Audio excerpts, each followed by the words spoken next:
17th season of MPL Philippines is brought to you by the following sponsors. Infinix, the official gaming phone partner, the power behind every Madlang gamer.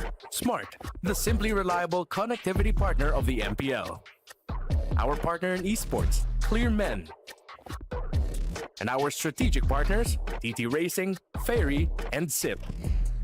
Don't miss any MPL action by following our official Facebook and subscribing to our YouTube channel.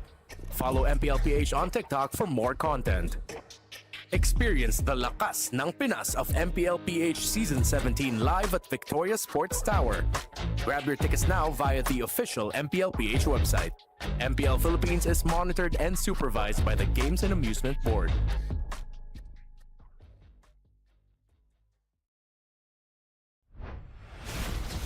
MPL Superfans, maligayang pagbabalik sa MPL Arena.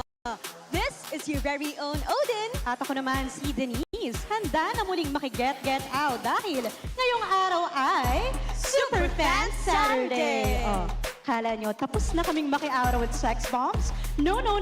At kasabay niyan, ngayong araw, tatlong kapanapanabik na match-ups na siguradong yayanig sa ating standings this week. At sa pagtungtong natin sa midway point ng regular season, mas makikilala natin kung sino ang tunay na lumalaban-laban at kung sino ang kailangang bumawi-bawi. Kaya naman huwag kayong aalis. Dito lamang yan sa tahanan ng pinakamalalakas. Ito ang MPL Philippines Season 17. Palag na to! Get out! Magandang hapon sa lahat ng sumusubaybay sa MPL Philippines Season 17. Kami pa rin ang makakasama nyo para sa hapon na ito. Sa ating Superfan Saturday, Uumi, kasama dito si Joshi Kings at si Wolf para sa ating English panel, Naisu. Kumusta ka naman dyan? Magandang Saturday. It's me, Naisu, Leo, and Ren Martos. The WeBear Bros will be joining you guys later. Kahapon ay nakakita tayo ng dalawang sweep. Feeling ko 9 games tayo ngayong araw na to. By the way, this tournament is monitored and supervised by the Games and Amusements Board. Ready na ba kayo mga gentlemen sa ating mahabang araw for the Superfan Saturday? Ako excited ako makakita ng 9 games, pero may feeling ako na may ibang mga makakasweep ngayong araw. Bakit mo nasabi? Bakit mo nasabing 9? Okay. Gut feeling. Anong meron? Gut feeling lang, tsaka gusto ko kayong makasama ng matagal. Ay, sa bagay. Gusto ko na kayo makasama na matagal. It's an honor to be with you, gentlemen. Kind of tired of all of you. No, We just started! Well, ilang taon na rin naman tayo magkasama at ilang linggo na rin naglalaban ang ating mga teams. Kaya naman bibisitahin natin ang ating Infinix standings as of Week 4, Day number 2. Naghahari pa rin ang Team Liquid Philippines. And for TNC Pro Team, na by the way, mapapanood po natin ngayon sa pinakauna nating laban, kailangan na talaga nilang bumawi-bawi. Nung nanonood ako ng English broadcast kahapon, sinabi ni Leo na wala nagbago dun sa standings. Actually, ilang araw na wala nagbabago standings. Magto 2 weeks na. Magto 2 weeks na nakikita natin yung mga teams na nasa baba, hindi pa rin sila nakakahanap ng opening nila. Yeah, they have to find their stride here. At this point, you can't say it's just, oh, it's the start of the season. We're at the midway point of the season. So TNC and Twisted Minds, as much as it pains me to say only one of these two teams can win, if they can, give us 3. While Falcons, APBR, APBR need to find their stride from the early season. The midway point of the midway point is, I think, where it can shift. Because if AP Bren beats Falcons, feeling ko magbabago na naman yung balance of power.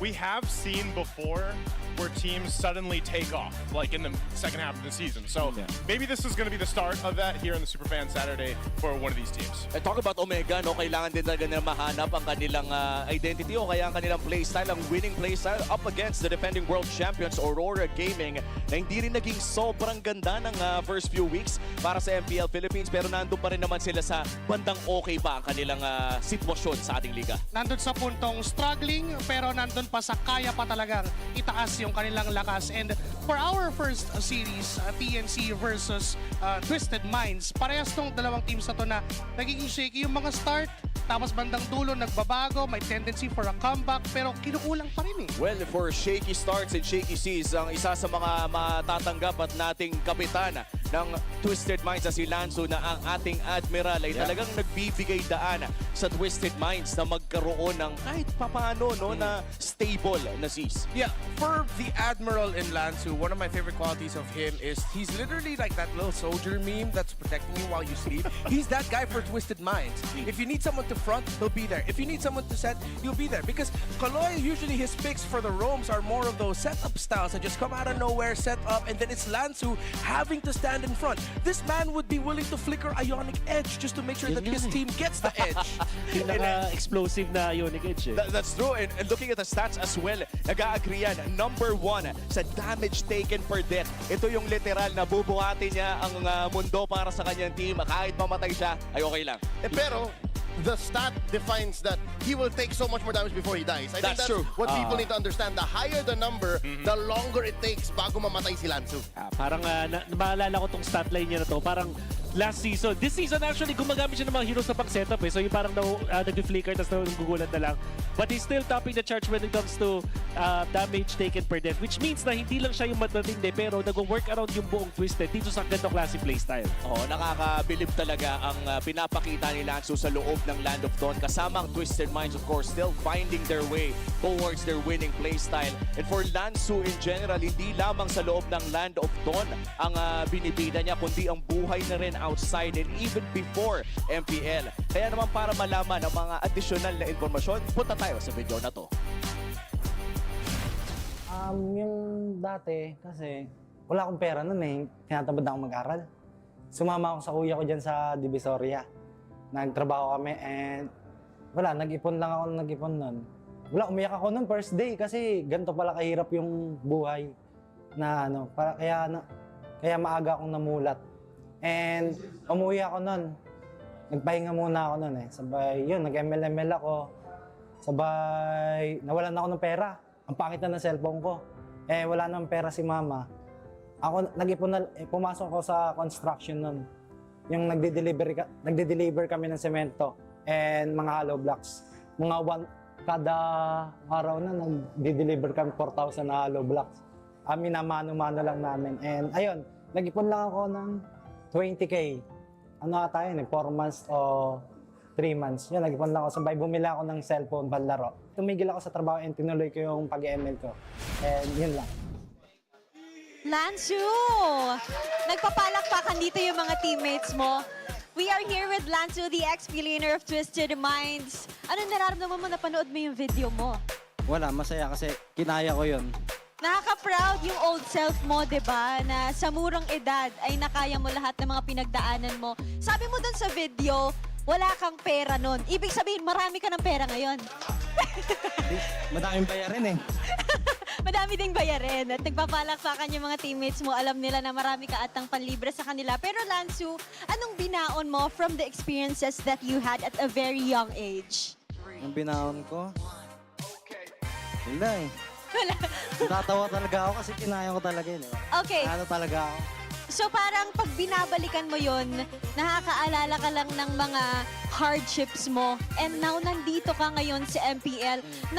Na-visualize mo ba yung self mo before na nung wala kang pera, wala kang cellphone, ay mapupunta ka into the pro scene? Hindi. So, Kala ko nga, gandun na lang ako eh. So hobby mo lang talagang mag-ML. And now, nandito ka. How does it feel na nasa pro scene ka, ikaw naman yung nilook up ng mga tao ngayon na nanonood? Masaya kasi, nandito na ako kasi yung sahod ko dati sa trabaho ko, mas lumaki. Yung sahod mo dati na isang buwan, isang araw mo na lang ngayon. Hindi. Hindi ba ganun? Pero darating tayo doon, di ba, Lansu? At kung babalikan mo yung old self mo, ayan, nakatingin ka sa camera, anong mensahe mo sa kanya? Salamat kasi kinaya mo. Yeah! Sobrang tuwa-tuwa sila sa'yo, no? At mensahe mo naman sa lahat ng mga young people na naghihirap ngayon or parang short sila sa buhay, anong mensahe mo sa kanila? Sa mga yung mga bata diyan na kagaya ko dati, huwag kayong sa mga pinapagalitan din ng mga magulang. Huwag kayong magalit sa kanila kasi pag na-experience nyo talaga yung totoong buhay, talaga. Basta mararanasan nyo talaga yung totoong buhay. Yan. Ang hirap eh. Oh, okay. You're such an inspiration. Maraming salamat sa pag-abot ng whites. at laro nyo ngayon. Ano ang masasabi mo sa lahat ng mga nakaabang para sa match nyo? Manood lang kayo. Bibigyan namin kayo ng magandang laban. Okay. Handang-handa na si Lansu sa loob ng Land of Dawn. Kaya naman, bumalik na tayo sa ating panel. Maraming salamat Odin at maraming salamat din kay Lansu at maraming salamat sa past self ni Lansu dahil hinaya niya. At ngayon nandito na siya, hindi na lang mga hollow blocks ang kanyang binubuhat kundi ang sarili niyang karera kasama ang Twisted Minds. Talking about history, nagsimula siya ng Season 12, nag-debut siya sa MPL, went to the MDL for Blacklist Bear, then Season 5 became champions under the banner of Onyx 9 Lives. And ngayon na nagbalik siya, may naalala kong time na sinabi niya na kaya niyang bumalik ulit at patunayan yung sarili niya. And speaking of mga patunayan, kailangan may patunayan ang pareha sa teams na to. Pero bago tayo dumako sa mga kailangan nilang patunayan, ano muna ang kailangan nilang gawin? Punta tayo sa ating Infinix Keys to Victory. Wolf and Renmar, take it away. Para sa TNC, napansin ko din kahapon na kanilang match na nakikita na natin nahanapan nila na mas magandang match-up itong mga jungler choice nila para kay Zyda. At nakikita ko na maganda talaga yung laro ng TNC kapag ganun yung hero ni Zyda. So, I will not change anything from that mula sa TNC. Tapos maganda yung kanilang atake. And of course, yung first turtle. Napansin ko din na yung TNC hindi talaga nila nakukuha yung mga first turtle team fights. Lagi sila nag-struggle doon and this is something that they have to change now. Yeah, we've put a lot of focus onto Lansu. So let's start with that point for Twisted Minds. Just fortify the EXP lane. Whether you're picking something winning in the lane for Lansu or you're rotating towards the EXP lane so that he can leave the lane more to help the rest of your team. And if you can, force TNC into hard carry gold lane comps. It's clear as day.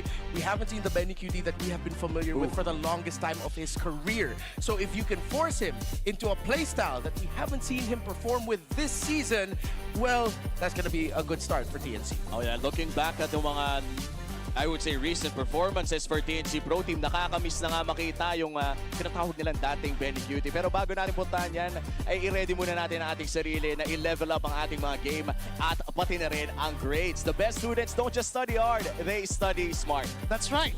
Meet the Infinix Xpad 30E, the first true education tablet in the Philippines. It features an 11-inch FHD Plus big screen, an AI tutor on top, and over 120,000 free courses. It's time to make learning easier and a whole lot more fun. Get your Infinix Xpad 30E, your easy learning smart buddy. At yun din ang ginagamit namin dito ngayon sa desk para mag-view ng ating mga additional information.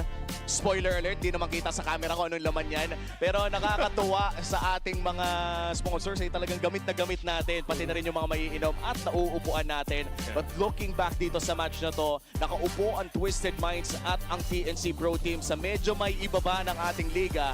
And this win will be very important to either side. Either way, they have to get a win here, I think. But it's gonna, after seeing the video, knowing the story now of Lansu, I feel like that's won a lot of people's hearts to watch, especially the international viewers out there. It's great that we have some of these insights of the players here. But yes, even for TNC, man, I agree with Renmar. I gotta see some more from Benny Cutie.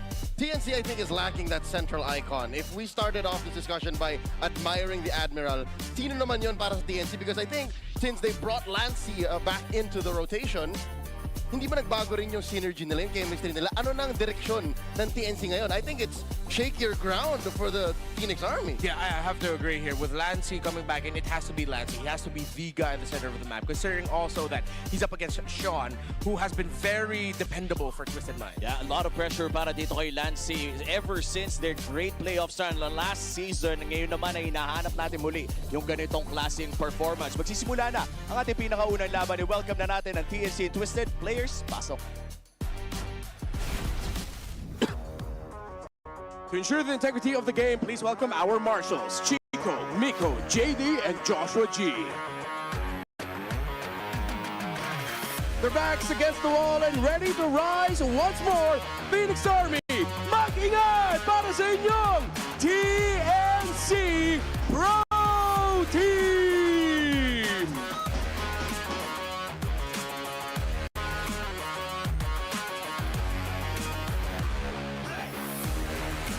Hunting for a much-needed win, they are ready to turn the tides. Minds make way for Twisted Minds Philippines!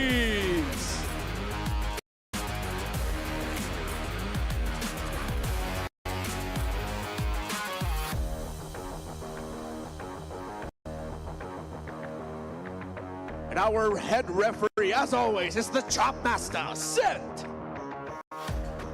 the head coaches are Coach Itamax and Coach Bonchan. Who will break the line and lead the charge?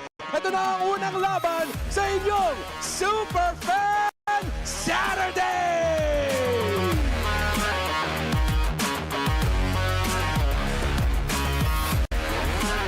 Here we go, and welcome to the English desk here. Let's go ahead and introduce TNC for us, Leo. Last night we saw glimpses of the same team that rocked the Cuneta Astrodome last year when they went deep, third place in the playoffs of C16. But just as quickly, they lost the Falcons. I wonder if they saw the weaknesses that caused that last night, and if they're coming in stronger today, because they're going to have to get back on the board. Would it not be interesting if Twisted Minds loses to TNC? It would be a very interesting result considering that Twisted Minds, I have to say, have a little bit more noteworthy performances this season. They've been able to take some games, and even games they've lost, they've taken leads. But as we put a lot of focus onto Lansu, you can't help but put the focus now onto Kaloy now on the other side. For Kaloy, I know his signature is to get those pickoffs, but Lansu needs a bit more help holding the front. While for Al, man, he really has to pop off here. If he can find the game to carry the team, this has to be the game. I think that's interesting because of the fact that, yeah, I feel like Owl has just flown under the radar. Like, literally, I don't know if Owls do that, but we've always been highlighting every match they have. It's usually Lansu that we talked about, like you mentioned, Sean, Kaloy. The other players, I think for both gold laners in this matchup, that's what people want to see. Both gold laners come together here. So it's been a low pressure air. I don't know if that's a good thing or a bad thing. A low pressure air, like a weak storm, or low flying owls. Owls don't fly high. Could be. But before we get to the matchup here, we're going to have to go ahead and take a listen on in to our smart 5G ping test. Paano babawi? Paano nga bumawi, tol? Matalo ba natin TNC ang lumaglag sa atin? What time is it? Ano, pre? Wala, guys. Ano lang. Sana makabawi. Puro na lang babawi, pre. Paano tayo makakabawi, pre? Wala ba ko pa si Idol Chuck? Makakabawi pa ba ang mga idolo? Ano lang kami, guys. Lock in. Lock in lang kami. Kahit sa ang tignan, talo pa rin tayo. Last match pa yung lumaglag sa atin, pre. Sabihin mo, ano message mo sa TNC? Hindi natin maganda laban yung mga fans. Sinabi ko na yan, pre. Bigay ng best, bigay ng best. Tingin. Hello, tol. Sino mic check, tol? Ikaw, Nak? Ayaw may pag-uusap po. Mic check si Bonak. So, yun guys, yung mga naging preparation lang namin sa laban, parang simple lang eh. Hindi namin masyado kinumplika kasi maaga kami gumising ngayon. Kasi parang yung adjustment talaga na magagawa namin sa in-game talaga. Ano yan? Mema? Score na, ano standing natin ngayon ko? 1-5, tied with Omega, no? Sarap manalo na ito, pre. Lucky na, game na. MPL, maganda na kayo. Lucky na kami. Inipon lang namin yung mga sinasabi ng tao. Yun lang yung pinakinantay namin eh. May masabi kayo eh. Para gigil lang, pre. Legit lang, ah. All right, there's our smart 5G ping test. Good to hear some of the thoughts here for Benny Cutie. Let's go ahead and translate a little bit of that for the international viewers. Yep, they woke up early today. They did not overcomplicate the plan. Yep. And they're just going to play out the way they know how to, which is, I think, worrying. Because I know about 90% of pro players do not have an early body clock. Yeah, they usually wake up like afternoon. Or like late morning. Or like super late morning. So let's see if the adjustment physically is going to be good for TNC. They go for expanding reverse blue. And if they don't want to overcomplicate things, I like that this is their first sign of actually doing that. You go back to what worked early on in the season, which was you go blue, you pick reverse, you play fast, you get your gold laner out. Which is making me think though, what if this means that TNC wants Benny Cutie to end up with a fighter gold again? Get a Freya. CC was his only MVP game so far this season, and if they are gonna go reverse, you can get the CC out by level 4 for first hurdle. That is the kind of Benny we were looking for when they started the season. It's the opposite of what Twisted Minds want to give them. Twisted Minds in the keys to victory in the house said, give him a slow, hard carry gold lane. So if he's not online by the 8th minute, then Twisted Minds is winning. Yeah, and that's why I'm saying a lot of eyes are going to be on the gold lane, I think, for both this matchup here. Good howl, Renmar. Yeah, good howl. I was going to say, it's almost convincing that it wasn't Renmar. That it was someone else that does sound effects. But you got reminded today. I got reminded today. That was pretty good, too. I'm not going to throw mine out there. I called him yesterday. Okay. So, Twisted Minds are still respecting the fandom side, of course, and I think it's going to be clear now, if you're a red side and you really can't deal with it, best just ban the Marcel Yeah. to play safe. And considering that Twisted Minds, one of the favorite picks of Owl is usually the Claude. Doesn't want to go up against the Marcel in that regard. Plus, it's going to be harder for Kaloy to get those pick-off style roamers if he's up against the Marcel. TNC will take away, of course, MP the King's marksman emblem packing Leomord. It's so good. Yeah, really good. Those pick-off style roamers if he's up against the Marcel.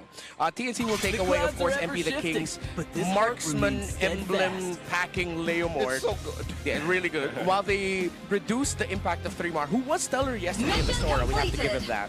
So they do get the Freya as expected here in the Rivers. But we cannot completely turn off the fact that this could still go EXP. Yes, last night Kirk played a mean Freya. Yep.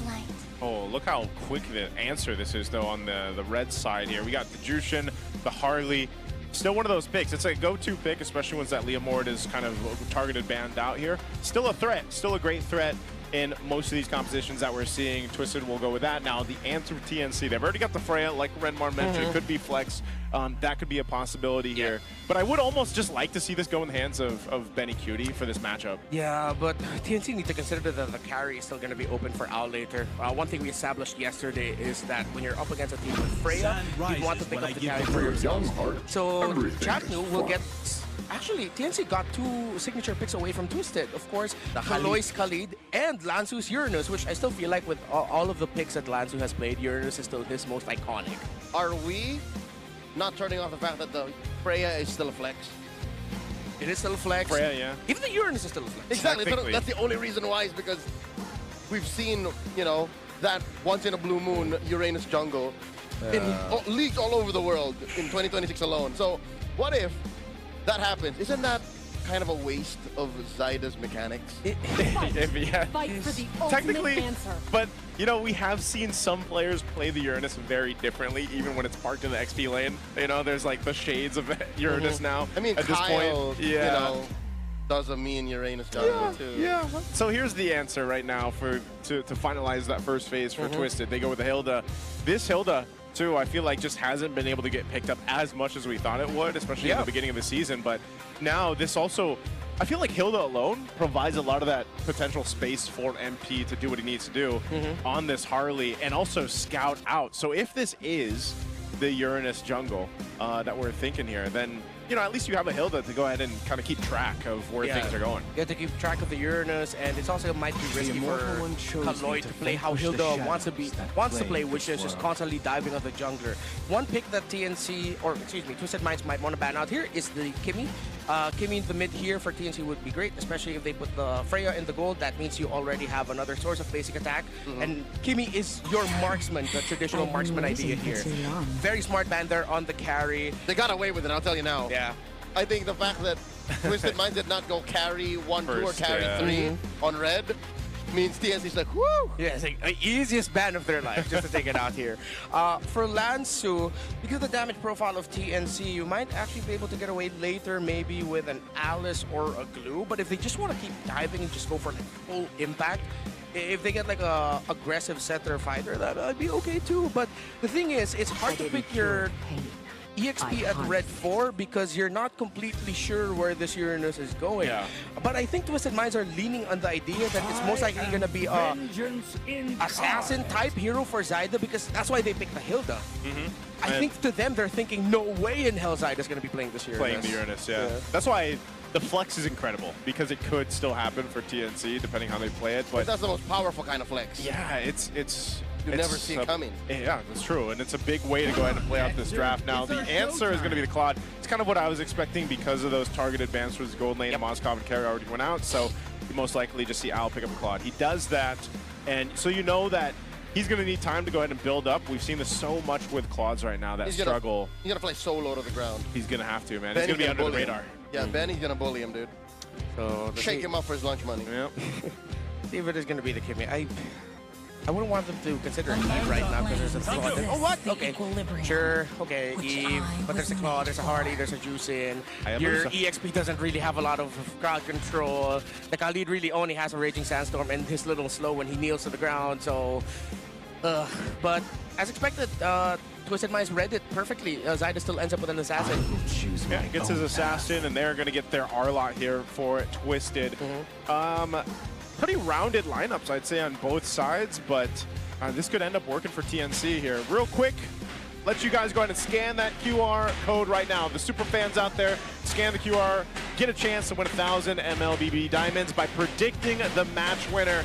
And you guys are here with us on Superfan Saturday, so you get 3 chances to win 1,000 MLBB Diamonds. And here's the prediction right now. It's heavily in favor of TNC, man. That is a massive favor for them. 76% right now against the Mines. We'll see if that all comes to place. Any last thoughts of the drafts here? Well, one thing I'm going to be looking for is what kind of Khalid versus Juicin game are we going to get?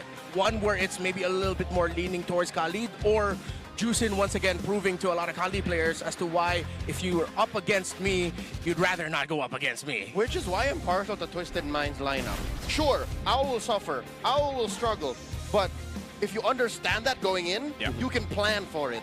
And they have all the tools to execute that plan. We'll see who gets the better start here as we jump into the Land of Dawn. It's going to be game 1 in this best of 3 to start off our day 2. We're going to wait a little bit longer. Great flag out there, by the way. Is that a Coach S on banner? Yeah. Are those California palm trees? Are those California? Maybe they traveled all the way there. Oh, they could be coconut trees, honestly. Is that a banner featuring 3-time MPL champion S on it? This huge 3-mar face, bro.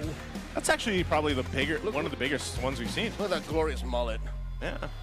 It's the size of that woman's torso. Huge. There's more flags. It wasn't that big. It wasn't that big. There's more flags. Hey, you know what? It's great to see them here early on. A little bit of trivia. Kusei of is he in MPLMY? Yes. Yeah, Kusei is in MPLMY. Back in Season 8, was bullied by 3-mar for rocking a mullet in 2021. And then you know what happened? 5 years later. It became a trend. That's right. 5 years later, it's 3-mar who's rocking the mullet. Dare I say our boy Womi was probably the reason why the mullet came back. Was it Womi? I don't know. It was someone, man. Full circle. He's Even MP the King has a mullet. Yeah.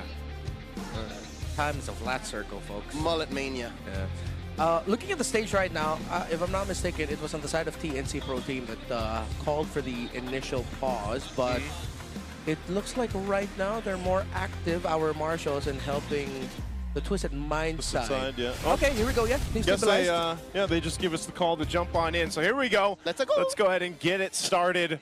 First one, and we're just ready for Superfan Saturday. I'm so happy, man. I'm so happy to be here with us. Yep. Really good Mario impression, Renmar. Yep. That wasn't me. I did the Yoshi, though. I'll do that. So far, not really aggressive with the mid-trades. Kaloy just man-marking Zyda.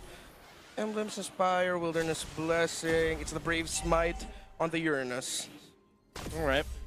So 3-mar probably going to be playing the total. Whoa, already too early on. Aggression for that Lift Wander. I'm not sure if they're going to continue the pressure. They'll poke down a little bit. Chaknu is going to be fine too. This is kind of what we expect, especially with Khalid in action. But always, you got to look at this because the same response is going to come from Kaloy. It's actually like Khalid, Hildar, like same, but diff. Yeah.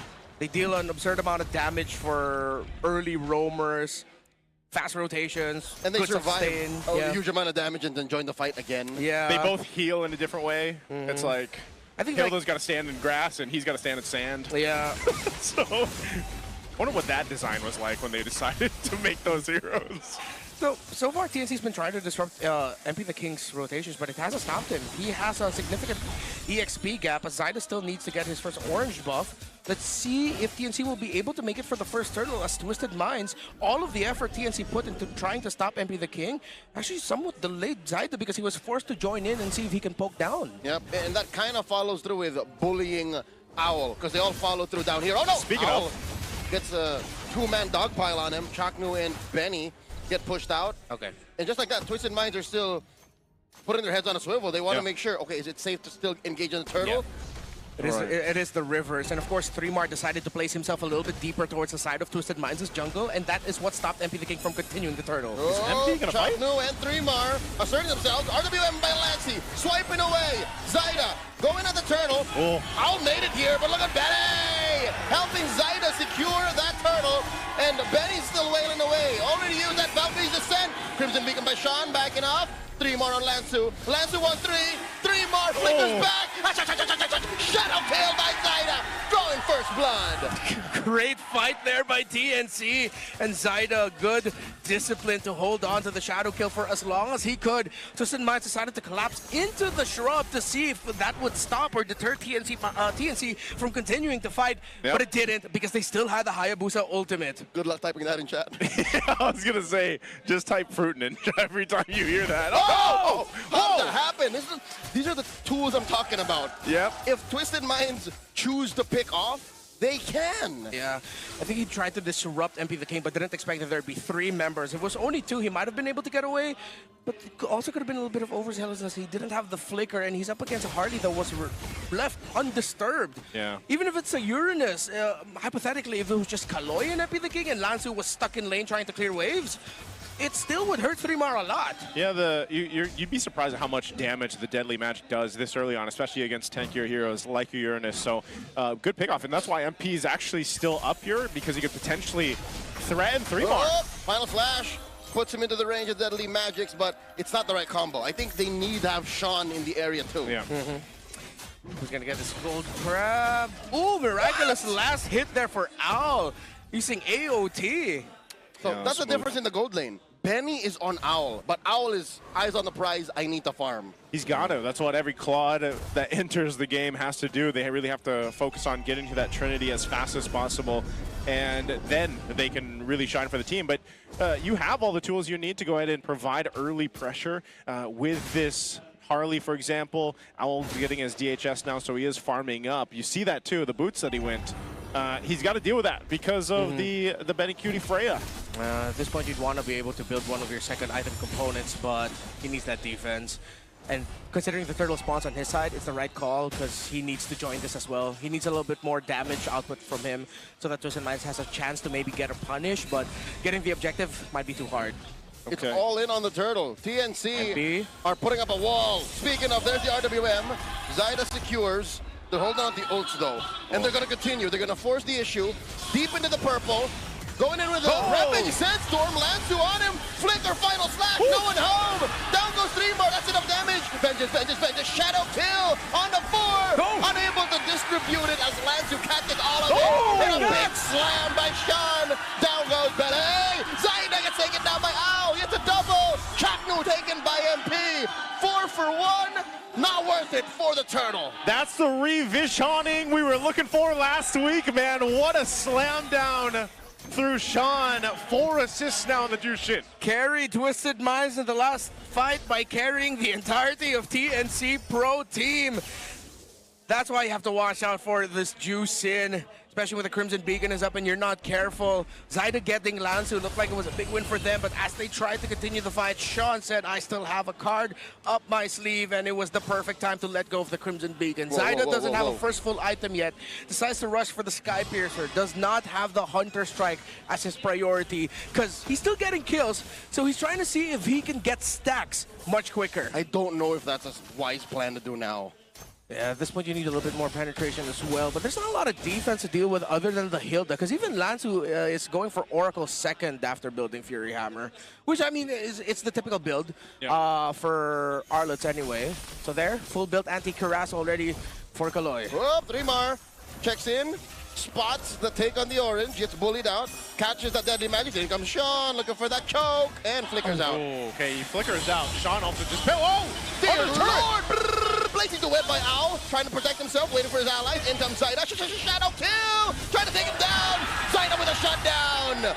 And that's a trade. 2 for 1, big win for TNC. Yeah, a lot of cross-map trades there. TNC, they saw the vision in the orange buff, and then they decided to just jump in mid because they saw that it was a lot more presence at the top side. So 3mar getting the info and TNC executing. This is the synergy that we were looking for from TNC yesterday. Okay, he doesn't have a retry just yet. They might come down to it. Oh, it's already used. Zaida gets the turtle. And they should just disengage from this, but the purple's up. I think they want to put pressure on this just like we saw on the last one. Zaida hit that clean with his katana. And again, after Turtle 2, they went in deep for the purple. Was it a successful shakedown?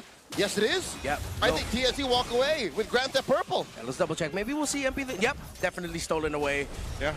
MP used it too early. RWM underneath tier 1. Quick choke. Up on one.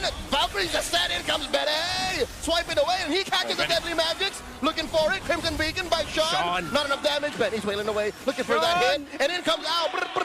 No, ult's here. And Benny blazing the wet to your face. Traded out for Lancey. Lansu, that is double kill for Zyda. Man is collecting stacks. And here comes TNC. Collapsing on a twist. They back up. There's the flicker. Lancey with the Void Crystal taking down Sean. And Al gets next. 3-mar. Serving up a kill. Kaloy, the only survivor. The Phoenix has arisen and awoken. They are swinging things in their favor, just like that graph. Decisive and ruthless, and most importantly, more in aligned with each other in terms of what they want to do. It didn't feel like the more desperate TNC that we saw yesterday, and even in the previous weeks, where it seems like you have two groups of TNC players trying to make plays in opposite sides of the map, not completely ready to go for the full 5, but so far it has been clean for TNC. Twisted Minds have been able to counter through the Juicin, but when they got split up there, TNC pounced on that, and they realized, they could get that win despite Benny getting taken down. You gotta think about that. How much time? I know Benny ended up dying, but he brought a lot of time in that fight. Yeah. 2v1. Yeah, he pulled the Juicin and Cloud away from the center of the map, which is where TNC decided to continue the jump on. So my earlier question of what kind of Kali versus Juicin game that we're getting is it's a little bit it's here and there. It's like 50-50. It's not always a sure thing that the Juicin will make the Kali's life difficult. Jackno has played a stellar game because he's sharing information duties with 3-mar. Even Benny Cutie with his aggressive plays is getting information for the team that sets up Raging Sandstorms. Oh no! Jackno catches all of Should that be alive? in the white brush. Yes, he lives! Quick sand guard into that brush as the turtle dance continues. Yeah, he's going to be fine actually right now. They're fighting for this Lord at this point, but no one's got to commit to it. But there is, that's the flicker down now for Jackno. He doesn't have that. He's going to wait for the Raging Sandstorm most likely to come up. They don't really have to rush this either. And one thing they do also want to go ahead and take note of is Twisted is dealing with now a few stacks on this Hayabusa from Zyda, so they can't get a little overzealous and put two. Flicker, final slash by Lansu, displacing Lancey, serving up a kill, real-time revision. Flicker final slash too.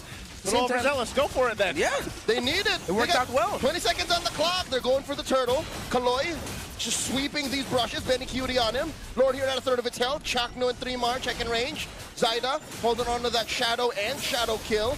Kaloy playing footsies. A tag, another final slash. They fight the Mamba. Chakno is falling. She gets a shadow kill. Fights Kaloy. Down goes one. And the retribution is good. Zyda licks the blood of the Lord off his blade. But Sean shuts him down. Gets a double. Now Benny wailing away. Gets taken down by Sean. One more time as Owl is taken down. Huge 3 for 3, but the Lord goes to Twisted. Okay, Sean's not going to be able to get the Maniac, but he does get 3 stacks on his Sky Piercer. Benny Cutie was able to zone out MP the King from that Lord Retribution timing as the Freya decided to jump straight to the back. Now TNC has their Lord marching up top, but their positioning, they need to have a slight readjustment because Lansu is not shy to commit those final slashes when he sees the angle. Twisted Minds are doing their best to stop the charge, and they will be able to stop the charge of the Lord in mid. MP the King decided to rush to the Divine Glaive, knowing that with these, with the Uranus, with the Khalid up in its face, he needs the magic penetration right away. He's got it. The fight is there on both sides from what we're seeing. It's just really who comes down to utilizing what ultimates or even the battle spells that they have. Lansu has been so on point with these final slashes, though, that sometimes gives Twisted a little bit of the upper hand. I'm just so surprised. They really need to win an objective retribution. I mean, you look at across the board there, 0-0-0. They've got no turrets, no turtles, no lords. Nothing. That has to change if Twisted Minds wants to turn this game in their favor and win it. Yeah, and the thing I've noticed about this Eve pick here by Lancey is that they're not able to maximize a lot of the real-world manipulations. However, the value coming out of the star field of the Eve is Twisted Minds getting forced to use their dashes to get out of it. forced to reposition, which makes things just a little bit more uncomfortable to them. But then when you have, again, going up against the Juicin with a reposition of the Crimson Beacon, and the fact that her ultimate means that if she gets closer to you with her trying to reposition, that's actually bad for you because there's a risk, again, that the whole team is going to get lifted up, which is why I was a bit here and there about the Eve. But still, Lancey's getting value out of it, just not the max value you want out of that hero. Yeah, and this is one of the things, too, with the lineup now. At this point, you know, even though Twisted is down, and this is why you see TNC approaching these objectives the way they are, because given the fact that now this is the power spike for Twisted's lineup. You see that, right? Trinity's already locked in for Owl. Yeah. He's trying to get a little bit more defense here, Wind of Nature when it pops up, but Sean is getting stacked up, and that's also something why Renmar has mentioned, even with the Jushin, you've really got to be on point with this. And so TNC has made the right choices of approaching the fights the way they have. And sometimes it could be Chaknu, as we see on the screen, to start a fight up if he wants to, like we've seen him attempt to around some of the purple buff steals and everything else. But it more likely is going to be Lansu with a final slash when we get to this next Lord here in about 10 seconds. Oh, speaking up. Final slash on the 3-Mar. 3-Mar about to get choked up and rhymes through it. Counterpunch. RWM, this TNC finds one. Sean forcing that Crimson Beacon. Shadow kill early. Pull on to the by Zyda. And for in a while. It might be an orange taken. The back line. Oh, firing away at Chaknu. Quicksand guard. No dice. Yeah, and it looks like the orange buff was taken away. Just having up with the, oh wait, no, there it is. Okay, so it still ended up with Owl there in the end. Surprise fight. I was surprised that Lancey decided to commit the RWM there. They won't have the Starfield up for this Lord, but I think after all the resources Twisted Minds used, TNC, are they gonna... they decide to slow it down because even they don't want to go for the full blitz. They can't because they know. I mean, everything on both sides was pretty much thrown at each other and no one was going down. So ultimately a reset. Blade armor picked up now. Yeah, massive. By 3-Mar. Massive pickup for this Uranus. TNC's meat shields are just too big. RWM catches Kaloy and Sean at the tail end. In comes another attempt by Zyda. Lets it go. Shadow out. Twisted Minds, this is a deadly dance. This is a whole lot being thrown. Still, it's both sides just throwing what they have at each other. Yeah, and now Twisted Minds can play aggressive for this Lord. They still have to mark Zyda. Lancey will still be able to deal damage. They're trying to drag this out as long as possible because of the Starfield of Lancey. They're just waiting for the RWM. Good position, by the way, by Chaknu and Benny QT. Great flank angle, but I think Twisted Minds acknowledged that and decided to hold the mid bush. Also because they want to threaten the push of the minion waves in mid because they still don't have a tower taken down in mid. This is tough for Owl. He does not have a flicker. So if he gets jumped on, he's dead. The blitz by Twisted. Who's going to take it? In comes the Retribution and the Raging Sandstorm. Crimson Beacon already used up. RWM defensively used. Trying to keep Kaloy down. Kaloy might have to face the wrath of TNC. No one gets punished. Twisted Minds with their first big objective. I said they needed to get some objectives. Well, they finally got one, and that was a crucial one to win out for them, to turn this map towards their favor. It was, again, one of those things where Chaknu had an idea, but once that fight started up, the rest of the team was just a little bit too far away to even counter fight once the Lord was already secured. Yeah, and you can see the hesitation from TNC considering that Sean Skypiercer is a 4-stack right now. They know that they have to get the good perfect dive, bring down that Juicin fast, and then they can go all in. That Lord take was Blacklist brilliant. I think Bonchan was clapping in the back seeing that happen. Yeah. This reminds me of their takes from 2021, 2022 with no punishes at all. Yeah, even there in the end, Lancey committed a final slash to help feed a potential kill onto Sean, which forced out a flicker, I believe, from 3-Mar or a dash out. Look at the angle by the Mamba. I think he's waiting for the rest of TNC to be ready. 3-Mar gets bursted down. Yeah, massive approach here on the bottom. Chubby wave, mid as well. Twisted Minds have almost single-handedly won the map back. Is he just going to wait there patiently? Is he still going to try to make a play here? Towards the answer, no. It looks like it's just information. So information given, granted for the team. They clear out the Lord. That's going to be fine. A little bit of that damage from the push up top, though, did do some damage to the base turret of Twisted. So TNC doesn't come out completely with nothing out of that exchange. Yeah, and I think the signal that Chaknu was waiting for when he was holding that bush in mid was if 3-Mar stayed healthy, he probably would try to get a flank. But with the Uranus getting brought low, that was already an advantage lost. So they decided to play it safe. Now it's, again, my hope after TNC's loss to Falcons yesterday is I hope there are late game woes with watching the minions and playing through minion wave pushes won't come back to haunt them. So let's see if they've got to improve that real quickly. BenQt said earlier, they kept things simple, but hopefully it's a simple idea of, hey, if you have the minion advantage, you don't need to force anything. Just look for that one pick, don't dive too deep, you have the minion wave advantage. Sadly, they don't now. Sadly, the map has become equal. So I think they just have to win more fights. Just pick better fights. And that's what's happening is like, that's why I'm saying they've both been throwing everything at each other. And just the vision provided by both roamers is what is going to make that difference for either team that's able to get that upper hand here. So MP picks up his buff. We'll get a Holy Crystal now too. You've seen a lot of the deadly magics as well have mostly gone towards 3mar just because 3mar is pretty much up front. And so he's soaking those up. I'm just wondering if there's a way when the Lord comes up where, you know, MP is actually to play a threat on someone else. But even if you look at this, it's not like he's going to touch Zyda. Zyda is pretty much just unseen until he needs to be there. This is also an evolved Lord. So like we saw from the previous one, it's going to be a very slow fight for space around this while they keep 3mar up front. They see the Freya down bottom. They saw Chapman as well, if I'm not mistaken. Twisted Minds know they're trying to force a reaction out of TNC. Okay. He's going to swing around. He's crossing and spotted by MP. This is not a safe take, so they have to let go of the Lord. That gets reset. BenQt threatening the penetration here. And there's not much to answer. They do send 2 over, so they're fine. Oh, Owl. Oh, that's a lot of damage on Owl, A lot of damage by that Uranus. That's going to be the continuous threat of the Freya down bottom. They can just do this. I mean, this is, I know it's a different hero for BenQt, but it's still the same player. You know, he's done this on DNA. Quad. Yeah, it's built into him, and so that's the plan. That's what they've done so many times. Final flash! On to Zyda! How did that happen? What? Massive loss for Twisted! Caused by Twisted on TNC! No retry!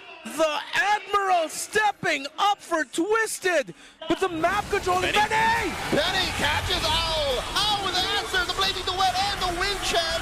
And Chaknu gets his immortality pop up to him by Lancey, trying to repair the situation as Kaloy dashes on through, dancing around. Down goes Chaknu. Sean finds him, Lansu falls. The Admiral gets a double. It's just 3 more left. Ships ahoy as they sail forth. A lot of respawn timers. 3mar trying to get away from MP. Oh, 3mar. Minion waves in mid and they're trying to push. They're going for the end. He cannot clear fast enough. Zyda is the next best defender. He's spawning after Twisted breaks through that third in mid. I think the call for Twist is straight to the Lord we go. They go for the Lord. Lansu was brilliant. He vengeanced onto 3mar. And then whether it's sense or whether he knew positioning-wise, that's where Zyda would be. He got the final slash onto the Hayabusa. That was just terrific individual play by Lansu by using the front line in front of him to get into better position. The patience that is Twisted right now, what they're showcasing here, gets themselves a Lord and ready to push towards the base of TNC. After taking down the mid-base turret already, they're in a prime position to go ahead and punch this one in. Zyda will get his purple buff, but they're going to have to buckle in for this one and get ready to defend because right now Twisted has control. They're locked in. You saw how much damage was just dealt down in an instant as well. My goodness. And that isn't even Arlot with like a full damage item, man. He's mostly utility. Yeah.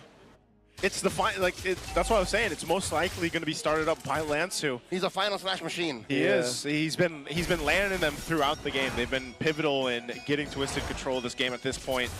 So they'll go ahead and walk in with this Evolved Lord again at the 21-minute mark. Getting closer to the base turrets here as that's going to be in mid. So they're going to go for this push down bot. Lansu does have an immortality as well, so he can be a little reckless if he wants to try to set this up and force a fight into the base, and they're going to go just for it. Twisted are in. That turret down bottom is going to fall. The choke up on the 3mar gets the immortality pop. Up the being dropped in by Lancey. And 3mar has to get on out of there. Lord getting taken care of. In comes Chaknu with a raging sandstorm. And a massive final slash. Bay! Dashing on out. It's not enough for him. A shot gets another stack. He is godlike. And in comes Zyda. Shadow kill on the 4. They're juggling him. And now they have another wave down bottom. This is getting really difficult for TNC to defend. Oh, they're so low. They're going to have to fight it out. Oh no, could have been a punish as Lansu gets the immortality pop. Oh, again! Flicker repositioning. Down goes Lancey. And Twisted Minds are relentless. They trade off of Lancey for Lansu. But with that, I think Twisted call it quits. Oh man, two teams at the bottom of the standings doing everything they can to win. They are fighting it out. Lansu, I thought that final slash would be it, but Zyda's damage is definitely online. But the biggest problem for TNC is that is a 70-stack Juicing Skypiercer on Sean. This ship has too many holes. They cannot clog them up fast enough. 4K off. Shadow kill by Zyda trying to fight out. The wind chant keeps him alive. And 3Mar's still going to go ahead and just walk them out of the jungle here. I'm so surprised. But yeah, that's going to be a Wind of Nature down. Owl switches in for the Rose Gold. But man, okay, they got the base turrets. But that could have been cleaner. Lord is up now, and some crucial item cooldowns are going to be taking into play here for this one. Yeah. He does switch over. He's got the gun. He's got the gun. He's got the Malefic gun and the Immortality now. He juggled for the chant. Yeah, he juggled it around. One item pick up here that I really appreciate is Sean actually building the Clock of Destiny, which is why it's difficult to take this Juicing down. That's also a Juicing with Blood Wings too. And a Brute. And a Brute now. And a Brute. What? Yeah, he's tanky. Sean wants to get the stacks off. He sold Clock. RWM catches Sean, forcing that Crimson Beacon back. Chaknu does not allow himself to get choked up. And Zyda looking for that angle over on the flank. Oh, it looks like we got the reset. Yeah, they're going to go for a reset again here. This is, they want that beacon to be up. TNC also wants these ultimates back up as well. There isn't the flicker now for Chaknu, though. Yeah, Twisted Minds doesn't need to force anything. TNC has to respond to the minion waves crashing in through the side lanes. They try to get Lancy down, but he's only going to be able to take just a bit of damage and still survive through it. Still minion waves a little bit deep in the bottom lane. Twisted Minds are going to be playing through that. They don't want to force anything with minion wave advantage. Yeah, they're going to have to hold this together. Look at that. That's a lot of minions, man. Someone in TNC needs to go back and deal with it. They're eventually going to have to deal with this bottom wave here. Lord's at half health right now. They might choose to fight. 3Mar. Magics onto the big chunky Uranus. The wave and bot. That's way too much. At the defend. Even in mid, it's getting really bad. Lord here at a quarter of its health. Chaknu and Zyda, they're aware. 3Mar as well. Forcing out a shadow. In comes Sean with a Crimson Beacon. And the TNC will have to concede this Lord. An unfortunate pause at an untimely moment. Oh, that is crucial here. What side was this on? It looks like it's on the side of TNC. The Marshals are quickly assisting Lancy right now. But Twisted Minds played that beautifully. They knew they had the advantage in the waves. They slowly let the minions do the pushing for them. And that forced TNC out of position. Without their Freya there, they decided to be a little bit more aggressive, trying to chase after Zyda. Zyda did everything he could, and he was able to get away. I don't know if... The last thing we saw is that there was a member of Twisted Minds close enough to him. He was able to shadow out, and he's in the bush by the wall, close to where the second turret would be if it was still there. I think he's far from retro range, but he's not going to die. He's not going to die, but he won't be able to Retribution as well. He's also out of shadows from the last thing that we saw. Yeah, he was definitely being zoned out right before we got to that break there. So unless something miracle happens, they're going to be able to secure the Lord there and then get ready to push in. There was just, again, that's one of the disadvantages of having all the base turrets knocked down. Yeah. We got a thumbs up sign from the members of Twisted, checking. Okay. Excuse me, from TNC. On the Twisted side, it looks good, but our Marshals are working hard to making sure that TNC gets all the assistance that they are getting with their tech issues. Looks like we're about to go back in here, so we'll see. Yep, there it is. All right, let's catch up here. Did they get the Lord? Yeah. Back? I believe they got the Lord. Get it back. Yeah. It's untwisted. It's untwisted. 3 Lords, got it, still a lot of minions. Yeah. So they, basically what it chalks up to is TNC on the defense here against a major push. Lansu and Owl both picking up defensive items that they really need to go ahead and solidify this. Lansu gets to win a crown. Expect him to make some fancy moves here, and Owl will pick up the Wind of Nature now. During the break, I think Lansu popped his flicker. Yeah. I think there was an attempt to engage. To try to make something happen. Or single-handedly zone. Oh, my Lord! Owl here! Answer to the blazing duet, wind check off the shadow the juke. And massive range by Zyda, and he's still buying time. He's going 2v1. They're still going. They need to defend in mid, and Zyda here gets taken down by the duo. The tag team up top. They're one man down for the defense. The RWM by Lancy swiping away at the minions and at the waves and at the Lord. and they're trying their darndest. They need all their members, but fortunately they lost sight, and now goes Trimar. 3 defenders left. Twisted Minds, they know that the win is just around the corner. Benny Cutie gets outranged and hit with a vengeance. The double for Sean. Twisted Minds take game 1. Twisted, the Lord that they ended up winning through the help of MP, the heroics of Lansu, wipe away the lead that TNC had. Another heartbreaking loss, but you can chalk that up to one man putting the team on his back. Ships ahoy? Ships Twist ahoy. ahoy. Twist ahoy. Twist ahoy! Twist ahoy. The Admiral leading the charge. That final slash was sick. Yeah, he had so many of them here. We're going to be taking a look here at that game 1. And, you know, we talked about it. Early game, it really was, depending on how the roamers went through this, you know, Chaknu and also Kaloy. But eventually, Lansu just came in, and he was able to utilize his final slash in so many good ways. Sean stacking up as well in this Jushin. Gentlemen, I am at odds with myself. I'm emotionally in turmoil. I don't know who my MVP is. Yeah. Is it Sean or is it Lance? Yeah, it could be either of those two. The 4 stack that the Jushin got at a crucial time. After that, it's like TNC, you saw the gears turning in their heads in every fight of like, guys, we can't keep giving kills to this Jushin or we're cooked. Which caused a lot of moments where there'd be members of Twisted Minds who are low, but since Sean played a great defensive game as well, they really couldn't crack their formation. Twisted played around their Jushin incredibly well. He was like the tankiest mage I've seen in a while. Like the tankiest build on a Jushin that we've seen in a while, just because of the nature of this lineup that they were playing against. And let's take a look here. Our MVP is going to be Final Slash. Him out of the way, man. There you go. The deserving MVP, Lansu. It was hard to decide as well. Yeah, that is a highlight. The Clippers got a clip. Vengeance onto Uranus. Final slash as he went behind the Uranus to be in range of the Hayabusa. Take him down, smack him, spank him, get the kill. I think they both knew. It's either you or me, bro. Yeah. It's you or me.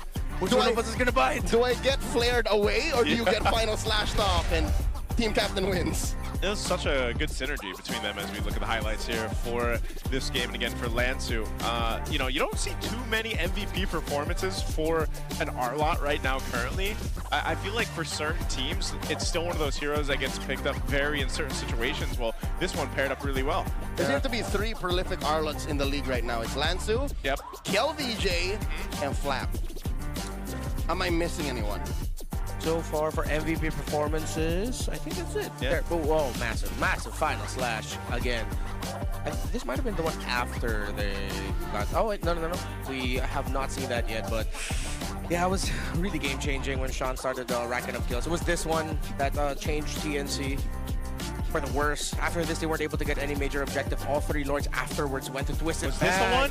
Beautiful. He committed the flicker as well, so it was Vengeance behind Uranus, flick to be in range. It's like he had the read, he had the sense of where Zyda would be and committed the flicker. He slingshotted off of Trimar. Yeah. Did the Lord also hit him up? I don't know if I saw that right, but I don't know if the Lord also hit. Like it was just bad timing on the shadow, the quad shadow. Like it was also knock up with the Zyda. Let's get back to that. Yeah, I'm gonna rewind that, because this light is in my eye, man. But yeah, that's what I think I saw. We didn't see it, but you gentlemen have a theory as to what Zyda was trying to do? Maybe just, was he going for a steal? Was he even low enough? No. Like when he tried to tag team Kaloy and Owl. Like I get how he committed everything to Owl for but what was the end game? Did he think he was gonna get away with it? Yeah. Or was it all in just, I'm buying time, gentlemen. Extra 10, 15 seconds under the Lord defense? Oh, you're talking about the last sequence, right? Yeah, the very last. I'm thinking it was them really just trying to buy time because they dropped, once the Lord got in, they dropped RWM. But then at that point, I think Zyda was dead. Yeah, Zyda was dead. Sean had way too many stacks already. He got another kill off of, I believe, it was either Trimar or Chapter first, and then that just continued that. The hopes of TNC was that if they can delay the Claude and the Hilda long enough, that by the next minion wave of Twisted to come in, TNC would still be able to clear things up. Maybe still be alive. Yeah, maybe still be alive. But like the base. Yeah, this is why I was iffy on this Eve pick. Gotta give it to Lancey. He played relatively well as he could have. He still ended up dealing the most damage for the team. But there were some moments as well that people have to realize that even though it really looks good to drop the RWM to initiate, sometimes the best time to drop the RWM is after your opponent's dash. Not to force out the dash, but it's once they're trapped in there and they have no way out, then your team can maximize it. There were a lot of times where RWM was popped up, they just dashed out, and suddenly Lancey doesn't have anyone to swipe or tap on because the other members of Twisted already backed off. You know, maybe Lancey needs the triggers right now because he can outplay the rest with the Infinix GT30 featuring the GT trigger for lightning fast reactions and MLBB certified 120 FPS for ultra smooth control. Dominate the game with Infinix GT30 right there, the power behind every Madlang gamer. That's what he needs. Maybe, I don't know. I don't know if that'll help. It would help me though. You can also dominate the Land of Dawn. You need a connection that never lets you down. From scouting rotations to tracking the pros, stay online and in the zone. Power up with the Smart Power All 99. Get 10 gigs of data for MLBB and your favorite apps, plus unlimited FB calls and texts. Carry every G moment with Smart, the simply reliable partner of the MPL. That's like if I went times 1.25 while I'm watching. That's what you sound like. Now they can afford to go times 0.5 and it would sound normal. Well, you know what? For them, the clock is ticking. And the seats are filling up. Don't miss your chance to witness Team Falcons versus APBR right here in the MPL Arena here at Victoria Sports Tower. Head on over to the website, guys, right there. ph-mpl.com and get your tickets now. Don't forget to use the codes too. We have there's codes everywhere. If you watch any of us casters out there doing our content streaming, there's a chance for you guys to go ahead and get some discounts to get some tickets and of course watch live here. And so far it's been amazing throughout this season. About 4 weeks so far. I feel like almost every match has been packed here. I think the standings will not tell you how interesting and how intricate the scales of power here in MPL. You have to watch the games to get it. If you just look at the scores and like the standings not moving, then sure, that looks stale. But in this match alone, in game 1 alone, there was so much going on. Yeah, a lot of our sweeps ended up that way, wherein it would reach 20, almost 25 minutes, and then it becomes this long chess match of minion wave management, trying to look for that one little advantage. So definitely, if there's a match that you're surprised why that was the result of, and then you go back at it, you realize, oh wait, this is actually a more interesting match. However, we have been seeing a lot more of the upper half of the standings stomping the lower half. It's what's happened. It's a food chain. Yeah, it's a food chain. Feels a little different this season, I would say. I know we've had like some really good matches, but even on Saturdays, like we've seen a lot of sweeping Saturdays now. We're currently on a sweep streak. Yeah, the whole last week, if I remember right, week 3 was all sweeps. Yes. It was all sweeps. For the first time in the league's history, if I'm not mistaken. First time out there. Well, for our audience out there, you guys can put your game face on and make your smart power pose right there. This one is probably one of the more complex poses we have out there. Yeah, because you're supposed to be pointing at an emblem, not making it look like you're done with this world. Yeah, the young lady was tilting her head a little too much. Chin up, chin up. Chin up, chin Make up. like Owl or Nausea with no glasses. Chin up. The little kid looks like Owl. The little... Don't stick your tongue out. Oh, like Nausea, excuse me. Wait, that's Owl. No, that's Owl. Owl. Yeah, sorry. Owl and Nausea look alike. Okay. Congratulations. That is our smart power pose winner. There she is. There you go. Congratulations. Do they get a flag? Or no, she brought the flag. She brought the flag. All right. She's from the Phoenix Army, dog. She's from the Phoenix Army, so she's got... I'm colorblind, so that, I mean, the flag color is kind of throwing me off. Phoenix Army 1, Minds 1. Yes. But Twisted Minds 1, TNC 0. Well, this guy's winning right now because Superfans, did you guys know that men are 5 times more prone to dandruff? Don't let flakes ruin your focus. Power up with Clear Men. Its triple cooling power gives you 100% dandruff-free air for that ultimate fresh feeling. Supercharged with Clear. There you go. Yep, put it on display for us, man. There you go, no flakes at all. Imagine, you know, have you guys seen the massive, like the big bottle that Clear has? You know how long that lasts? This one alone will last you months, by the way. So if you guys want to grab some Clear. What? That thing lasts me like a month. Oh, a month? Yeah. Well, you've got way more hair. Do you wash your hair every day? Yeah, you must wash your hair every day. Yeah, like maybe twice a day. That might be a bit too much. I've been told not to do that. My thick, luscious hair would beg to differ. Okay. All right, see, if you got that kind of hair, it's going to last you that long. Well, let's go ahead and review this because the Admiral's Arlot steers Twisted in game 1. And that Arlot, I'll tell you what, that was in the hands of the Admiral. We'll see what this time he ends up getting. They are going to go, Twisted's going to go blue side this time. We're going to Flying Clouds now for map 2. And TNC, man, I don't know. This was one of those matches where I really feel like game one itself could have gone either way. TNC really had good control in the early game, mid-game even, I'd say. Yeah. But then it just slipped out of their hands. And I feel like that's kind of a reoccurring story for some reason for TNC currently. If you showed me a clip, a still from 13, 14 minutes, I would have told you TNC won. Yeah. That should have been their game. You would have came back and been like, what? It's been one of those games. What the hell? Yeah. It's really unfortunate too that it wasn't. As much as I want to put focus on last season Eve, I wouldn't even say that like that was their biggest problem. The biggest problem was one dude literally said, "I don't want to lose. My name is Lansu." That was probably what he said verbatim to the team. We do not lose today. We do not lose today. I am Lansu. I am Lansu. Which- Let's look at the all-time matchup stats, by the way, for this. Oh, all-time matchup between them. Also counting during the time that Al was in Blacklist International. Okay. Benny Cutie versus Al here. Yeah, this is a bit of a throwback here. Dude, I'm going to be honest. I'm having a hard time reading the numbers here. Yeah. I'm forgetting where. Is this in SMX? Yes, Oh, 11 was the one in SMX. SMX. Okay, cool. Right. Yeah. S11 SMX, S12 we were in EVM. Yeah, so this was in S11. Yeah. Grand final stats. Of course, leaning towards Benny Cutie, but I think we really can't shy away from the discussions happening online. We saw that TNC decided to and tried to put Benny Cutie on a Freya that should dominate, and to the credit of TNC, they did until they didn't. Twisted Minds hit their power spike. Sean was playing beautiful defense. A lot of his Crimson Beacons were actually used after the Freya entry or as a means to escape.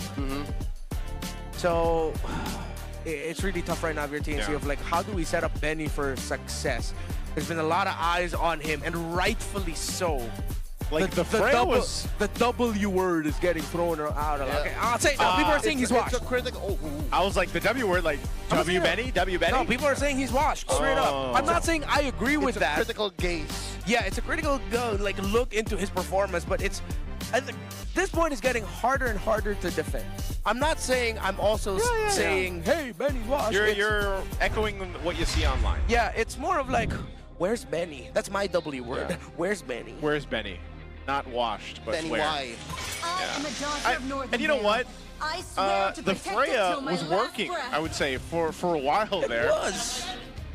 But then all of a sudden, it was just like, it fell off hard, and maybe that's one of the things, too, where Claude just hits that power spike, and then you just get to that point where you could really help turn around fights. But that was also because you had the Jushin to be a part of that composition. Yeah. So we'll see what happens here. They are going to be on the blue side. There's the bans coming through for this first phase. They still go ahead and target down the jungle and obviously that Sora pick. Meanwhile, on the other side, we still have that Leo Mord and the Freya ban. I'm wondering if Marcel will slip through here. If it ends up not getting banned out here on the second, or on this on the red side by TNC. If this ends up becoming a Marcel first pick for Twisted, then TNC are gonna need to pick up something fast, like the Khalid. If they try to match it off with pick-off, TNC was the recipient of that. He played, Chapter played pick-off against a Marcel, and it was just bad. Oh, Okay. they're gonna leave the Marcel open. Let's go. It's open. Both sides can play that too if they wanted to. Again, it's not going to be though. They'll prioritize the Harley for MP. So they grab the Harley. The trade over by TNC is going to be the Jushin. Jushin and what? Good start. That's a good start. Will it be Jushin and Marcel? Or do they pick something else here? Jushin, Khalid. Khalid. I think that's what they want to trading, decide. yeah. Trying to run down the heroes in my head. Is it better to pick up the Khalid instead of the Marcel, even if it's open? I don't think they're going to pick up an EX laner this early unless they're so hell-bent on putting a Phobius onto 3-Mar, but you don't see enough pieces on the side of Twisted Minds to warrant that. There it is. So yeah, Marcel over the Khalid. This should force there, as we mentioned, Khalid. And they Khalid, Eve. get the Eve, the trade out. All right, so they're just going for the trade.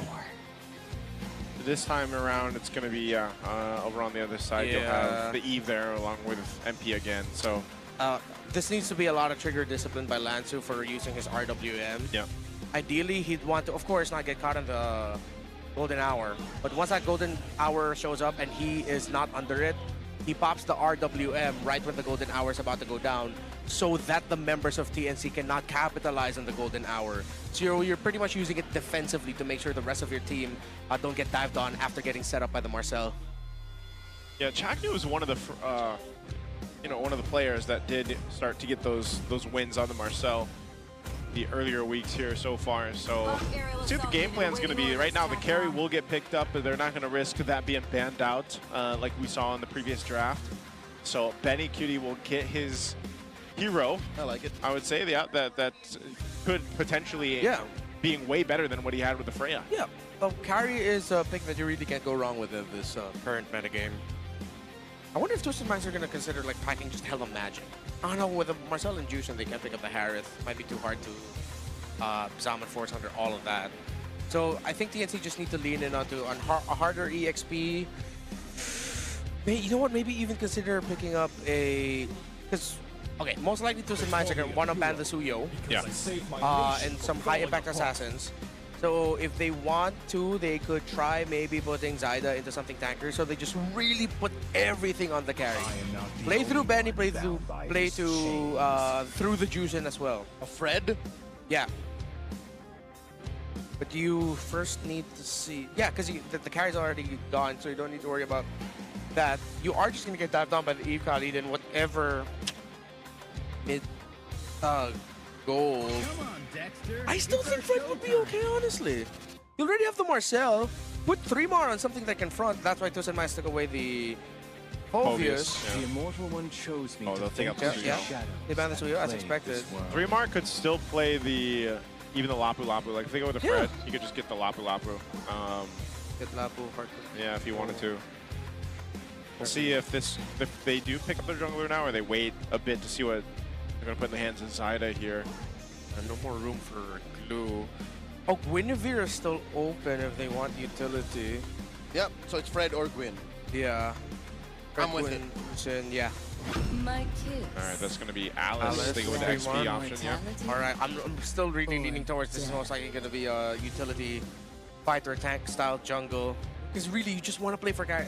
This TNC needs to accept that you don't need any other carry. You have the carry and the juicing if they get Sky Piercer stacks on it. Yeah, they can... Gwen or Fred work really well there. The answer right now, Twisted, they go to Granger. Wow. That's good. It's been a while. 3 times has Granger been picked up. 100%. Yeah. It seems to be that solution that most teams need right now. If I'm not mistaken, it's the marksman with the most range. Yeah. And oh my god, they sneak in that Arlott again. Wait a minute. The MVP Arlott from game 1. They might want to consider damage for Zyda now. Because if you put too much onto carry and juice and you're outnumbered in terms of carries. Even the Arlott does a stupid amount of damage for someone who builds full utility. Oh, this is a really tough call for TNC. Ooh. What else other would he assassin play, is out though? there? Do you want Haya again? I don't know if he does. Even the Leomord. I mean, Nolan, right? Hayabusa again? They decided to play the damage route. I can't blame them. With the literal firepower coming in through the Granger, the last pick of the Arlott, they were lacking damage output, so they decided to go for the Hayabusa instead. So he just hopes he gets stacks again, like he did. I mean, he was a threat. There was, you know, for the game where Zyda was playing through, especially mid-game when he started to get the stacks, he was a big threat towards that back line there. I'm just, in this sense, again, it's going to be a bit difficult, just like we saw in the previous one, especially when we get to objectives. Once we start looking at the crucial objectives like the Lords, I feel like Zyda's really going to have to make something work with the rest of the team here. But maybe that's why also the Marcel is picked up. Chaknu is able to go ahead and do what we've seen him do before on the Marcel, where he's just this nuisance to Twisted, scouting things out, slowing people down, taking snapshots, and golden hour. As Bremer will call it, a mosquito. A mosquito. The mosquito. Thank the you. mosquito Marcel. Let's Thank go you for ahead. riding on that. Yep, let's jump on in to game at 2 here. Let's see if we actually get to a game 3. They have all the tools they need, and we're going to go ahead and get this one started and underway. So all flickers here for everyone. There's going to be a lot of major repositionings in every team fight. Going to be a difficult one to track. Festival of Bloodfighter emblem for Benny Cutie, Lansu, Thrill. Okay, pretty much standard run-of-the-mill emblems, pickups for everyone. Lancy, did not stack up on Kaloy there. Yeah. All right. So regular starts happening here in Chakney. This is what you can expect him to do. He's just going to go ahead. Oh, whoa. Already an early flicker from Owl. That's the power of Marcel, man. That's an odd amount of commitment from Owl that early. Yeah. I mean, did he not realize that Benicudi stayed a little bit back? But he could see the minions. Yeah. Why the flicker? Probably just being safe. More safe than sorry at this point. Okay. I mean, before the next big fight anyway. I mean, Turtle's across from them, so it's not like they're really going to be there for that fight anyway. 3mar got the EXP Crab. Slight advantage for the Alice. His job is to protect that side of the jungle. Earlier, I believe he was able to stop Golem's attempt by MP the King. So he kept the green camp. Zyda's going to be able to get it. Both junglers are now level 4, 22 seconds heading into the Turtle, while Lancey has to go back and recall real quick just to top up. Okay, so nothing crazy happening. Our Turtle's going to be up, though, in just about 10 seconds. Here we go. MP's not there. gonna try. Yeah, he's not going to try. I think it's better just to be safe, rotate up. That Turtle's there. Chakno intercepts that rotation by Kaloy. In comes Zyda. Shadow out. He took a little bit of damage there between Sean MP and Kaloy. And this will allow TNC to kind of reposition first. I think the call for the Phoenix Army is purple on the Zyda. Yeah, purple there first. TNC are going to hold it. No one's going to deal damage on it. Just dragging it a little bit closer to their side. The Twisted Minds know because the Harley's a little bit closer, they can afford to deal a little bit more damage to the Turtle, but it gets reset. Yeah, it's going to reset. Both junglers grabbing their buffs. They're in position. Yep. Kaloy not having the Raging Sandstorm just yet, though. So he doesn't have that. Both Meanwhile, MP's jumping in. Chakno catches it. Not much damage there. MP the King holding his tongue. Does not pop the deadly magics yet. 3mar has his ult down, looking for an engage. Does not go for it. Chakno going for the snapshot, and oh my god, the full collapse coming in. MP falls in a shadow gale by Zyda, scoring him a double. Down goes Lancey, and Chakno finds another as Kaloy falls. 3 for 1, massive win for the Phoenix Army. Chakno even able to stop the recall of Lancey, delaying him even further. 3mar and TNC understood the assignment. Get their advantages, and Chakno still won't allow Lancey to go home. Beautiful entry by 3mar. Didn't even need to commit the flicker. He got a massive ultimate off and under the real-world manipulation. But all of the mobility of TNC made sure that Sean had to back off quickly. Yeah, that was a great setup in a team fight that TNC was able to go ahead and take. And, you know, great start for Zyda, too, grabbing 2 kills throughout that exchange. So he'll be able to go ahead and scale up the way he wants to on this on the Hayabusa this time. Benicudi taking a couple shots, but ultimately he's going to be fine. And so he's got the flicker, too, but there's a lot of attention on that side of the map. 4 minutes in, and here we are doubting the Hayabusa on Zyda. And this is the kind of hero he wants. Again, he's still one of those assassins that you can give him the choice to play utility, but nope, I'm a mechanically gifted player. What do you want? Yeah, if your own individual mechanics are great and the rest of your team back you up with that with their own brilliance of mechanics, then higher chances your assassin jungler is going to be able to get kills. 3mar definitely a great start on this Alice. His impact, not only that fight, but of course, as we pointed out earlier, protecting Zyda's side of the jungle, making sure resources wouldn't be taken away from his Hayabusa, managing Lansu well in lane. He's playing aggressive, forcing Lansu to stay under tower. He's not necessarily freezing Lansu out of a lot of things, but it's stopping the Admiral from being a part of the game. Oh. Thought he was going to deadly magic that. And look at this, the punish from TNC. Shadow kill on Kaloy. TWIS was out of position there. What did they want? I'm not sure if, that was just a clear disconnect. Yeah. It looked like the play was, all right, throw out the deadly magic, let's get a kill, but then they just got counter-punched and the kill goes over to TNC. Now level lead. Wait, RWM? Sean with that RWM off angle, trying to stop Zyda from getting that assassination. They were aware.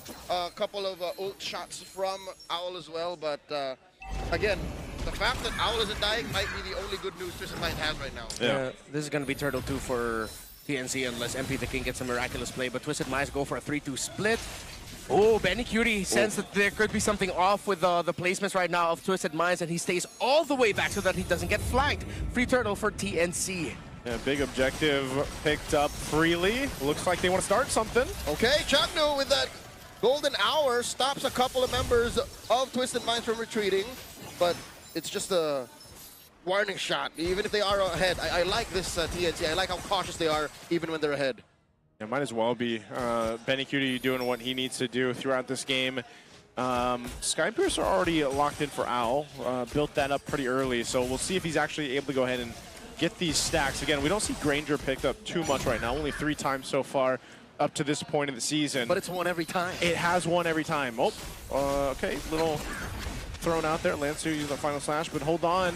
Still a lot of attention towards Benny Cutie. I think even Twisted is wondering exactly where they're going to be able to find something. They just haven't been able to either utilize the Deadly Magic or even the Raging Sandstorm hasn't hit yet. There's a lot of AoE that Twisted Minds have to deal with in every fight. Of course, with the passive of the Alice, the fact that there's even bigger circle surrounding the Juicin when she has her Crimson Beacon up. Oh, Ow! Oh no! Chaknu comes in, tracking shot. In comes Kaloy, flicker, Raging Sandstorm. Chaknu kept alive by that golden hour. He backs off. Close call. Okay.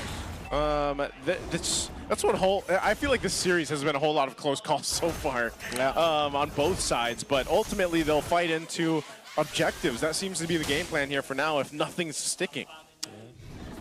Now, my biggest question for Twisted Minds is, will they have enough damage later to deal with 3-Mars Alice? He decided to rush a Radiant Armor, thinking about the even, of course, the Harley. Oh, speaking no! of... There goes the throne of Ruin! And the choke up and the takedown. Benny gets Owl, and MP gets taken down by 3-Mars. This is going sideways for Twisted. You just had your question answered. I think this early on, Redmar, I don't think they're going to be able to handle 3-Mars Alice right now. Chaknu, tracking shot, snapshot onto Kaloy, and 3-Mars is just holding the sinister position. Gleams out, goes for that final turtle. Yeah. And since the Juicin is going to be the Skypiercer holder of the team, no Skypiercer for Zyda's Hayabusa this time, but for the Hunter Strike War Axe, and TNC have a timer to work with. They cannot allow Owl to get items. At full damage, it's going to be more of a threat. Even MP the King's Harley, despite having the Radiant Armor already built up, once it gets to the really late game, then 3-Mars Alice is going to have to play a little bit safer. For now, though, they have to keep this up. Shadow kill by Zyda. RWM put up by Sean. Final slash. Taking 3-Mars down. That's where they find that extra source of damage on tier 1 in mid. And another choke up on Owl. His second death. This game goes over to Benny again. Ooh, they are not letting up. So even if they lose 1 to that final slash Raging Sandstorm combination, they'll get the key target, which was Owl, delaying him further. Yeah, that's a big trade win there for TNC. They're even going to be able to break the tower. Up top, no break in the mid for any of these two teams just yet, and now 3-Mars has an Oracle alongside his Radiant Armor, so he gets a little bit more physical defense, around 20, through that. And of course, all the regions that he's going to be able to get. More shields, more health, all good. I still don't think it's at the point where the Granger can really mess up this Alice. It needed like a full effort and even damage from the turret to take 3-Mars down in mid. Yeah, they're going to have to be, okay. Ooh, Throne of Ruin used. No Gleam to follow through. Flicker just coming off cooldown here for 3-Mars. TNC can afford that. Yeah, they can afford that. They're 4,000 up ahead at this point. They've got actual space to work with, unlike the previous game. And they've put themselves in a really good position for the Lord when it does come up. I'm almost wondering if Twisted, because of the lack of damage, because of the lack of the items, and how difficult it is for them to just approach a full-face fight like this. Chaknu from the back, tracking shot. They collapse on the Kaloy. Shadow kill, RWM coming through, but Kaloy lives. Quick sand guard for the save. Yeah, they force out resources. They save their tower. But are they going to be able to healthily contest this Lord? Lancy now has a Skypiercer. That changes the game for TNC and for Twisted Minds, excuse me, and of how they are going to be fighting this. There's still a big gap between the two gold laners. Almost 1,000 lead for Benny Cutie. Owl doesn't have the items just yet. He has his own Piercer, though. Oh, Chaknu coming in, looking for that freeze frame. Kaloy gets knocked up. Prolific roar for the Granger. I wonder if they know that TNC is going this fast. Okay, Kaloy says, yep, they're going for it. Chaknu, golden hour, catches one on the back end, and Zyda secures the Lord. Just, might as well just throw that golden hour out, buy enough time, cut off the team from actually trying something. I don't know if they should have. Chaknu might have been doing them a favor. Yeah, simple and clean zone out. That golden hour was Chapter telling Twisted Minds, I'm helping you guys. Yeah. Just don't even try. Please. Just give us this. We'll break your towers. You can try for Lord 2, but you're not getting for Lord 1. There doesn't have to be bloodshed. Yeah. Well, it's why I was going to ask earlier, like, how long is Twisted away from actually being able to win a team fight? Because I'm almost worried that in this time, even if you get a final slash off, you might be doing the team a favor of TNC to actually put them in position to collapse down. Oh, Jacknu threatening the freeze on the 4. RWM by Sean. It's 3mar on him. 3mar taking a lot of turret shots here, and they do not get that final slash as the golden hour stops too. Very happy with the push. Perfect golden hour by Chapter, man. He saved TNC there.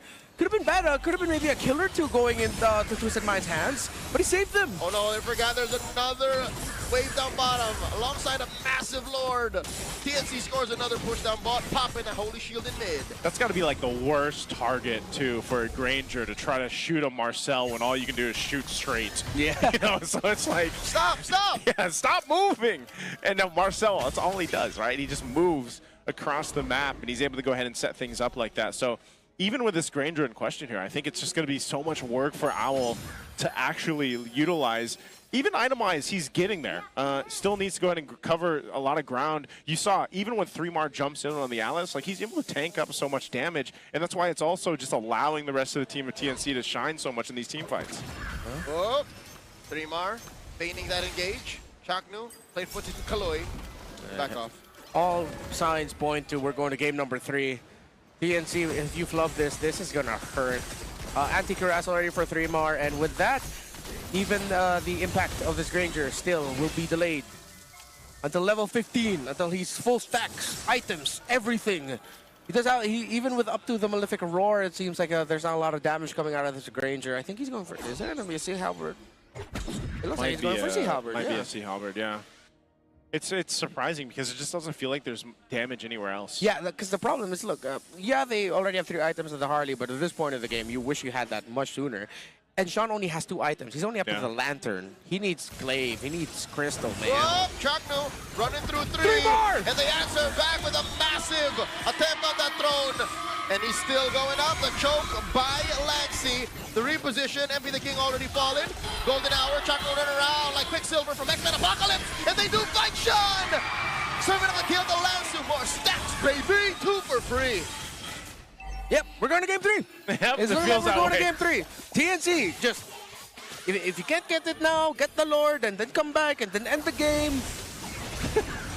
There's nothing else that, I feel like, because watching them team fight, nothing's going their way. Yeah. There's nothing happening for Twisted in these team fights. They don't have the tools, man. Yeah. You know, 3mar and Zyda set the tone early. Chaknu's aggressiveness. Ben Cutie deathless. They decided to play not only for the carry, the swerve to pick up the Hayabusa. It could have been bad, but then they made it great, starting off with a double kill for Zyda's Haya. And just like that, Twisted Minds have completely run out of ground to work with. They still have towers in base, but TNC are going to be looking to end it with this potentially final Lord push. Get the massive gold lead for the Zyda Hayabusa. Yep. So waiting for one last item while MP the King's trying to scrap for his 4th. Even a massive lead between the 2 mid laners as Lancy is already up to a Blood Wings and still going through components is Sean for his 3rd item. Yeah, 3mar's Alice right now, just taking bullets to the face. Look at this. They Gets away with the on gleam. the 3mar. They send everything that they got. In comes Chaknu, handing out selfies like it's 2021. And they go ahead and escort that Lord mid. Bottom lane has a massive wave that Lance wants to deal with the old-fashioned way. Oh, golden hour into that spot behind the tier 1. TNC are all inside the base. Really good uses of that golden hour right now, and a lot of it's just to go ahead and buy those little windows of time for TNC and the way that they're approaching the base now. Zyda, I think, ready for this top push? Can they still push in? I think they should try. They have 2 minion waves that are going to crash in. Sort of separate from one another, but they have the Alice. In comes Zyda, shadow kill. Kaloy catches a majority of it. Sean helps out. And with that, Twisted Mind still alive. Just viewers a little bit too safe. For TNC? Yeah, I feel like it's a little bit too safe. Yeah, it might be. You want more. Yeah. But then they were probably looking at the fact that it's still a relatively healthy tower up top. If that was any lower, 3mar might have decided to dive in. as Jack New and Zyda also decided to push back the members of Twisted Minds through the closer to the center. Yeah. But this is just buying more time for Twisted, which is what TNC doesn't want. Okay. They might just take the discipline round, it seems. I mean, even with this kind of lead and this kind of composition advantage, they are definitely taking their time. I don't know if they want to continue to do that. Wait for the Lord? Like, wait, another minute. Like another minute, but just waiting, just based on the last push even. Discipline round indeed, so they'll go for that. It's a Gleam fake out. Al has a halberd. I think his last item might be a Winter Crown, it looks like, as his defensive. Cooldown reduction and adaptive attack. So well-rounded. Plus if ever he gets caught, he can buy the team some time to help cover for him instead of rushing for the immortality. Where is the chance that Twisted's lineup can actually turn things around item-wise and damage? I mean, you see a Winter Crown being picked up here. He did build that Sea Halberd for Owl now. I think it's the 4th item on the Eve. Once that's locked in, then they should be good to go. Even with the Divine Glaive, there's enough threat there. But 4th item on the Eve is like, yeah, go time, even though it's still like more than 5,000 gold lead they can fight. Oh, they spot out Chaknu. Be the King forces a massive long-way rotation for the Mamba.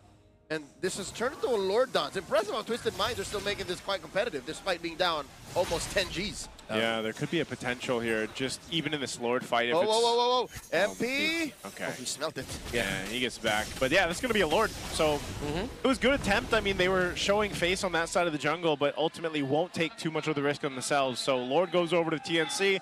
Massive lead at 10,000 up. They've already got a base turret down, and now they can get ready to go ahead and knock some more. If it wasn't the last one, it has to be this one. Because if you wait any more time after another failed attempt and we're going into Lord 4, at that point Twisted Minds would be ready to go and counter. Yeah. But the problem is, well, again, there's still a lot of towers to work with.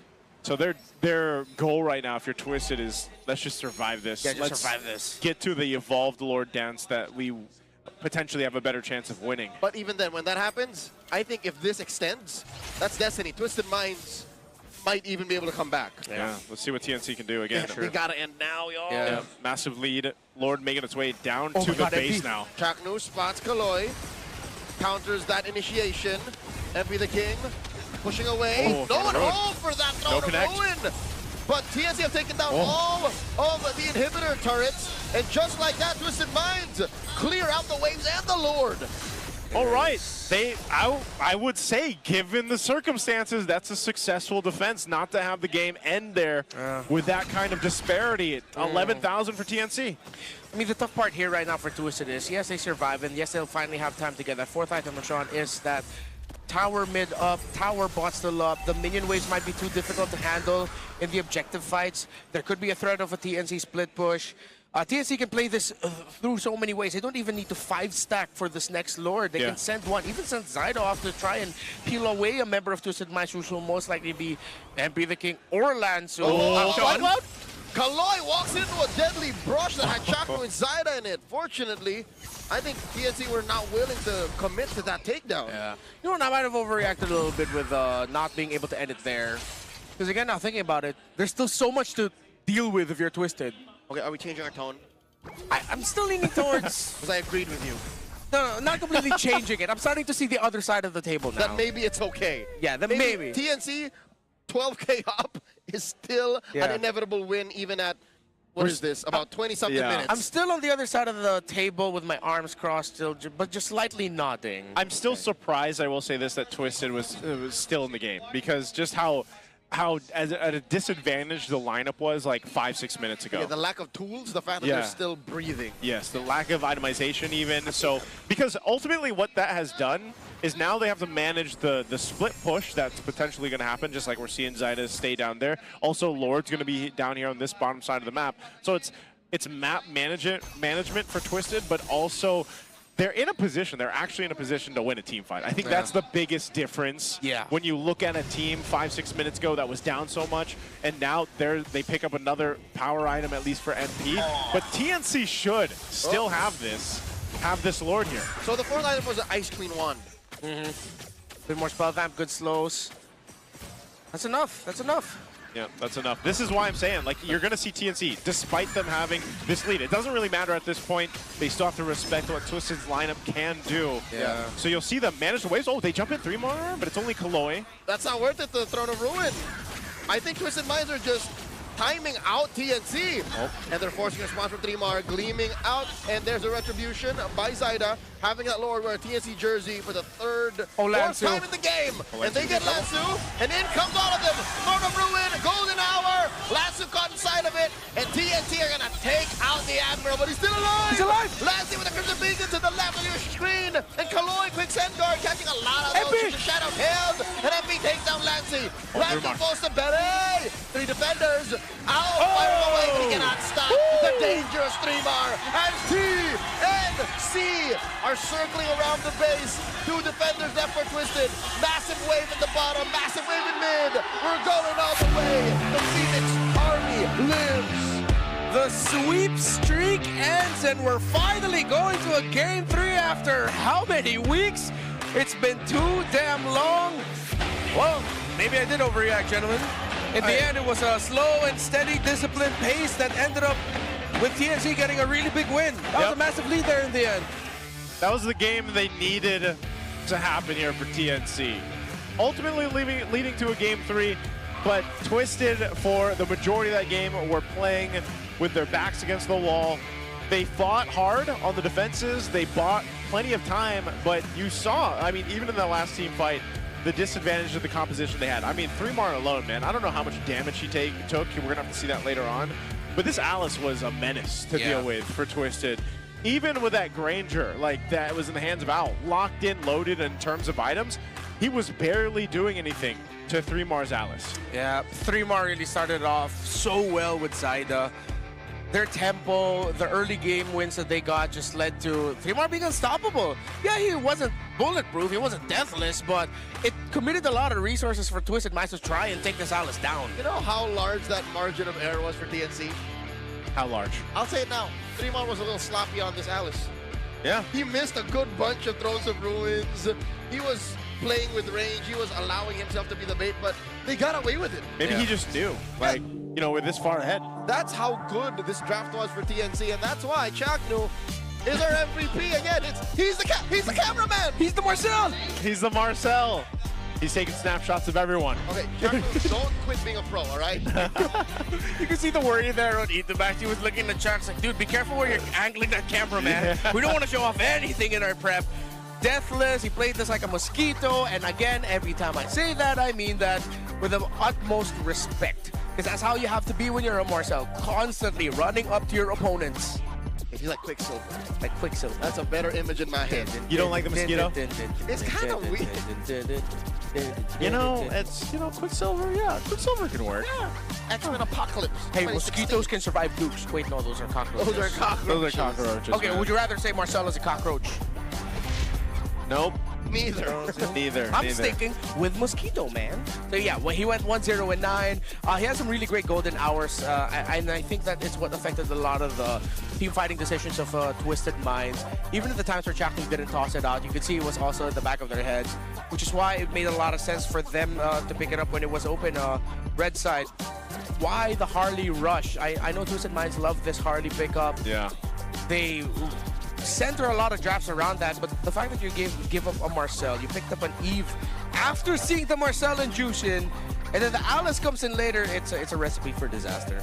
Yeah, I don't know if they're going to actually prioritize that again for Game 3 for MP, but you know, there is a lot of targeted bans towards him though too, and you know, I gotta give it up to Zyda as well. He's one of the players that still brings up this Hayabusa when it necessarily hasn't been picked up too often. And there's a reason for it. You know, you really got to be able to go ahead and move around the map a certain way with that hero, and to be able to pop off in the team fights. And even this time, like you highlighted, Redmar, he went with a different build, right? He went that Hunter Strike and the War Axe build instead of like the previous one in Game 1, where he actually went with the Sky Piercer. But so this just ended up really working, I feel like, as a team, and it also allowed Benny Cutie to play, like to be where he needed to be on the carry pick here. And although he really shined later on, it was just the damage profile that TNC's lineup they were able to utilize, basically. You know, looking back at it, I mean, I already said it after the draft, but it was a good decision that instead of going for something more stable, they decided we need more damage. We can't all just let it be on the Juicin as the carry. Zyda being an assassin was a big factor to them getting that early lead and ballooning out of that. Even with Lancey building up the Skypiercer, I don't think he was able to get a stack out of that. Maybe just one. Yeah. I can't recall exactly when he got that kill, if it was before or after the Skypiercer. But even with the Skypiercer, they didn't really need it. They had a lot of wipeouts through Zyda. And that's how ahead TNC was. Yeah. Despite all of the above, they still ended, you know, sub 22. Again, this is a long game, but not the longest we've seen. Yeah. With these clean of a stat. What was the final gold lead? 12K? Yeah, 12K, like yeah. around 12,000. Look at the damage taken, by the way. Oh, it actually got 13! Yeah, it got to 13 at the end. Yeah. That was 13. taken by 3 more? Oh, yeah. 132,000, man. Oh, yeah, he was fronting, man. That's what I'm saying. He was fronting and stunting on those fools. Yeah. And he could have, like, who was going to hurt him? You know? No one. No one was really going to hurt 3mar at all. And so this was definitely a very different game in terms of the way that the XP laners were able to even approach it, or the team fights. And, you know, whereas Lansu kind of had to do similar to what he tried to do in game 1, where he was trying to set things up with that final slash, get in there for the team. But then, even if he did, that's what I was saying, like, even if you got the final slash off, you're almost like hurting your team by putting them closer to you, you know? So they're like, even the final slash is like he didn't want to use it because it was just too much of a risk for the team. Yeah, I understand why they needed to pick up the Arlon. I was thinking maybe like, hey, what if they pick up a Uranus? So they essentially have Alice, but without the stun. But then you're already up against a carry, the Marcel's there. They needed something a little bit more proactive, which they tried it, but yeah, with that extra element of if I bring even the Marcel, even if it was the Marcel that he brings closer, even the Juicin, it's like, oh, this is not going to be good for my team. So a lot of the final slashes, they weren't able to capitalize on it and make it a big impact final slash. It was also a great last 2 bans for TNC. They took out YSS and Claude. Took out some of the strongest basic attack sources that you could have dealt with. They ended up with a Granger, which was very good for Alice. After seeing the last 2 picks blue side, I think 3mar already felt it. It's like, okay, this is going to be a great game for me. And it was. So it was more of just, was that game, can we say, just one in the draft alone? Like right? Majority of it. Right there. In hindsight, after the Harley and Granger, Yeah. that's it. Like, if there were 2 things I would change, it's those 2. Which is, again, a huge change because Harley was a blue 1. Yeah. There's something has to give. I think they gotta let go of that early Harley prio. Yeah. That had to be the biggest adjustment. I mean, Blue One's really changed though over the weeks, no? Like the priorities, I would say, the priorities that we've seen in Blue One, because Chaknu's Marcel again forces a game 3. We've seen Chaknu play Marcel multiple times. Probably one of the more winning Marcels in the hands of Chaknu. And hopefully, you know, for TNC, honestly, either of these teams need it, but especially for TNC, like, they need to get the win here in game 3. And maybe if there's a way to go through the draft again and maybe get the Marcel, or Alice now you know is a threat too, and hell, even Zyda. Zyda's been pretty much banned out to go ahead and be forced to pick a Hayabusa, who is that hero that just doesn't pop up that often, and he made it work. Yeah. It's also because Twisted Minds really, with their EXP later put in that situation, they couldn't put enough pressure onto Zyda. Yeah. There needs to be some big draft adjustments here for Twisted Minds. I would assume that they'll have enough time to go ahead and prepare for that game 3. Real quick though, before we jump into there, let's go ahead and throw it over to a Battle Trips interview. Happy Saturday, everybody! Kaya naman dadalhin namin kayo sa battle trip together with our community heroes and our student leaders. Hello, guys. Please introduce yourselves. Hello, guys. I am Glenn Portabad, isang manpower pro from Community Heroes. My name is Carvin Josh G. Dairo Pro, student leader pro from Peñusola. Alright, Odin, I'm very sure Glenn here is excited na i-share ang kanyang battle trip experience. Kamusta ba yung naging experience mo today? Sobrang saya po kasi starting po from Cubao, nagpa-games po kami. Marami po kaming ginawa hanggang pagpunta dito. Pinuntahan po namin yung ibang mga booths. Pumunta rin po kami sa mga iba't ibang places dito sa likod sa mga productions po. I can feel the excitement na Yes. meron siya ngayon. And how about you? Kamusta yung experience mo here at MPL PH? First of all po, parang roller coaster of emotions po siya. Kasi una po sa lahat yung pagod po sa pag-commute po dun sa meet-up place. Then pagdating po dito sa place is parang nahupa po yung pagod na yun, napalitan po siya ng saya.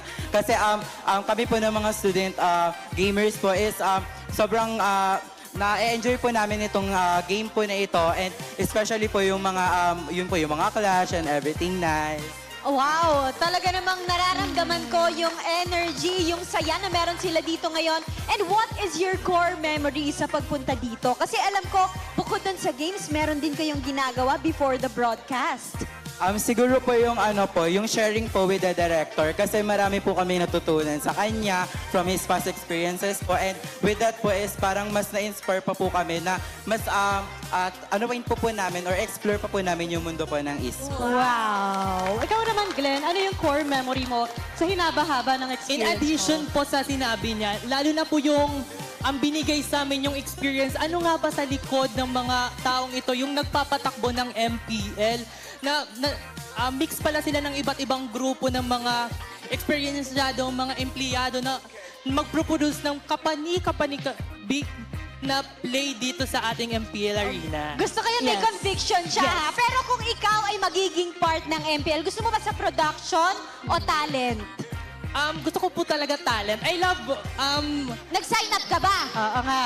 Ay, Meron hindi tayong po. Mag-sign up ka. audition. Mag-sign up ka. Gusto mo maging talent? Mag-sign up. Okay, diba? okay. Why not? Oh, Di ba? Speaking of sign up, paano ba mag-sign up sa Battle Trips as a community hero? Pumunta lang po kayo, it's either sa page po ng MLBBPH Community Heroes or pumunta po sa Munton Student Leaders PH. Nandun na po ang posting natin, i-click nyo lang po doon at meron na pong kayong chance na makapasok bilang ang participant nitong MPL Battle Trips. Alright, Ready thank you, Glenn. Ready siya sa camera, ready siyang mag-spill. Ako. Alam mo na, abangan ka Mukhang namin. mapapasign up nga din ako, Yes, Odin. that's But right. For the meantime, maraming salamat sa ating community leaders, community heroes, everybody in the community. But for the meantime, balik muna namin sa inyo, casters. There you go, Odin, Denise, and of course, all our community leaders out there for Battle Trips. We get to see them every Saturday. We're always happy to have them out here, new faces every single time, and it's what a wonderful time to have them experience this. Again, to check out what it's like to be here in the MPL Philippine Arena. And we've been doing this, Battle Trips has been going on now for Years. gosh, how many years? How many seasons? When did we start the first Battle Trips? I don't even remember. It's been a long time. Season 10? Something like that? Has there been battle trips in Shooting Gallery? There was. There was, yeah. Okay, yeah, so yeah. as far back as 2023. Yeah. 2023. For 3 years. 3 years. Well, all right, game 3. We're going to the dangerous grass. Renmar loves grass. I love grass. Mar loves grass. Why are you saying it so aggressively? Because that's how you say it, man. What do you That's mean? how- That's how you that's say how it in the back. That's how much you love it. I say it. I love grass. No, you don't. I hear it differently. I hear, I love grass. That is your own internal monologue. All right, well, That you sounds guys, like one of your ancestors. you both sound like that. You like? I love. Oh, love. That I definitely said. That's him. All him. All right, well, was that also TNC going on the blue? Yep. Yep. All right, so TNC is going to be on the blue Which is a side. conundrum for the minds because they're the ones who are on the back foot and they're the ones who suddenly have to think of a answer. Answer to that prio. Fortunately, Bonchan is a red side coach. Yes, he And prefers. Being in red with a 2-pick swing forces them to switch it up from the blue prio Harley. So Yeah. I think they'll be fine. But also, being red this season is quite terrible. Close to like a 60-40 split, almost. Instead of They're the at the 40. of the 51-49 we had last season. Yeah, this season it's clearly blue wins. Not to mention whenever you're blue or again home, you get to pick a map. Yeah. So I was that's- gonna say, how much does that percentage skew based on the map picked? That's what I would like to know. And I'm not, you know, perspectives I don't know those numbers. So I can't look at the stat sheet, look for the number, and then also do this. So I think I'll do this first, and then I'll get back to you on that. it's It's a compounding impact. Oh, yes. wait, Whoa, look at the bands here. TNC's orange. Wait, red. TNC's red. Okay, Hold TNC's. on. Twisted Minds went blue. That went over our heads. Yeah. I guess they just, yeah. Okay, they're still on that blue Prio Harley. And they still went on the Harley, and this is still going to be the Jushin and the carry. And Are we just TNC running it back? Are on their way to running back, save for Marcel. the MVP, Marcel. Different thing. No, but now they can play for pickoff. Just pair that carry with a Kalea. That's true. Got that Kaka combo. Yeah, get the Kaka combo. Twisted, I think if I'm Twisted, just take the Kalea away now. That would be like the Kaloy is a mean Kalea anyways. Yeah, she get a focus good. All right, and they get the Claude. So this is, he's like, I don't want to play the Granger anymore, so gets the Claude early on. Okay, I mean, it's the matchup for the carry. If there's a carry, it's the safest bet to do is to get the Claude. In game 1, they planned around the losing the gold lane anyway, so yeah, they can. I could never get too angry at the Phobies, but okay. Roamers are what's going to be fought for later. This draft is gone in a way we did not expect. Yep. Yes. It needed to, I feel like it needed to be, though. Like for game 3. Like it had to be a little different. Not in this order. Not in a way wherein it's Twisted Minds that's on this blue. Or at least not addressing what got them in game 1. Okay. Or sorry, rather, game 2. Oh, she's still open. No one wants to. Wow, they're just playing off of like what really worked in the last one.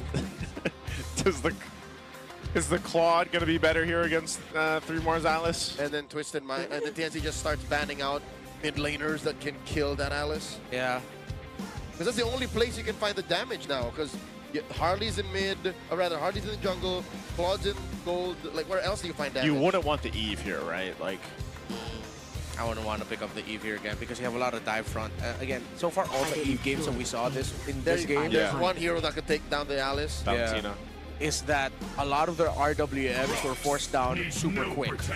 So good ban here for Twisted with the box being open. Well, Kimmy Farsa?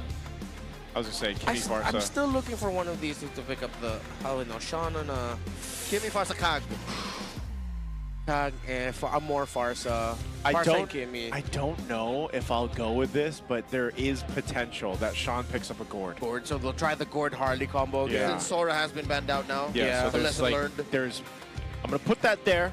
Yeah, you heard it here. Unless they save the Roamer pick for last, and then suddenly it's a Kaja last pick for Chaku. Yeah. They'll have the suppress. Remember, you need an advanced crowd control ability to be able to stop them. Actually, is it just really suppress?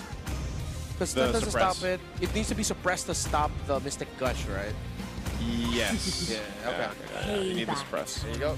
And there's a Farsa ban. So like, there's potential there. Because other than that, like, what would you want to? Yeah, aside from the Kimmy Farsa. Kimmy Farsa Kag. Those are the reliable damage sources that could stop. Zyda's gonna have to play something different this time too. Doesn't get the Hayabusa. The Yo is out. The Yo. Yep. The Yo? Suyo. Oh, Suyo. Yeah. Oh, yeah. Jinx. Said it at the same time. But even then, there's a Phobius and a Harley, and you still don't know what's in mid.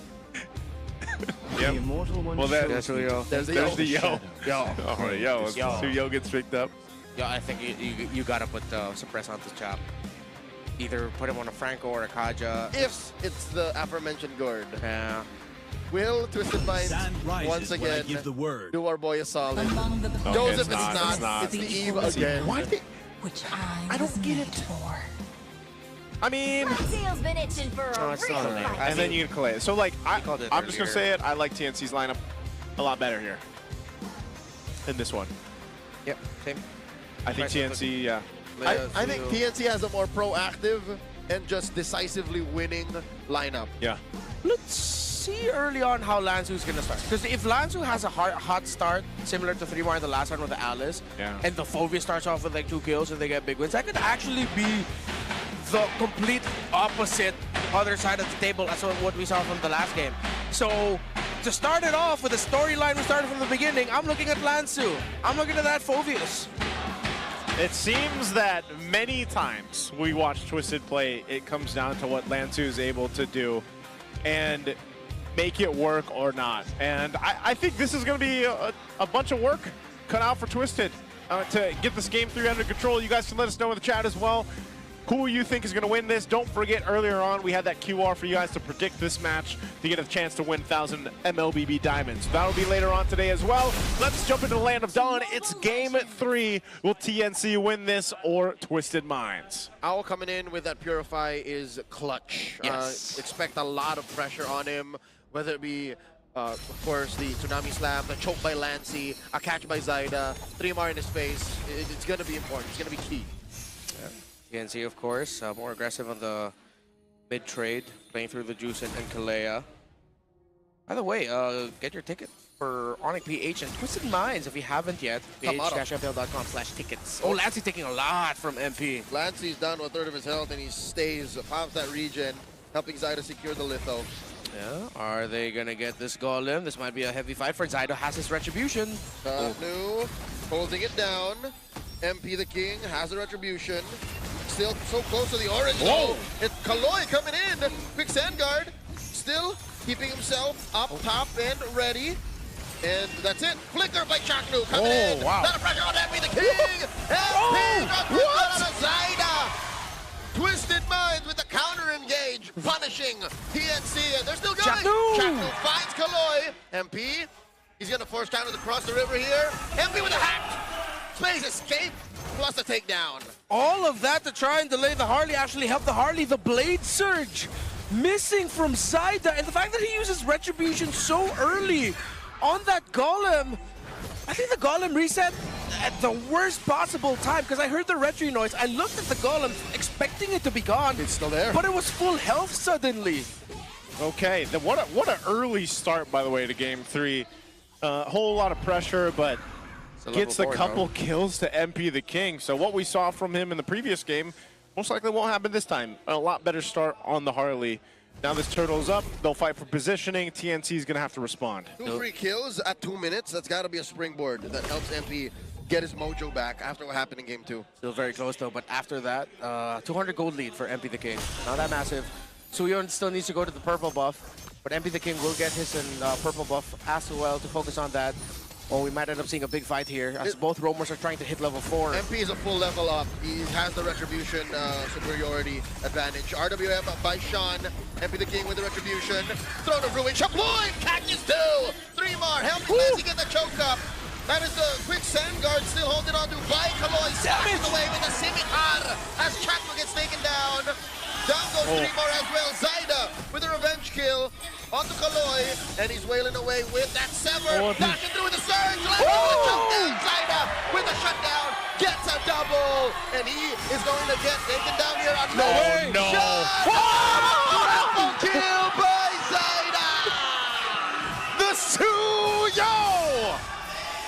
That is what we were talking about yesterday. Yes, there's a lot of magic damage that hurts the Suyo, but Suyos today would rather just look at the outplay factor, and Lancy gave so much space for Zyda, helping him out. And just like that, the first 2-minute advantage from Twisted Minds have been neutralized. RWM by Sean once more inside. Said RWM, Zyda is wailing away with that Sever. Oh, Lancy and the lives. rest of TNC back off. Lancy close call. Yeah, Chaknu got to heal him through with the passive at the right time and a little bit extra as well. This could go on to become a very entertaining game. Oh! A Throne of Ruin. We just caught the tail end of that fight. Sean barely alive. Lancy still up. Another surge of life clutch moment for the Mamba, keeping his mid laner up. TNC gets another. Talk about a fight. Game 3 has been ever since we loaded up in here. I mean, it's been constant, and neither team really has a choice but just to throw their bodies at each other and make this work. But the upper hand is for TNC, man. And we've seen this so many times with the Suyo, and I think Renmar has been the one to echo this the most. You know, Suyo's kind of busted. The mobility and the damage is insane. That's what I've been saying almost 2 years now. 2024, December. M6, Suyo was broken then, still broken now. Sean with the glowing wand. I think this should still be a turtle or a fight win even for TNC. Unless MP they can get a massive start onto Lancy's health bar. Trying to, but TNC are blocking for their mid laner.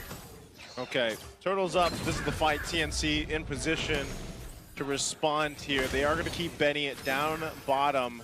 while Owl rotates up. So actually, no, he's going to make his way back down bottom too. They're just going to fight for the turtle. Okay, Trima repositions, gleams on closer to Twisted Minds, and he's setting up. There's the Shabloim! Throne of Ruin, but still Eternal scored by Twisted. Chapel finds one, Sean falls. Didn't even get the flicker away as Trima gleams once more closer to Twisted Minds.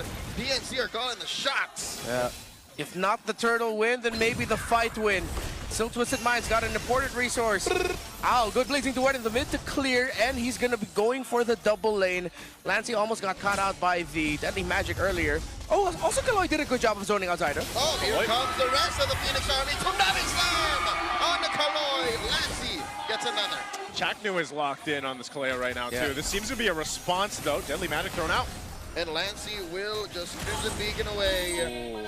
MP the King, space escape out of that surge charge from Zyda. And here's a 1v1, Lancer versus Trimar. Lanzu, Infernal pursuing on, but it's not effective. Trimar is just too chunky with that early Radiant armor. Yeah, he did the same thing last game. It picks that up. Makes him quite tanky to deal with his composition. He's a distraction right now. Can he gleam out? Yeah, he can. Oh, tail end all the other way. Forces a flicker. All right, with the flicker. Oh, that might have been desperate, but then, hey, it's two big resources. It's a longer cooldown for the flicker, so let's say that Sean made a right call there. Half win. Half win. 500 gold lead for Benny QT's carry, so I'll trying to catch up in terms of the items. So two turtles went to Twisted Minds. Gotta give it that, but TNC have the advantage with their lineup early on.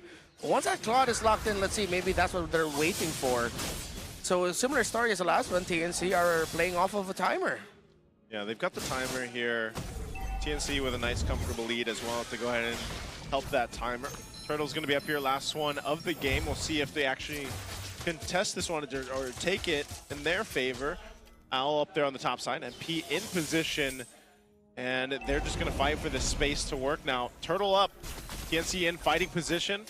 They've got everything they need. They're going to actually rotate down too. You see both roamers making their way for the fight. RWM! Lancey gets a lot of damage on him after Deadly Magic traded out more with Sean. Kaloy. And then comes the rest of them. Kaloy going to hunting, fight Zyda. Oh, that is the Raging Sandstorm closing off the exit as Zyda falls. That's a shutdown. 2 for 1 the trade. Twisted Minds just make a beeline for the turtle. Yeah, that's a mishap there. That's third for Turtle. And TNC lost their jungler and their mid. That's a terrible trade. No, not even a trade. Nope.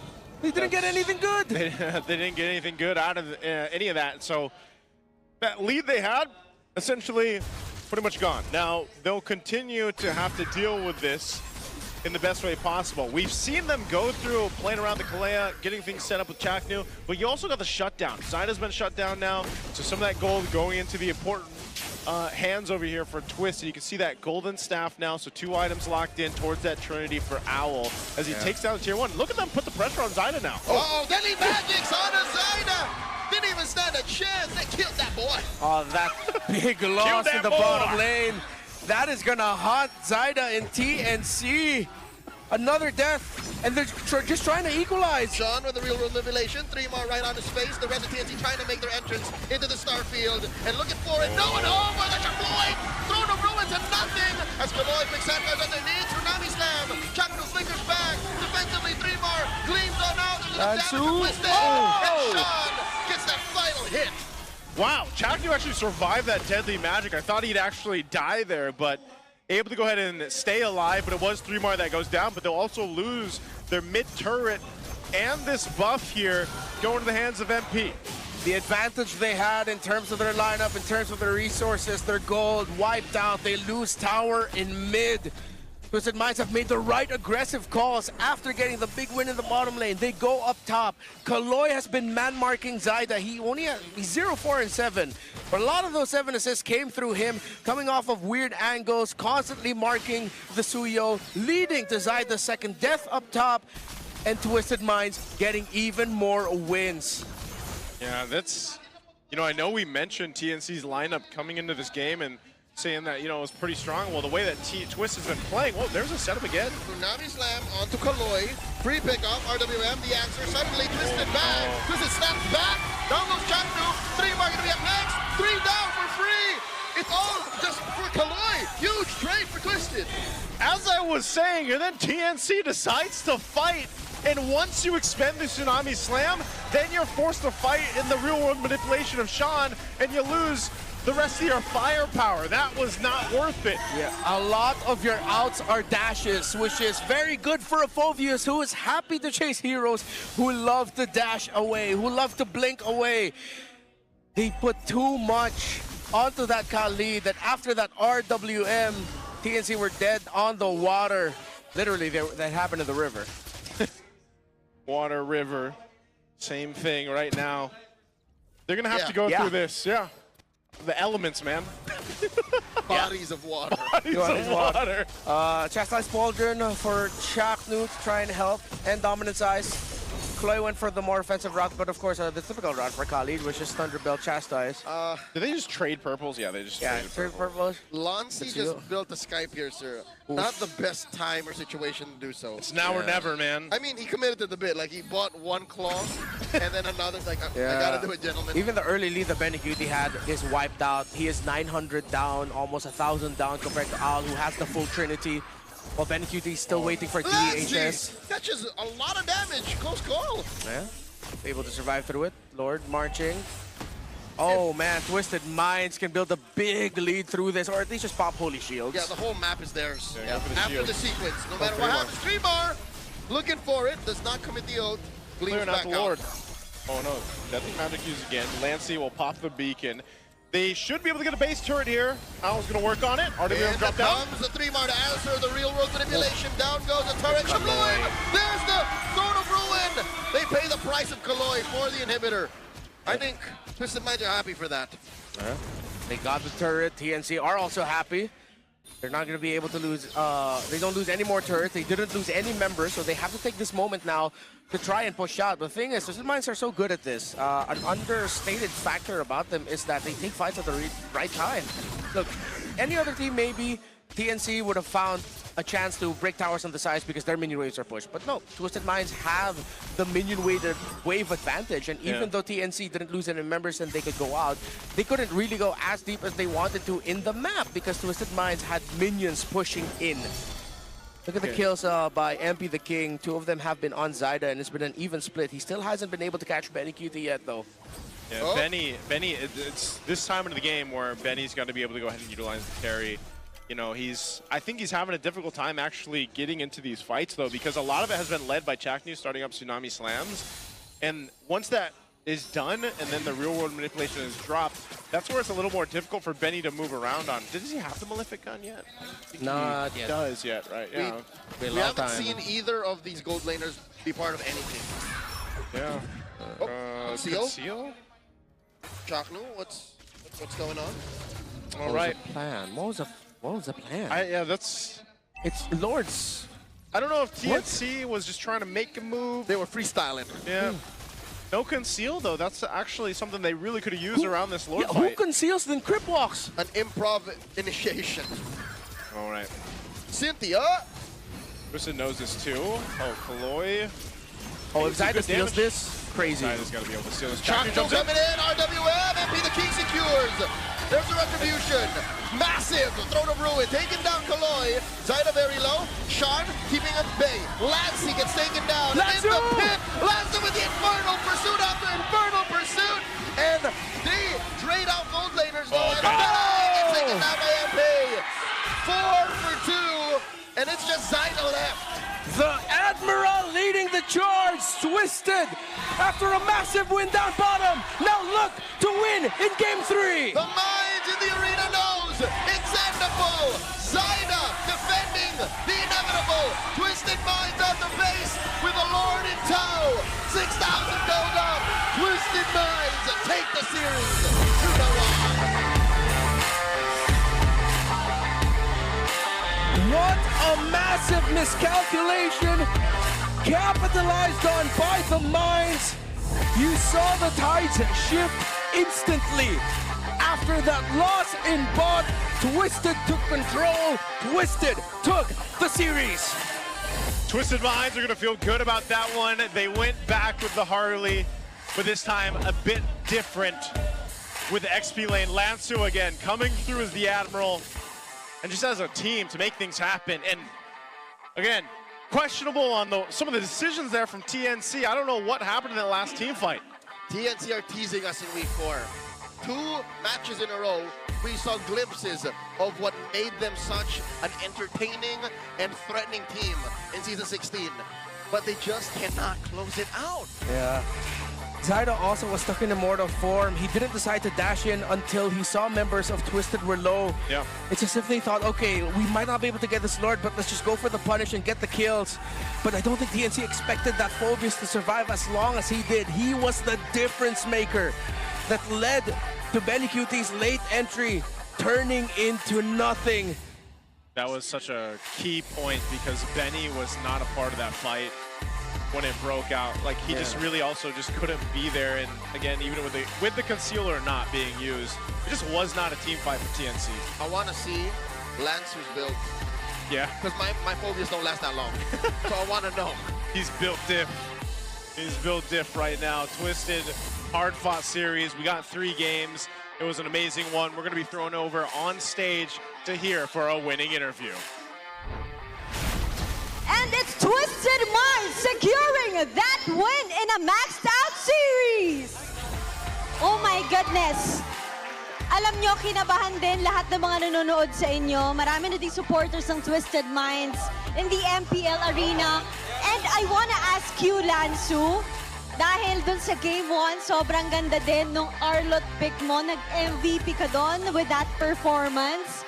Kwento mo naman sa amin kung paano mo na-timingan yung Hayabusa with your final slash.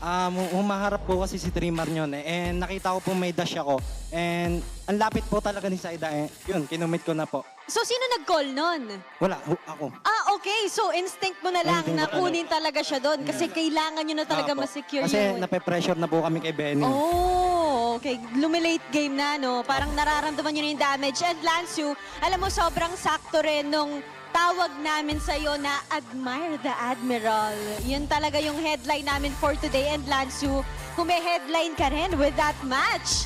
And gusto ko lang din tanungin sa'yo kasi pareho kayong gutom ng TNC sa panalo recently kasi kailangan yung maghabol ng points.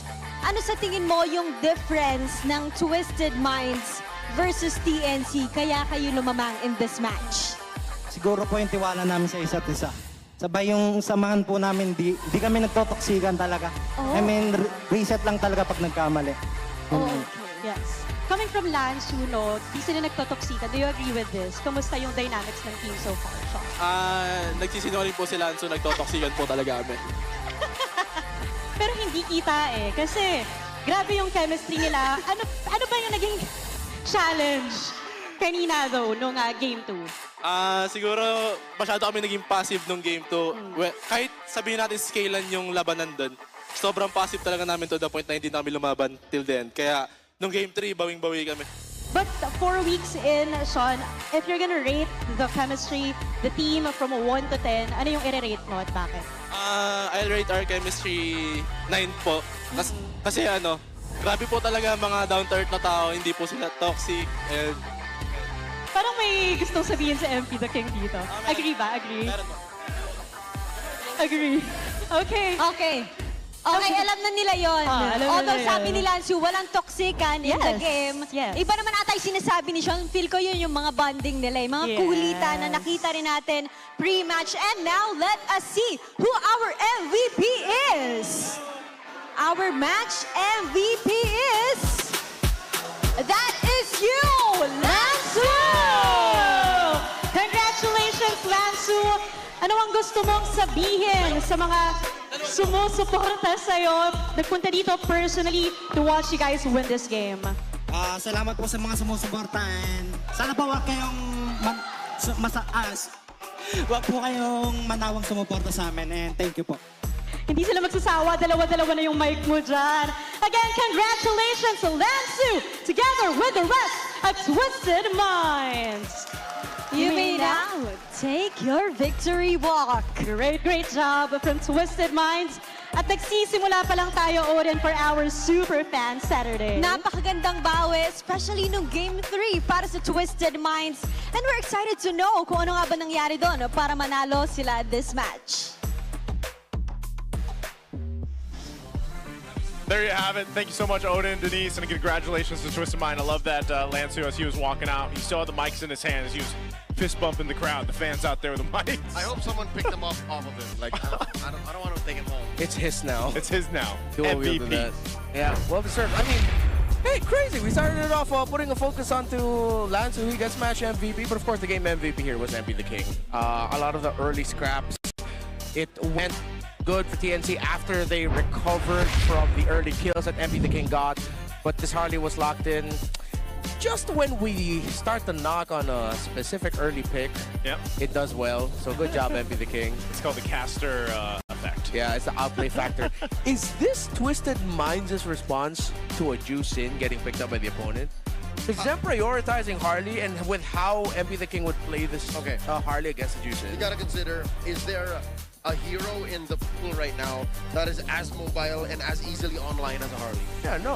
No. That's why. The closest one is the Suyo, but it's a different kind of mobility. It's not as mobile too. Yep. That's why. Force out the Crimson It's Beacon. a tool that Coach Bonchan and Coach Eson say, yep, no, our team needs this. Yeah, for better or for worse, but this was one of the scenarios where it was better. The very first highlight was unfortunately the turning point of the game. After that, there was no recovery. Lansu surviving this really was game-changing because he was able to get some more hits onto Benny QT. I think Benny and even TNC expected that they'd be able to take down that Fovis faster. Yeah. When that Fovis survived even longer, it bought more time for a slight readjustment and reposition for Sean and MP to finish off the carry. I think there were 2 or 3 major breaks of the game. That early sequence where Twisted punished TNC's early invade, and then Zaida getting a triple on the upper corner of the map. Yep. Remember that? Yep. And then Zaida dying near orange. That's where it all just ended up going sideways. Yeah, because TNC had like the control and they had the lead again, and Chaknu was setting things up like we were seeing with the Tsunami Slam, but it just got to a point where they weren't able to deal with that. And you were asking about the build from Lancer. I mean, there's the build right there. You know, he had the Radiant Armor, Dom Ice, he had the Chastised Pauldron, and then he had the Winter Crown. That's it. That's it. That's all he needed. He survived so much, man. Yeah, for a good amount of the time too, it was just the Radiant Armor and Dominant Size. Yeah. The Chastised Pauldron came like way later into the game, and when it was already about to close up. Owl also surviving here. He went for Winter Nature 4. Sean had a much better time in the mid this time around. I think also, yeah, with what you mentioned with Zaida getting picked up top after that, when he was in the orange buff, above with Kaloy Man marking him. Now looking back at it, I'm thinking like, what else did TNC want to achieve with stacking 4 dudes in the bottom lane just so that they can get a little bit more farm for Benny? They left their jungler all alone. I think Zaida's the one I feel the most bad for in this. In hindsight, the Suyo should be fine. So I guess it was a lack of communication or just, again, map awareness. Yeah. The thing that, no, there couldn't possibly be, oh, there is. Yeah. Which that in itself is a problem because it was all on the bottom. They could have at least had a body or 2 in the river. You just really need one to watch out for your carry because the last big thing happened in the bottom lane. Usually that means that there's a bigger rotation that happens on the opposite side of the map, or they're controlling the upper quadrant. So the fact that you stack bottom, surprising. Yeah, it is a bit of surprise. Communication important here. So let's hear the communication with our Infinix mic check for the victory. Pipigilan ka. Ay, mid nga, boy. Kaya ako na sa mid. Ay, dito, pre, oh. Kari. Gusto niyo, pre? Dito. Ano, dahil mga ano ko, pre, ah. Sign na. Harapan lang, Papi. Harapan lang, guys. Binota ako. Buhat na rin, boy. Harapan lang, guys. Trimar po tayo nyo, kaya. Nice, boy. Ito na sa akin, pre, binigyan ako. Tingin niya. Ito, tatlo. Walang buhat, pre. Patay ito, pre. May duwet pa ako. Tara ko, filto, pre. Abang tingin tayo, magdidip pa ng top. Kaya nga, boy, maganda pa to eh. Kaya nga mo. Akat na. Alay na suyo, ah. Wala na sa'yo. Dard. Buhat. Ito harap, pre. Ay, Lancy. Kayo, lubog, ah. Kari. Tuyo, walang buhay. Namek na kami, nakailangan sulat. Kari. Walang player. Tapos yan. Na-player. Nice! Wala ka na tayo. Suyo. Ano ata yan, ah? Walang wings. Okay. Pre, walang wings, pre. Walang wings, walang buhay. Nakap ko. Nice, boss! There's our Infinix mic check with Twisted Minds. They all communicate, but you know, you saw their Kaloi too. Pretty, yeah. No wings? No No wings. wings. Is that immortality? Immortality? Is that what they call? Yeah. I was wondering. Because it's the wings around the bubble. It was a lot of, well, I think it was very clear what they were shot calling, so I don't think we need to do a lot of translation. The only thing I asked for is maybe a words per minute. Yes, they all speak very fast. But also, we're going to go ahead and mention the Ultimate Glow Up has officially arrived. The first ever Legend Skin exclusive Radiant kits are finally live. We're talking about an upgrade for Freya's Galactic Vanquisher, Johnson, Sovereign of Realms, Alpha's Revenant Roses, and the iconic Saber, codename Storm. The effects are all a whole new different level. That's right, open your MLBB app to see those new animations and grab your own Radiant kit today. I was unaware of this. I have a few of those legendary skins. I need to get a Radiant kit now. Man, I'm going to check that out after this. The wait is over, though, because MCGG Rising Stars Season 5 is officially back, and the stakes have never been higher. We've got the top contenders from 8 divisions, all vying for that #1 spot. Will the fan favorite division take the crown, or are we in for another legendary dark horse upset? It all comes down to this! Catch the semifinals on April 25 and the grand final on April 26 on the official MLBB social media platforms. Tune in and witness history. I'll be casting that, by the way, so I'll see you guys there. I'm a magic chess man.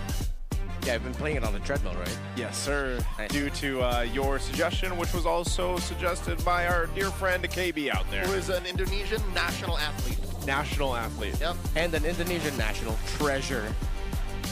Well, I wish we could all be a treasure, but hopefully we're a treasure to you guys. We'll be back after the break here for second match. We'll see ya after this.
Live sa tuktok ng Victoria Sports Tower. Nakatutok pa rin kayo sa MPL Philippines Season 17.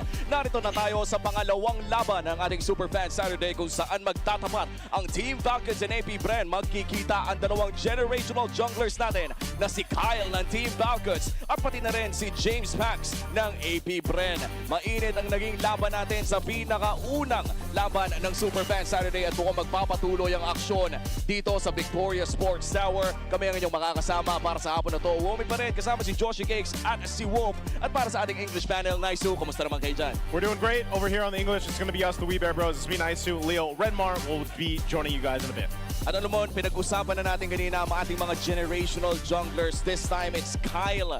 Finding his own identity already up against James Max. Na sabihin na lang natin ay medyo hinahanap pa rin ang kanilang winning ways. Tinanggal na nga yung TZ sa Kyle TZ, wanting to build his own legacy without the TZ na namana niya sa GOAT na si Kyle TZ. At ang kagandahan dito sa kay James Max is talaga pumapalag siya. Sabihin natin hindi ka sila nananalo pero commendable naman yung nakikita natin mula kay James Max in the past games that we've seen them. Yeah, I'm a little bit frustrated for James Max. It's like he literally found his identity and the entire league said, no, you can't be that. You can't be Suyo. We're never gonna give you the Suyo again. But let's see, what if Falcons are gonna try to, well, no, they even acknowledge it in the interview that they are not gonna allow the Suyo to come through. So he has to find a new one. I think the question for James Max is, sino siya pagkatapos ng Suyo? Kasi lahat ng generational junglers, wala ang mapipin down na iisang hero. Everyone has at least 2 or 3. Yeah. For James Max, who could that be? It was just the Suyo. I mean, for when we introduced him, especially, it was all the man with a million moves, and it was a Suyo that was the highlight. So I think, yeah, this is a chance, an opportunity for James Banks really to even make a name for himself coming in as a generational jungler. Yep, and looking at the generation junglers na nakikita natin sa ating mala yearbook postcard vibes na graphic dito, pati yung mga iilang ngayon ay nasa ibang roles na nagsimula bilang core/jungler ay narito rin sa ating mga pictures na pinapakita. Yung mga different eras, di ba, ng Brawl era, isipin mo si Carl TZ at sila tatlo, in fact, na naglalaro pa rin. Iba na yung roles ng iba, si Carl TZ nandun pa rin. Nung Age of Dreamers naman, ayan yung mga notable na may binago sa paglaro natin, which is TWIS. And then, full clip. Nung mga nakakalimutan tayo, full clip ang pangalan niya. Nasaan na kaya si Full Clip? Nasaan na kaya siya? Kasama ni Pamela. Actually, Nagsama sila, one season. Nagkatotoo naman for our James Banks naman nakita sa loob na ating camera. Ang kasabayan niya talaga dito ay si King Kong. Kung naalala natin, I think there was a season kung saan madalas din silang pinagtatapat, but this time ang kanyang katapat ay si Kyle na isa ring world champion na ngayon ay para bang na-reinvigorate after last season's performance. Ibang klase yung pinapakita ni Kyle ngayong season 17. To be fair, it took a while bago naging champion itong si Kyle. Pero kasi nung una niya, parang ganun din, explosive din eh. Nung debut niya sa MPL, ang dami rin agad nakapansin sa kanya. Same with James Banks. It's just that yung meta, yun lang talaga yung nagiging problema sa kanila minsan eh. I think for a lot of people that watched, formerly Kyle TZ, but now Kyle throughout the seasons and then of course their world champ run, he's someone who really adapted, I feel like, to the meta. The utility jungler especially. He was one of the junglers during that time that you almost could count on him to secure all the objectives. And he's really developed now into just being so adaptable on the different heroes and the different metas in the jungle. Yeah, we have to talk about the elephant in the room, though, that Kyle himself acknowledged during the Infinix mic check yesterday. He's coming off of a day where his red tree wasn't so hot.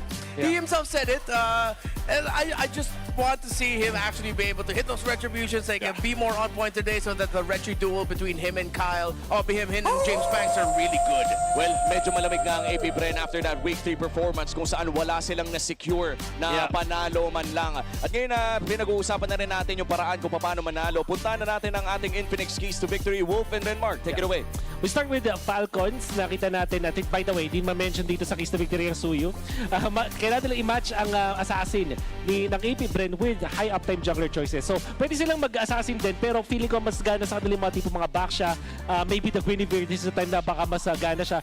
Dahil palagi siyang online, parang lagi may ambag. And then you also have to make sure that the side lanes have natural advantage. Napansin ko din kasi madaling hanapan ng butas ng APBR kapag naglulugi yung gilid nila sa draft pa lang. Yeah, and for APBR, I know I get it. Uranus works in lineups when it does, you know, if it looks good, pick up the Uranus. But I don't want to see KelVJ at the Uranus anymore, man. I want to see him in a very proactive EXP laner that can win lane, snowball, be aggressive, be there in the first to third turtles. It's an important part of the AP brand recipe for KelVJ to be active. But for James Banks, maybe turn things around, go on the more oppressive junglers. If it's available for AP Brand, pick up the Baksha. If it's not, make sure that Falcons don't end up with it. Yeah, and I like that point, Renmar. No? Parang gusto ko nga makita si KelVJ on those playmaking XP laners. Katulad na lamang na nakita natin sa ating match MVP in game number 1 or match number 1 na si Lansu na nakapaglaro ng Arlot and other playmaking XP laners. And in fact, ang tapatan ng XP natin dito, medyo all-star, ha? Oo, KelVJ versus Flap TZ. So yung mga Arlot, yung mga Sora, is parang worthy to contend for this game. Lalong-lalo na yun nga yung mga nakakapag-playmake. And also, one good thing to point out is that sino nga ba si James Banks without the Suyu? Who are you without the Suyu? Well, tatanungin natin yan maya-maya at makikita natin yung sagot kung sakaling tatanggalin itong Suyu na to. But I'd like to believe, no, siguro makakalusot naman sana kahit one game lamang. One game lang, pare. One game lang. Palitan. Si Kyle muna, tapos si si James Hagawa. Yun ang maganda. Oo, palitan lang kasi parehas din namang palo mag-Suyu. And so far, I think oras na para tanungin ang isang maiwagang tanong sa atin. May ibubunot ba natin ang ating pagdedebatihan dyan, mga pare ko? Ito na. So meron tayong question dito, tinatawag nating debates.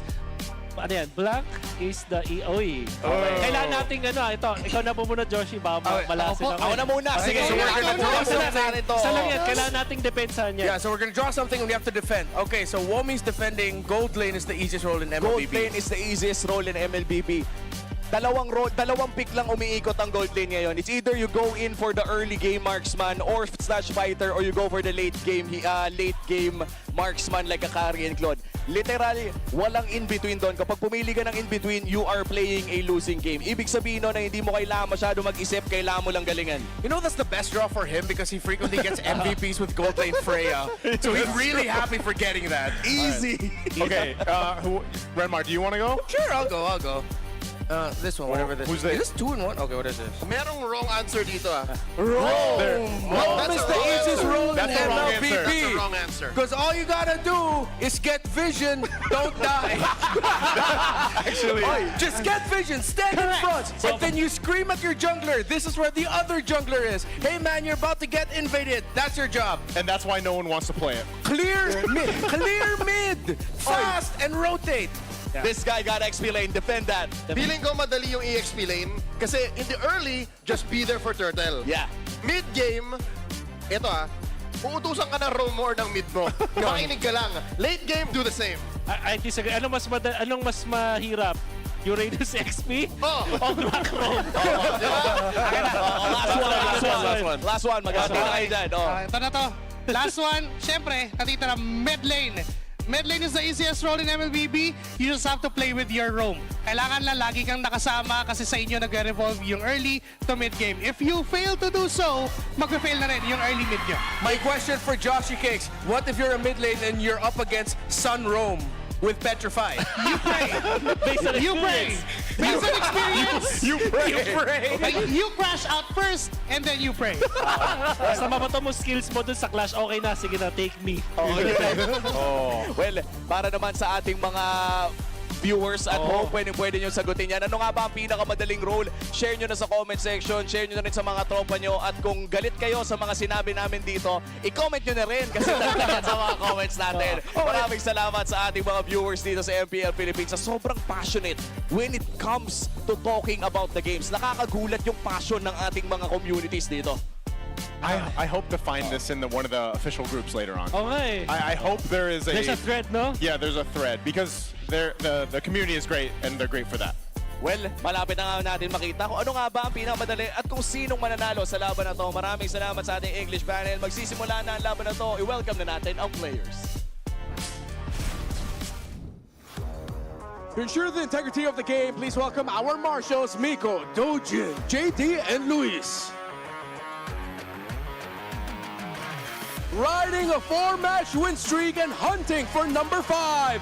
Make way for Kyle and the soaring Team Falcons!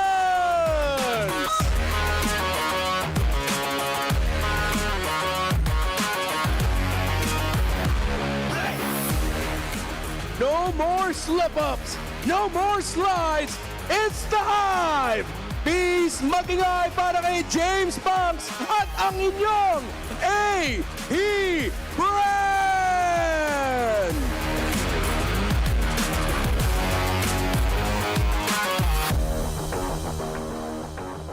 And our head referee is the Jump Master Sent. The head coaches on the stage are Coach Moody and Coach G. Will the Falcons' flight stay flawless or will the Hive reclaim momentum? This is Team Falcons and AP Brand!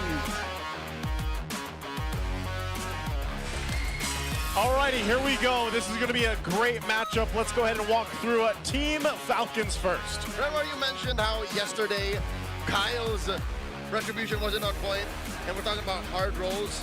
I think him not having the better retribution is fine because they're such a macro-centric team that those little slip-ups are recoverable. They still win regardless. Yeah, despite not getting major objectives all the time, they find wins because they're winning majority of the time in the side lanes.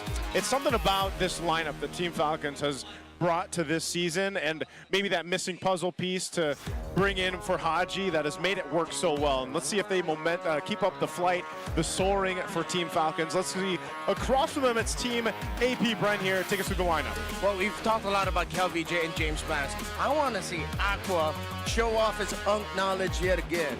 Unk knowledge? Unk knowledge. It's like old man strength. Only years of experience give you this. And he did that a lot in the earlier weeks. It's just lately he hasn't been able to because they keep losing the center of the map. You know what I've been hearing from the community recently? Yes. Aqua needs to catch up. So it's either Unk knowledge, oh he knows everything, or he's just not performing. He's outdated, Unk. Like, that can happen too. Yeah. I mean, it's really hard also for Unks, you know, when there's a lot of the... We're Unks, by the way, so we're allowed to talk we about are this. Unks. Coming up to you and just being aggressive. It's like, a lot of the recent losses of AP Brand, again, will re-echo the fact that if Aqua is uncomfortable, if Nova is dying early, then it just crumbles. Everything crumbles for AP Brand. Because their side lanes, as talented as they are, also need the help.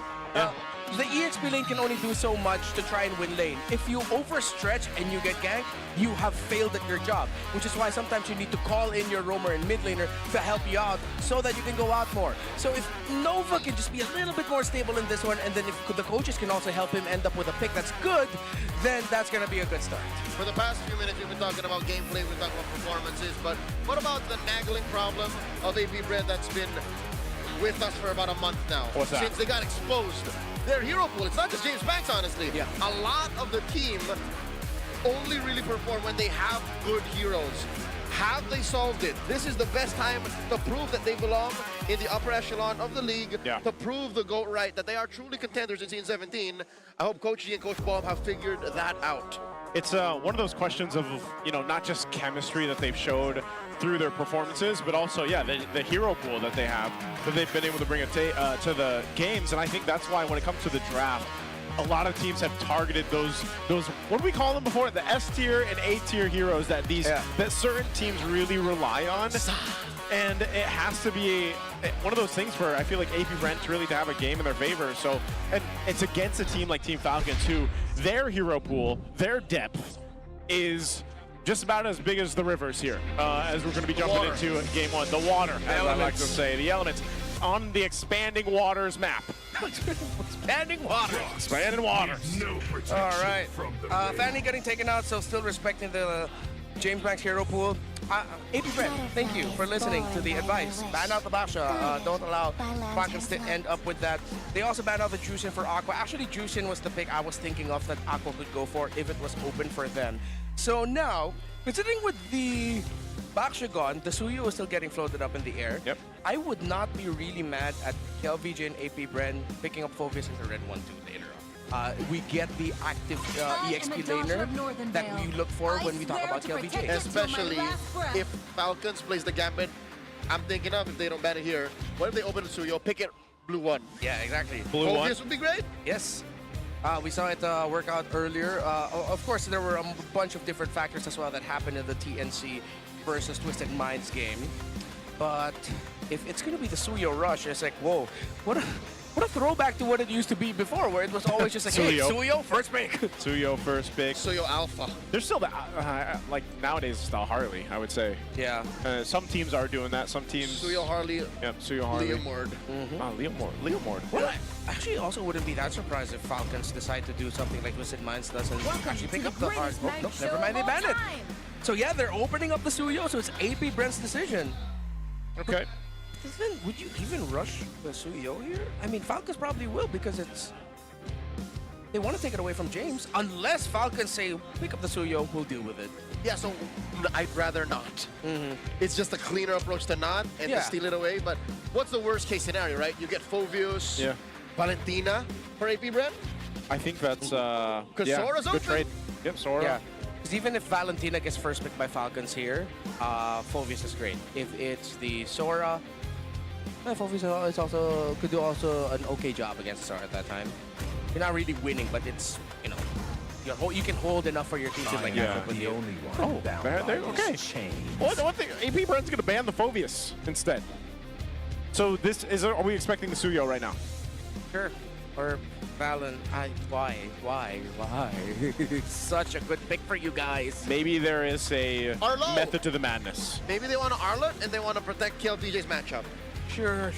So they're willing to trade Suyo. I'll look at it that way instead of crashing out. So of course, obviously, it's going to be an easy Suyo pickup for Falcons. I know my Falcons, yo. Yeah? You're not even a Falcons guy, man. Dude, I'm at least tied with Renmar as a Falcons guy, and I'm being very generous. Okay. People call me bias online for predicting for Falcons. If that's bias, then you take it, man. You're predicting the draft. Everyone on the internet, you're right, I'm wrong. AP Brent. Valentina. Safe to get the Valentina. Please get that Terrify up already. Yeah. Are they going to keep the Arlot for Red 3? There. All right, Valentina Marcel. Okay. All right. So, Oakland has actually had a hot streak with the Marcel since week 3, not just the start of week 4. He played 2 Marcel games yesterday. He's the Quantum Charge Marcel. Yeah, the Quantum Charge Marcel, the surprise I'm building an endless battle Marcel. Yeah, I remember you mentioning that in the broadcast yesterday. Yeah. The endless battle that he used in the previous game, and then he changed it. He went Flask of the Oasis. Yeah, just a little bit more damage. So let's see if Ogun is still going to be willing to play a Khalid into this. With Valentina, you can still opt to pick up a Farsa for Haji if he wants to, or the Kimi even, but then with the Suyo, depending on what the remaining options are for your front, I'm thinking of Glue Roam, but then Marcel is so much faster, might be slow. So they get the Claude instead, taking away, and they go for the pick-off route instead of the faster rotating route. Good sustain. I think AP Brand here, just lock in the carry, make it okay. And you also... Whenever you see a team pick a Kalea, there's usually one other hero they combo with. Yeah.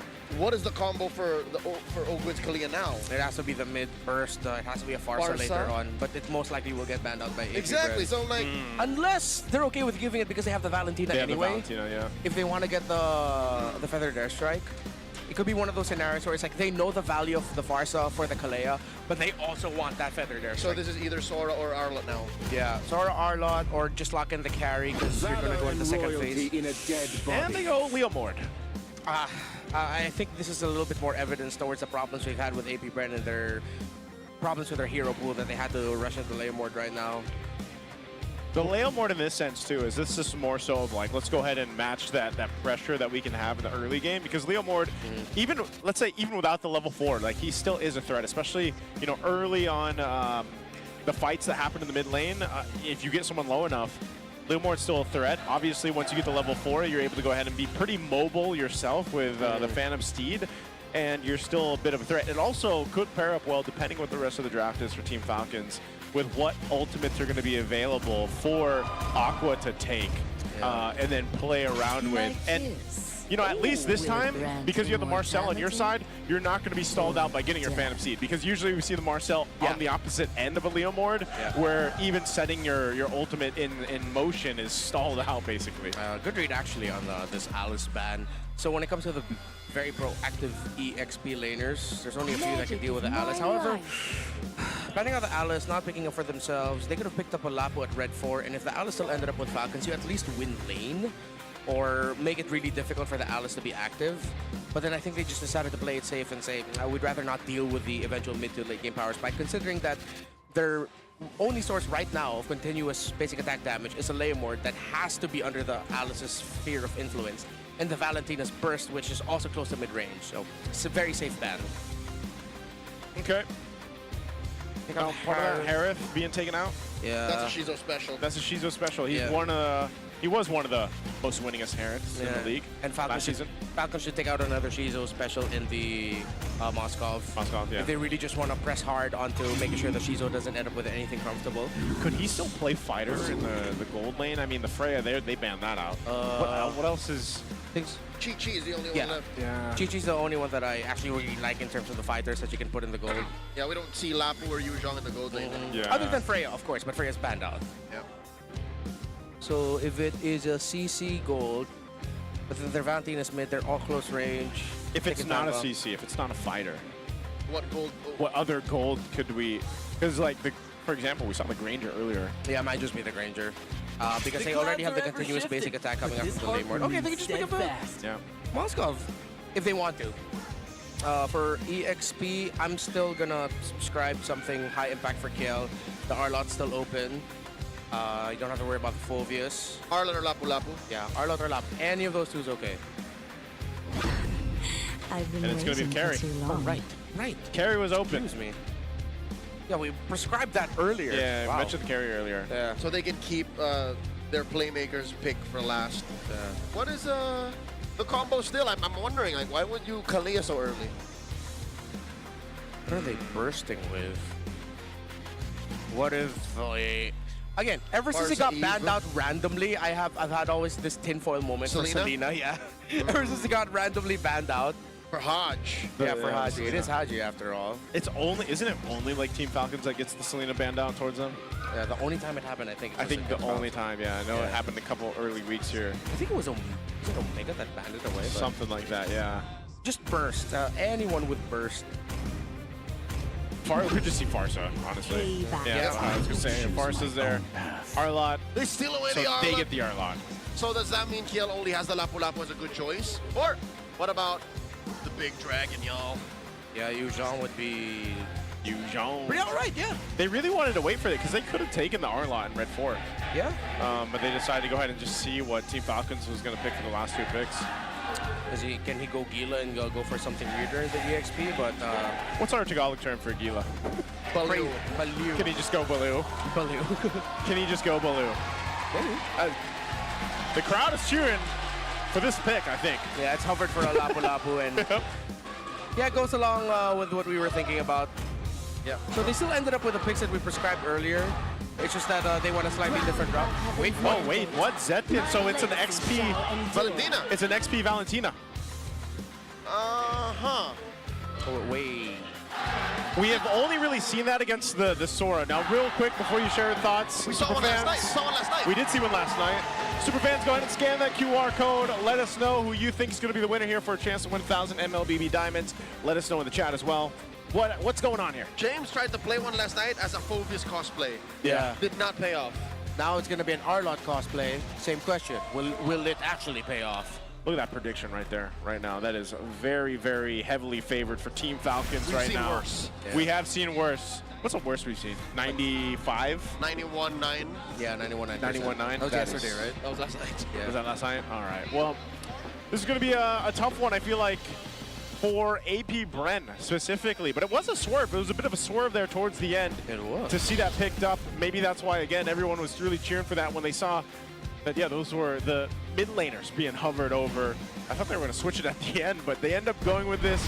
They pick in the range, but they also have the Valentina. But it's going to the XP lane. Let's jump into the match here. It's our second one of Superfan Saturday, and it's game one between Team Falcons and AP Bren. So for people wondering why Valentina AEXP is popping up more often, if you missed the M7 World Championship, that became the response to Sora EXP. But now it seems like it's expanded to Phobius, Arlot, theoretically the worst heroes you can face if you're a Valentina, but hey, somehow Something about early game damage, having Brave Smite, and even Tenacity. Yeah. And the basic common emblem for KLVJ, packing Inspire as well. The pros have said that it's pretty easy to match up. And Flap is actually being cautious as KLVJ is holding the advanced shrubs.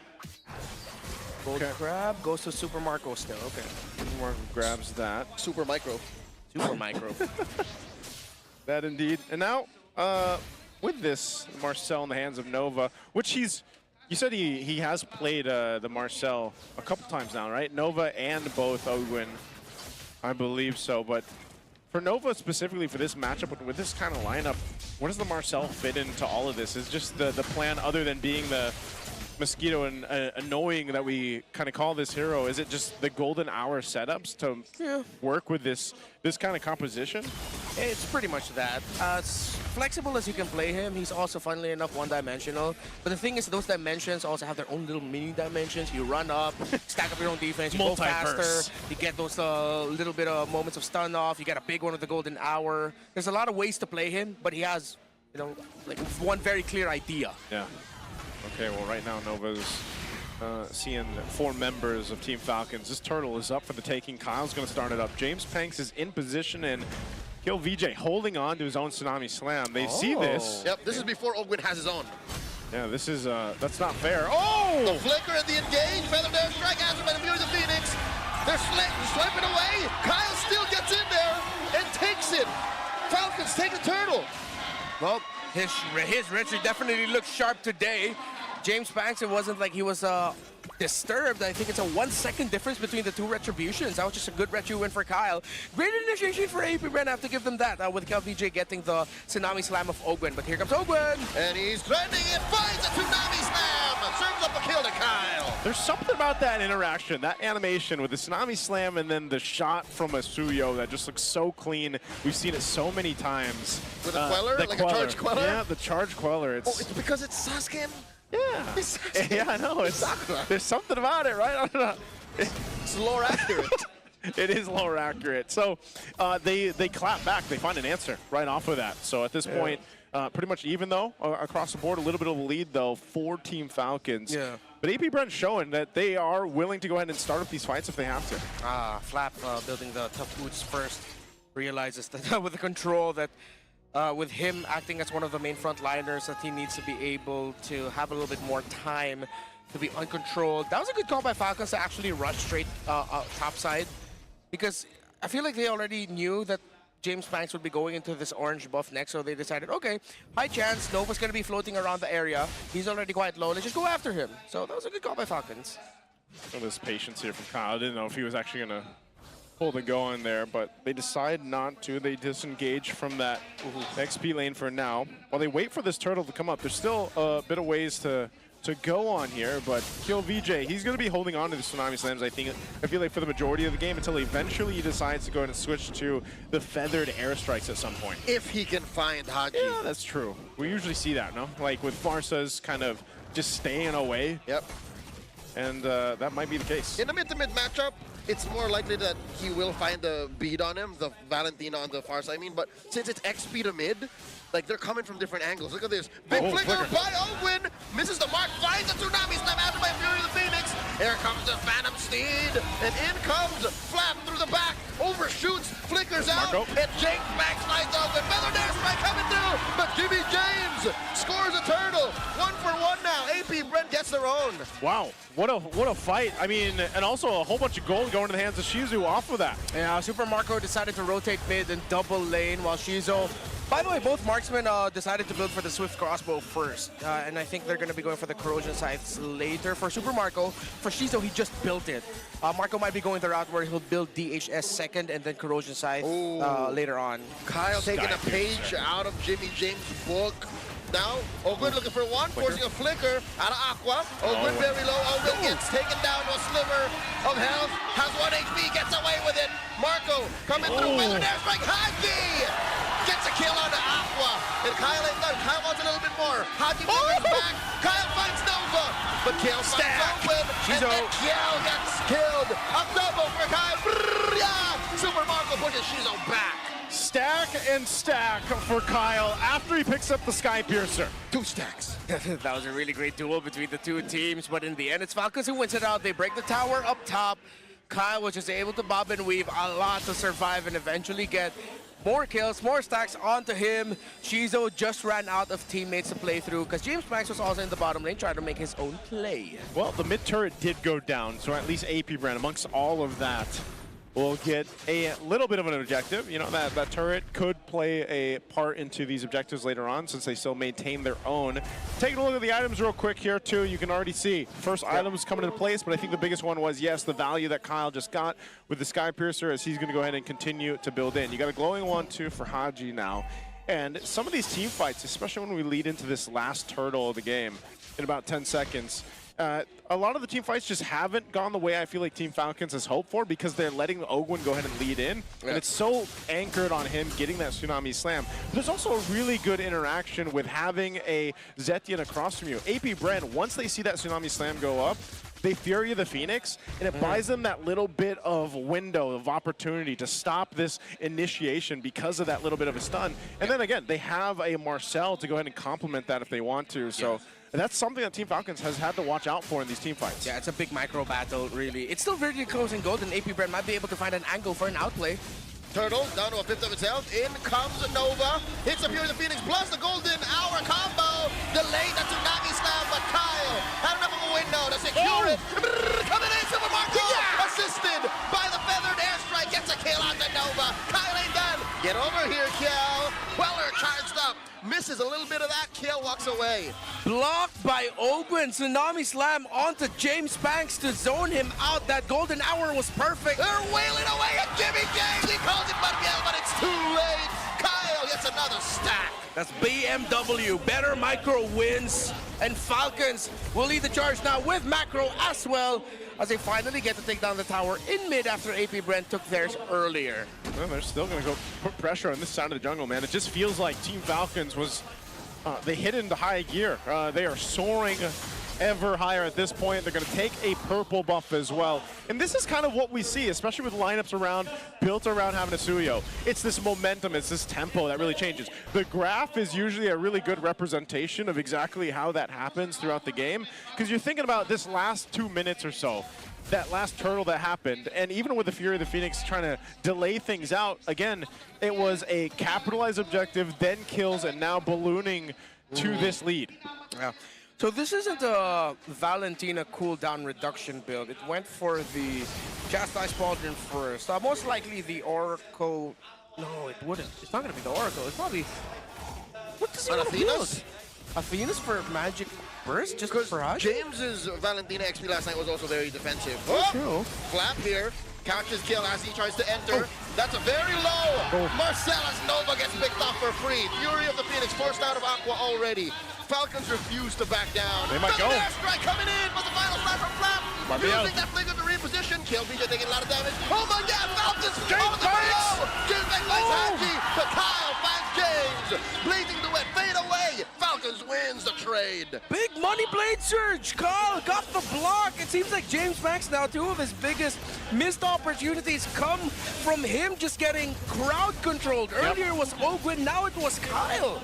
Yeah, and you saw, he saw the moment that he had with the Phantom Seed. Tons of low health bars, but just unfortunately couldn't capitalize on that. So they traded out, but then the Lord goes in the hands of Team Falcons. So it's still the same story. It seems like APBR is having some fight in them, but I think they're just trying to hold on at this point, man. And now they approach these holy shields, these holy defenses on these turrets. They got to wait for that Lord to make its way here, but Team Falcons is hovering around APBR. And look at this kill, VJ. Finally, we'll take a little bit of a different ultimate because that's what he could grab. He grabs the final slash. Kill VJ has nigh infinite possibilities. Yeah.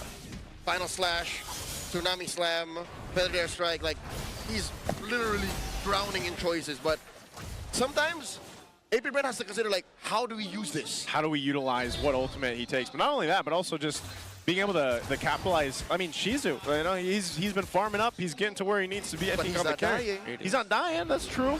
Oh, there's 2 Chastised Pauldrons picked up now for Team Falcons. Oh, Tsunami Slam, Feathered Airstrike, still waiting in the wings. The Fury has already been forced out, Haji. Wait, Haji forces them all back off of the golden hour. Ults on ults, baby. Cal goes in. That is a charge surge. No one home. Nova stunning them all. Oh. Get a flash. Stolen away. KLVJ puts him behind the wall. But Falcons dash on out of there. What a response. It was a response, and it's a show of hope from AP Brent that they can potentially fight back. They just need time to buy the items. But time is running out for them. Look, it's an almost 3,000 gold lead for Super Marco against the carry who just finished the Trinity. Marco already has wind of nature at this point. Haji, feathered airstrike just to clear the waves and helps Marco take it down. Permanent damage dealt to AP Brent's base. Yeah, AP Brent in a position. They still hold on to the 2 shields for now, up top and in the mid lane, but I don't know. I think that's the biggest potential for them is, number one, what ultimate's going to be taken, using it effectively. We did see a little glimpse of that. And maybe in a base defense, there's that potential, right? That they could actually have that setup, turn it around inside the base. I'm just thinking if they actually want to contest in this Lord when it comes up, they still have about 30 seconds for that to happen. But this is also a good opportunity to see if Shizu's got enough damage. It seems like even when Aqua is setting things up with the Fury of the Phoenix, like there's that chance for AP Bren, but it's just they're outgunned and out-defensed and out-offensed, out everything because you have a 7,000 gold deficit to work against. Yeah, they're diffed. Straight up diffed across the board. Not for like individual performance. Yes, they got out-microed, but at this point, AP Bren could, but they just don't have I think they've actually run out of time. It will take a miracle for them to turn this game around. Perfect setup. Somehow I think number one is get Kyle super low and then hope that you have enough dashers in you to be able to escape Super Marco coming in with a blazing duet. Easy Lord Blitz for Falcons. Even the Lord got tipped off. Flicker, Tsunami Slam, Fury of the Phoenix, the response AP Bren has been having this whole time. KLVJ! Saved by Nova! Golden Hour, but Haji still finds him. Defensive. Phantom Steed by James Banks. They've already drawn blood. Falcons happy with the Lord take. Yep, KLVJ couldn't escape that one. Flicker still up, but just got picked off, you know, and that's what you kind of expect with a Kalea cross stream. And now down KLVJ for another 10 seconds. They got to try to hold on while they can. Oh, that's pressure across 2 lanes. Mid will fall. Top will follow soon. KLVJ still waiting to respawn. It's just a bare base left for AP Bren. Gonna have an ultimate to pick up. He's up now. They're on full defense. Lord is still up. Feathered airstrike by Haji, and Nova trying to stop it. Does get that snapshot, and they're already on the base. It's getting too much for AP Bren to handle. Falcons take game 1. Out micro, out everything. Game returns, diffed. You saw the attempts early on. AP Bren were able to get some wins here and there, but the big 3 kills came in for Kyle TZ. Pretty much done and dusted. Kyle. Yeah. No more teasing. Kyle. Just Kyle. It's just Kyle. Please call me Kyle. You know what? I'll tell you what. It reminds you of Kyle TZ the way he's been playing. But yeah, he is Kyle now, and his Suyo, and whether he decides to play the Suyo, whether he decides to play utility jungler, I think Kyle has definitely settled into this meta and settled into any of these heroes that he brings to the table. It's come to the point where playing slow is where Falcons are comfortable, but again, because of the aforementioned diff situation, they were able to end, which is now what? The league feels fast at 13 minutes. This was about 13-ish, yeah? Yeah. 13 minutes or so. 2 Lords. 2 Lords. And stark difference from even our first match earlier on when we had, 25-minute game and everything else. You know, it's just, it's one of those things, man, is that the nest over there on that side? That is the nest, yeah? Yes. Man, they are hyped up. Because they're also getting freebies right now. They're giving out freebies? I would wail too. Yeah. I would also like some Team Falcon freebies. But yeah, this was just a dominant game for them. I mean, I think it'd be given the chance for AP Bren, if there was any chance at all to come back in this game, it was very, very minute. There wasn't much here. Yeah, Kyle's going to get the MVP game 1. He knows it. We know it. The Hive knows it. Or the Nest knows it. My bad. The Nest knows The Hive it. would know too. The Hive does know. There what he is. Kind of 5-0-4. mixes those two up? I've also done that in the past. The hive in the nest? When I was hyping up the crowd, it was really embarrassing. So 100% kill participation. They played around in their face. The Suyo in their face. The crowd was On the confused. Like, speaker. why is he calling us the hive? We are the nest. So at one point they were the hive. they were, but it's like it's so tough here for APBR because they clearly allowed the Suyo to come through. They thought they could deal with it. Yep. But then they couldn't. I think this was also like a little bit of a turning point 5 minutes in. Great positioning by Marco. Another surge. I think that was it. Kyle had big money blade surges all game long. That when you thought like, okay, they got this or they're going to be able to get something, blade surge will connect. This is why Suyo is boosted. He's such a good pick. Boosted. If you can't take him down, he has so many tools to not only be mobile, but kill you while being mobile. He has no ult. He is the ult. He is the ultimate. And there's something about this skin too. I just feel like it's a little bit stronger. Yeah.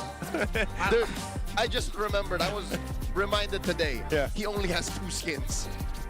Oh, other than the repaint and Sasuke. And Sasuke. So that's all he needs, man. What a shame. That's how busted he is. What a shame. He only needs 2 skins. You know, hey, unlike Julian, by the way, who Julian has had like 3 or 4 anime skins. all the anime collabs. Plus a couple more in universe. Yeah, he has an identity crisis. Someone help him. Yeah. Someone also maybe get a little bit more help for the center of the map for APBR because after Nova and Aqua, it's like when they're in a comfortable rhythm, they're really good. Take them out of that comfort and have them challenged. What happens? Ogwen had Nova's number all game long. I think that's what Nova wanted, or APBR wanted, out of this Marcel pick. They wanted a tempo breaker. Because look at Falcons, right?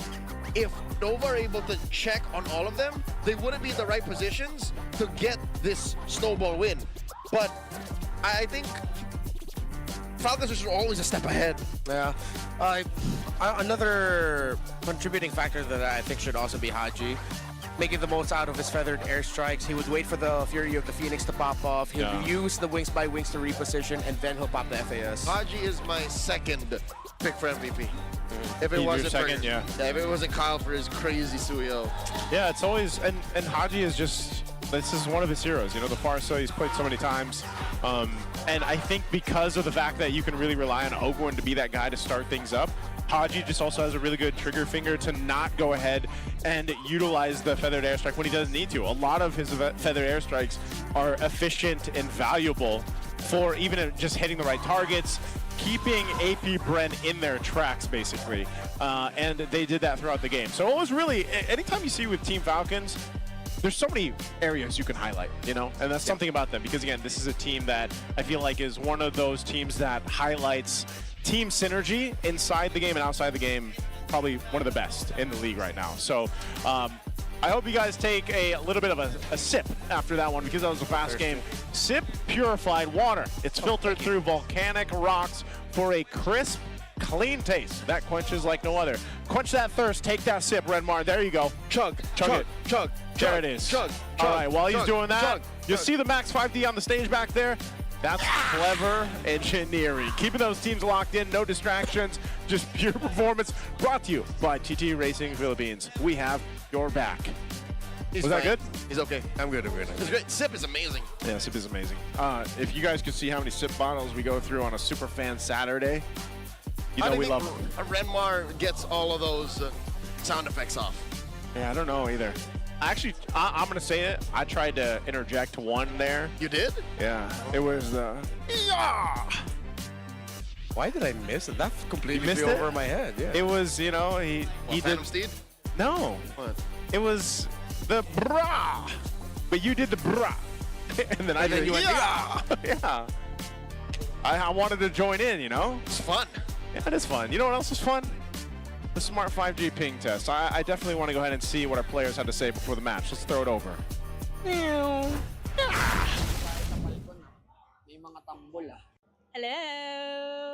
Hello! Hi, James! James Panks. Bakit James Panks ang IGN? Palayo ko kasi yung punks. Tapos nilagyan ko lang ng James. Saan galing yung Panks at James? Yun nga, di ko alam eh. Sa mga tao sa amin eh. Pero yung James, yun talaga ay part ng iyong name. Name ko talaga yung James. Si James Panks ay taga saan?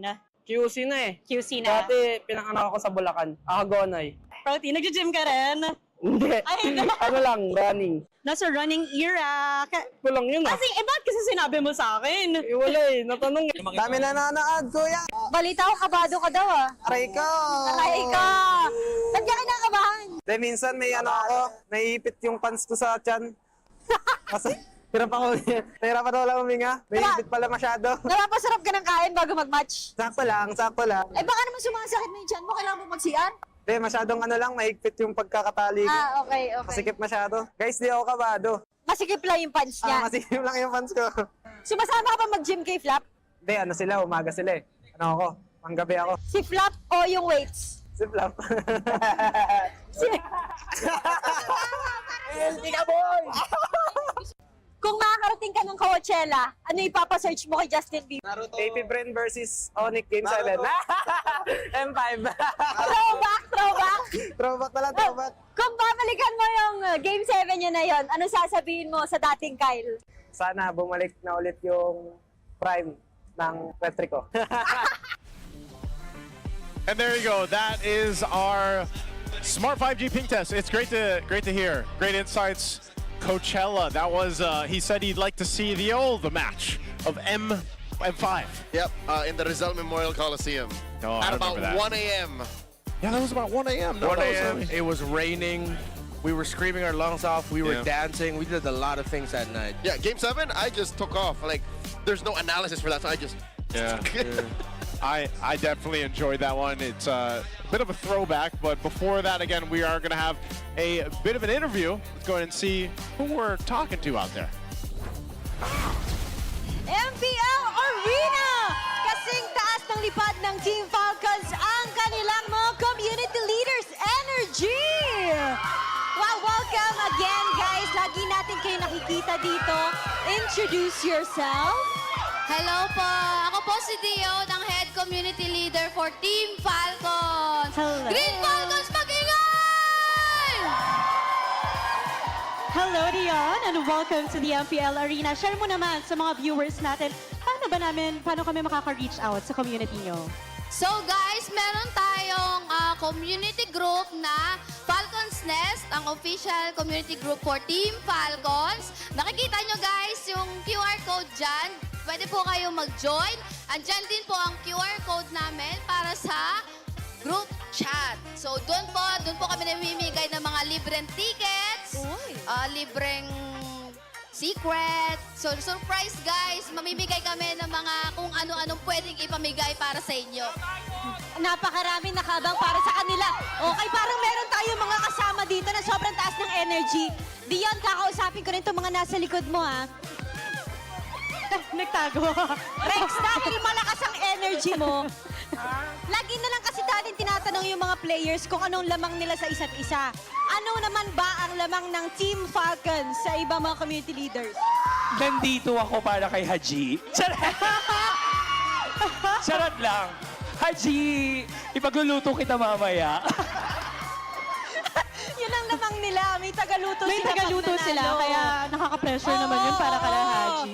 Ay, syempre, tanungin na din natin si Dion, ano ba yung mga upcoming na mga projects or mga pwedeng salihan ng ating mga sasali sa community ng Team Falcons?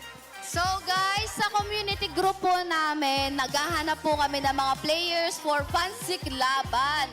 Tapos, every month, namimigay ako ng Starlight. So, abangan nyo guys, lagi ako namimigay. Ang daming paambon ng Team Falcons dito. Pero para naman sa merch nyo, no? Ano pa ba yung laman ng ibang merch na binabenta ninyo dyan?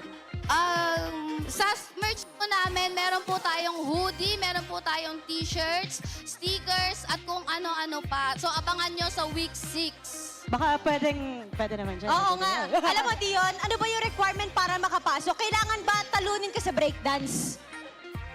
Patingin nga! Patingin ang breakdance, Dion. Kaya naman, ibalik na muna natin sa ating mga casters. Kayo nito. Hey! I feel the energy after that, man. I would definitely join the community of Team Falcons. You're not in it yet? No. That's why you're not the Falcons guy. Sorry, I'm not. You guys are the Falcons guys. I'm in I'm every only- community group of every community.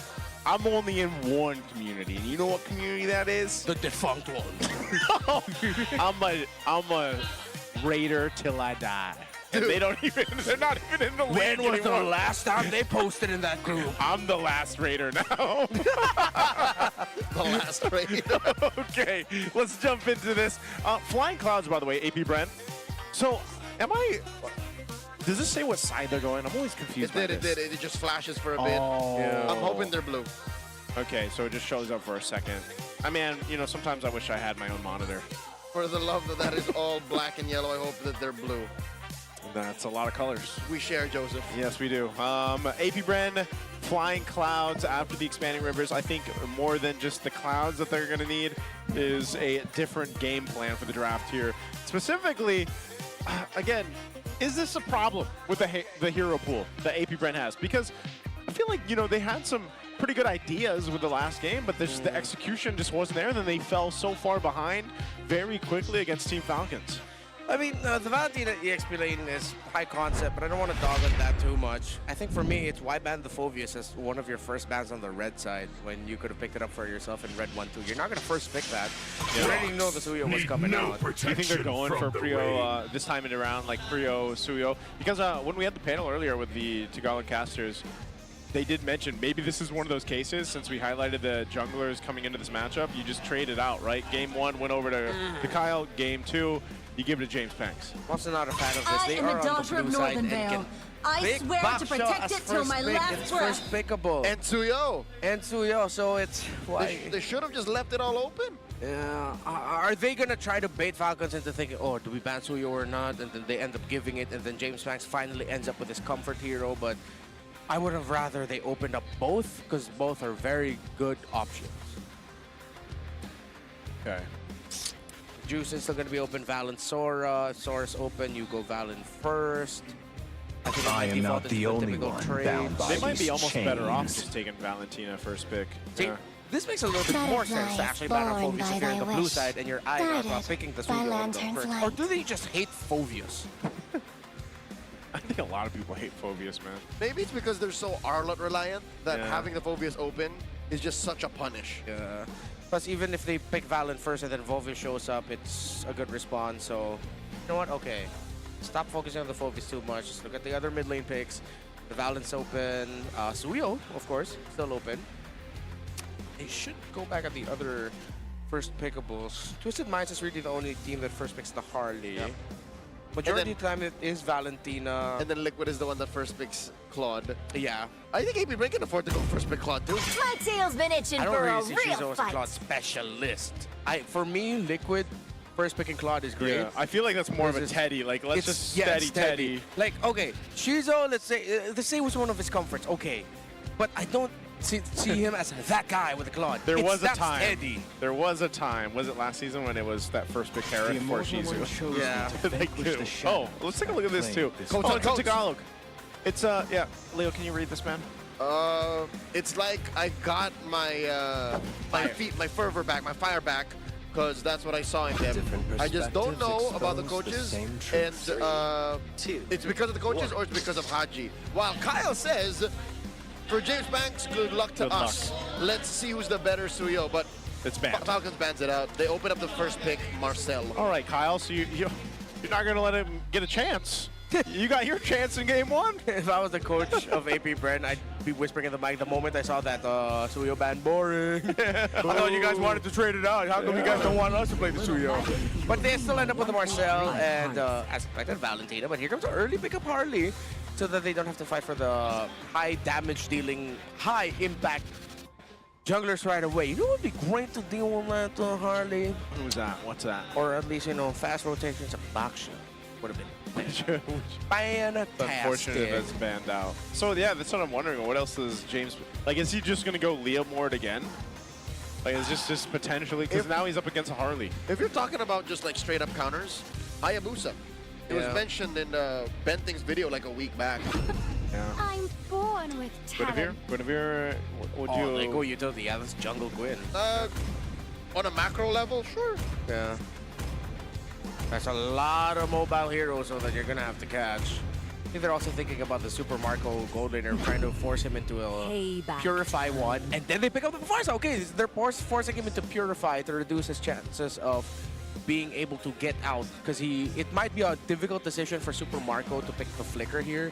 So then if they force out the Purify, and then now it's just Aqua biding his time with the Feathered Airstrike. Makes sense. For the ultimate Ooh. answer. They'll get a Hilda, though, going over the hands of Ogwin. Huh.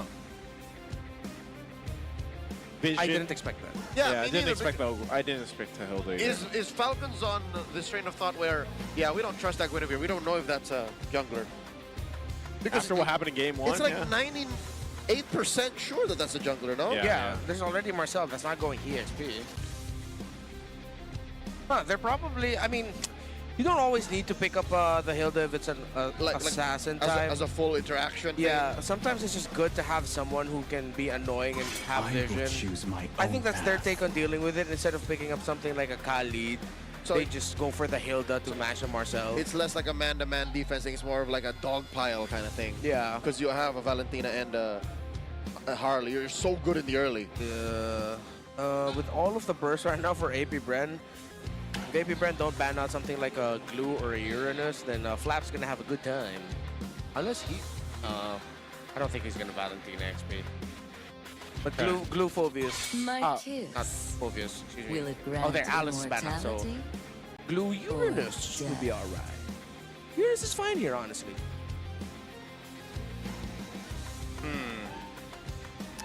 These last couple bans here, they've been honing in on the XP. That makes me wonder what's going to end up in the XP lane for both the teams. Gonna get toyed. Yeah, especially since the Arlot, and I mean almost a test too. I'm wondering. Sora's still out there, by the way. Yeah, Sora is open unless it's one of these bans. I wonder if Falcons are willing to allow KLVJ to pick up the Sora. If not, then they're gonna pick it up Red 4. Unless this is because it was in the actual picking of it. It was Flap who showed picking up the Valentina. It's like they're threatening AP Bren with the option like, hey, we're gonna pick this up. They banned out the Granger. Why? The Granger Farsa, but then the Moscow is still open. I think they'd rather not deal with the Granger. But then they have a lot of dives. There's also, I mean, there's still the Claude. Because no one else can build Piercer right now for AP Bren. Because it's not like a Juice in mid that can build the Piercer. You're not gonna build the Piercer for Farsa. So a Piercer gold laner would have been good. And that would have spiked the speed of the game. Yeah. Okay, so now I get that. Yeah. Where's the Korean guy? The clouds are ever YSS. shifting, Yeah. but this heart remains Might he not show up? steadfast. It might show up here for Marco. There's a Sora ban, by the way. That's what we were wondering if that slipped through or not. Actually, yeah, YSS would be good for Marco here. I think Falcons are gonna commit to the bit. They're gonna hold out Red 5 to see where this Valentina really goes. Yeah. Pick up the Marco, then you show your potential EXP / mid if ever they're gonna flex the Valentina. For Team Falcons, if they flex it. Yeah. So gold laner last, maybe? The EXP. So then they have to go. They have to pick up their gold lane. Yeah. Oh, they're gonna go the Uranus. So they are protecting that gold lane. Yeah. So one of the calls you made earlier, Uranus shows up. Carry still open? Yes. Yeah, carry's open. Yeah, okay. Falcons draft is so weird. We called a few picks of the AP Bren side high concept. This is high concept, but it's also something that you would pick up in your RG, not to the detriment of Falcons, but more of just like it's bully ball. Yeah. This lineup from Falcons? Yeah. All right, there's the answer to Yu Zhang. Going to the XP lane. We haven't seen the Yu Zhang picked up too much, so 5 times for that. But undefeated. Undefeated, yeah. Still a threat in the XP lane, especially with a Farsa even, having this. And the last pick, the YSS. Get it. Yeah, yo, I am dancing with the Moscow. Marco, I would say still Marco's like one of his specials. It's still bully ball. It's still like we have no clear interactions, like no combos that are high synergy. Yeah. But we all do our thing. Yeah, it's flexing on them individually. A lot of the synergies, it's not as obvious, but if this is Falcons winning in snowballing again. It's just a pure micro flex, telling APBRN we're Lane simply to lane. lane to lane, position to position, we're simply better than you. Yeah. And if APBRN win this, it's because overall, with our common understanding of the meta now, it's all the synergies are there. Yeah. It's a complete synergy lineup for APBRN. It is pure micro mechanic show off for Falcons. Yep. And I like it. I actually like what APBRN brought to this. Like, if we're looking at face value for the draft, this should work for them. And we could potentially go to a Game 3 off of this draft if APBRN is able to. Also, if they can get an early start, we'll see if they're able to go ahead and make that happen. Let's jump into the Land of Dawn here. It's Game 2 between APBRN and Team Falcons. And, you know, we just had a last series go 3 games, and maybe we have it this time. So let's jump on in. Okay, where are they gonna start? Ogwen will get the aggro. Emblems, all good. Master Assassin, Brave Smite, Tenacity for the Uranus. Yep, pretty run-of-the-mill. Starts with Ogwen holding mid, Haji holding his, in his point of view, the LMB. No disruption in the jungle. Kyle? What a duel, look at that. Yeah. Marco, very low. What's up? And he purified. Yeah, it's a YSS. I mean, I think we're starting to see now. I think as the weeks go on, why YSS is the gold laner of choice and why a lot of pro players say that he is the best gold laning duelist right now. So duelist-wise, yeah, he's got that advantage. Yeah. But, you know, as the game goes on, you know, we still do see a lot of those traditional marksmen like the Moscovs and the Claudes really play out in team fights. Yeah. YSS can do that as well. I think even having the ability to go ahead and use the Mountain Shocker, provide vision, is such a valuable thing to have in your kit as a gold laner even. And we'll see that playing a part. But yeah, Super Marco's behind now, you know, almost a whole level. He's obviously going to be behind a bit in gold as well. Yeah, cooldown boots, rush, magic shoes for both junglers. No first items yet for the EXP laners. It's a mix of Jerkin and even a bit of the robe for magic defense for Flap. Nova went for rapid, so did Ogwen. It's a big deal what Shiza was able to do early on to bring Marco low and then be the one to get just a slightly bit more farm. 300 gold up. James Banks gets the full combo on to Ogwen, and there's nothing Ogwen could do there. Didn't even get the flicker out. That's a pickoff for the Hive. It's exactly what they needed to happen, man. Early kill, early first blood, going up to APBRN. This should be just a turtle in their hands as well.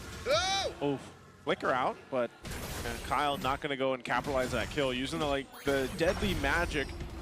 James Pank secures the turtle, off to a great start for APBRN. Yeah, and APBRN also played defense on the purple buff of James Banks, making sure that Kyle wouldn't have an angle to steal that.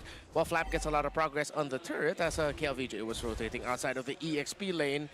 Now it's Nova and Aqua just honestly protecting their assets in the jungle. Nova stood on business there. Yeah. Oh, James Banks. This might be really early, but I'm starting to think, what if Falcons went too show-offy with their picks, man? Yeah, they did not play enough macro in the draft. Yeah, which goes against their identity. They're the macro team. Yeah, well, could just be that test for them, lane to lane. Seems like that might be the case here. Whoa! Kill VJ answers back to 3. Sure, energy! It's not enough to keep him alive. But again, if the modus is to protect the jungle, then they're working it out. Is taken down by Shizo. Ogwen unable to protect him.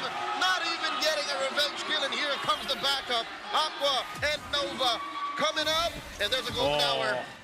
And Can Haji save him? Yeah. Haji, yes, he did. Okay, so at least there's some damage control there. But still, APBRN are getting away with what they want. Yeah.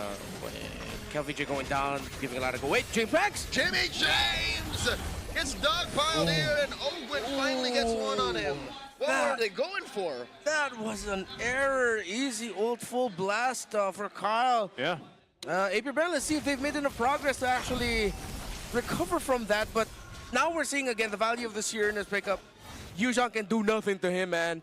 Kyle, Flap is just freely cutting lanes. He's gotten a lot of resources. He has a 600 gold lead over the Yuzhong. And now he's going to make his presence felt for this next objective. Yeah, Kyle also has a lead in terms of gold, and he's building in to that first item, usually the Genius Wand. So once he has that, you know, alongside Haji, they will be able to do quite a bit of damage. Haji also takes the Black Dragon form, so they're trying to set up for this next objective once it comes into play. So it's going to be started up by AP Bren. The rest of the team's going to go ahead and initiate here. Black Dragon form. The OG coming through, the king goes through, stopped by that golden hour, but all is well. But Kyle gets that turtle, secures it for Falcons, and now it's Haji's turn with his Black Dragon form as James Pax get run over. Serving up a kill to Kyle as Falcons barrel forward, 2K up. Now they're going to dogpile on a kill. Super Marco finds it with the spears. Nova following up. Marco gets a double, make it a triple as they try to find Shizo. Instead, it's Kyle who finds it. Aqua does find out, but a little too deep in the back line. And that's all she wrote. AP Bren have lost the lead. Falcons in control. Why macro when you can super micro instead, man? Falcons showing off. We said it in the draft. This is why they picked it. But now here comes AP Bren with a clapback. Maybe they are not going to be able to find anything. No. They're just checking things out. And yeah, it's one of those. It's just one of those things where they just continue to fight on, and Team Falcons. She's got a better team fight. Oh, Mount Shocker finds Kyle. Kyle's in trouble. Shizo finds a shutdown. Smooth criminal as Ogwin tries to catch up. No dice. Nova stunning flap. Freezing him in time, but wait, look at the map. Marco playing macro here, gonna push that tier 1 down bot. Yeah, fast reactions by AP Bren. At least they got something out of that. Kill there for Shizo. Kyle going down, but their map is getting opened up. There is still one element, of course, of the super macro. Well, make that two. They have really fast cores. Their main sources of damage are super mobile and can open up the map very quickly. Yeah, that's kind of what's happening here. Team Falcons, even with Super Marco being delayed at the start, he's pretty much gotten himself in a favorable position now at this point. He's still building into that second item, I believe it was. He only had the Corrosive Scythe. Are they trying to make a play here? Okay. Luckily, Ogwin was there. No follow-through, but they are trying to set up for the turtle once it spawns in. Flap is having the time of his life, just cutting minion waves over and over again. He's just chilling, man. He's got 5 assists to his belt. That's almost a more than a 95% kill participation. Marco and Shizo once again. SOD throws it over. Marco dashes on through. Sees Aqua. Aqua in range. Feather there strike. Marco sidestepping. Dodges 3. And that's where he ends his streak. James Banks finds a Requiem on the Flap. Flap purifies out. He will remain deathless. What a sequence, as entertaining as it was, Marco still dies. Golden Hour by Nova, forcing Kyle on out of here. In comes VJ. Half Dragon running through. Nova stopping Falcons' forward momentum. It's as if Marco didn't even die. Yeah, oh no, Shizu could be in trouble here. And the Mount Shocker disincentivizes Kyle from staying any longer. Falcons still pushing through, taking control of the map. So this is one of those things that we're seeing with the type of composition that Team Falcons has. It was amazing, Micro, to see that from Super Marco. Still dies, so good job by AP Bren to capitalize a kill there.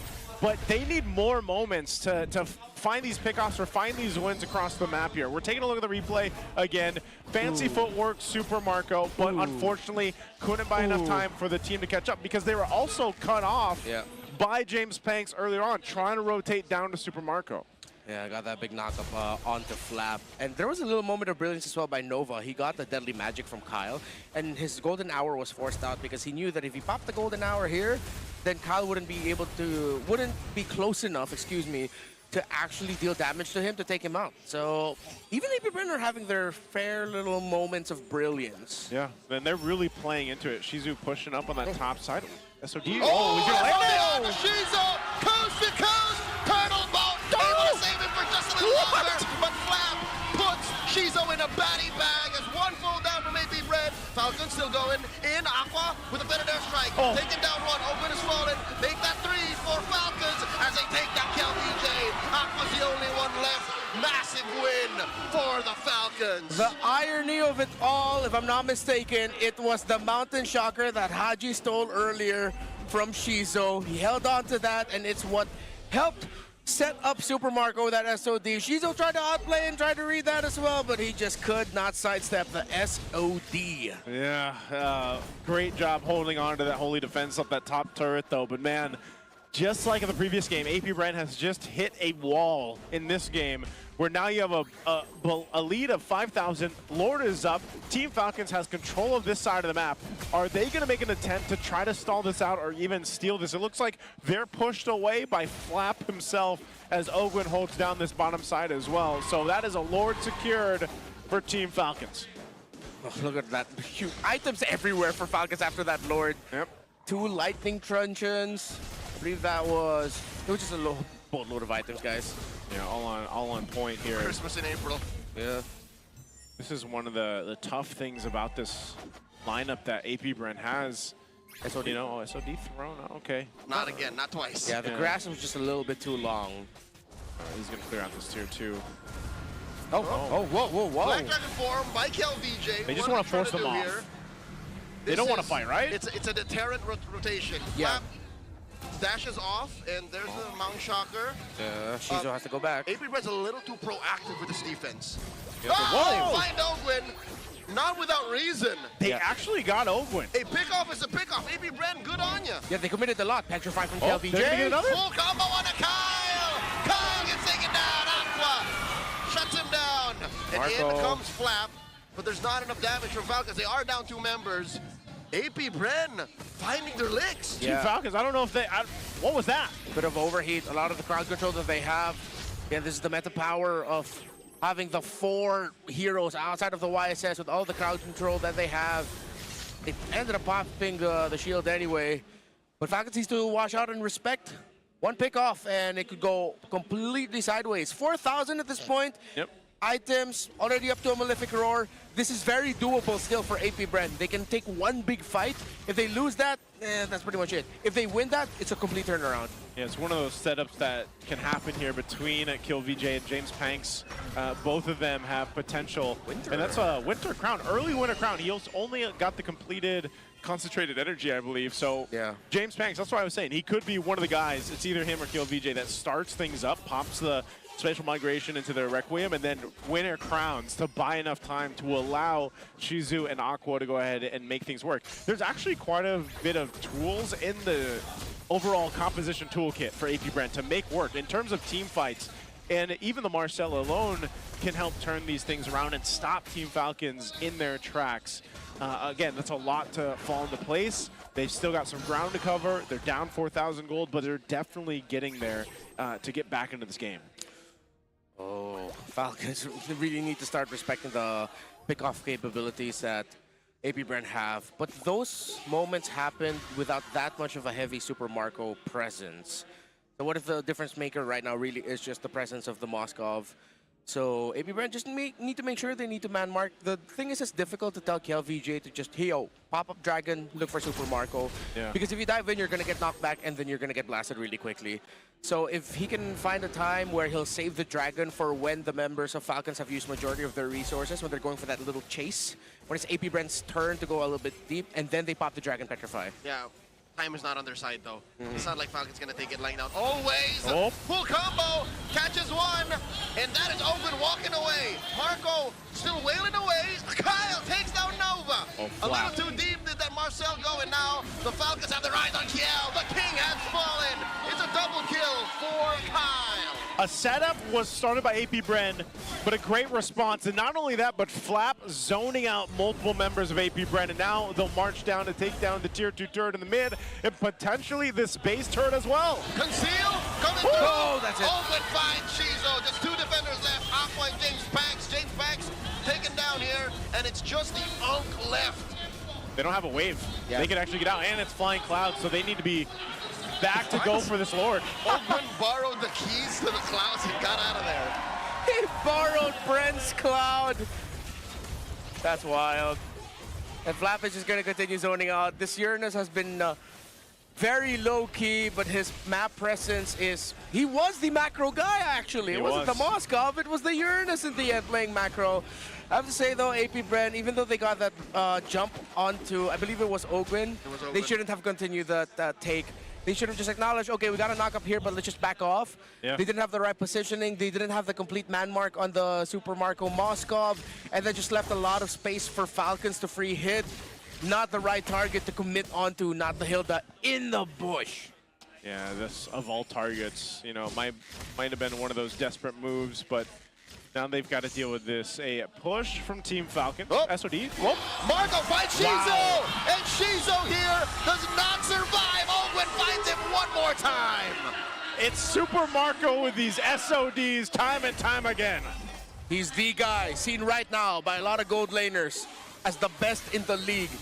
Marco says, I'm not even eyeing that, but Marco is playing the game. He's not just bulletproof, he is bullseye accurate. Marco wheeling away at that bottom lane. Mid falls as well. Kiel VJ trying to do some damage control. Aqua with a better air strike. They collapse on to one, but Marco gets on out of there. James makes fall, so does Nova. It's just Aqua and Kiel VJ left to defend. They're on the base, the Lord as well. Golden Hour not gonna stop the win here. Delaying the inevitable as Falcons split AP Brand. They drafted a lineup that wanted to flex, that wanted to tell AP Brand that they are better than them in micro.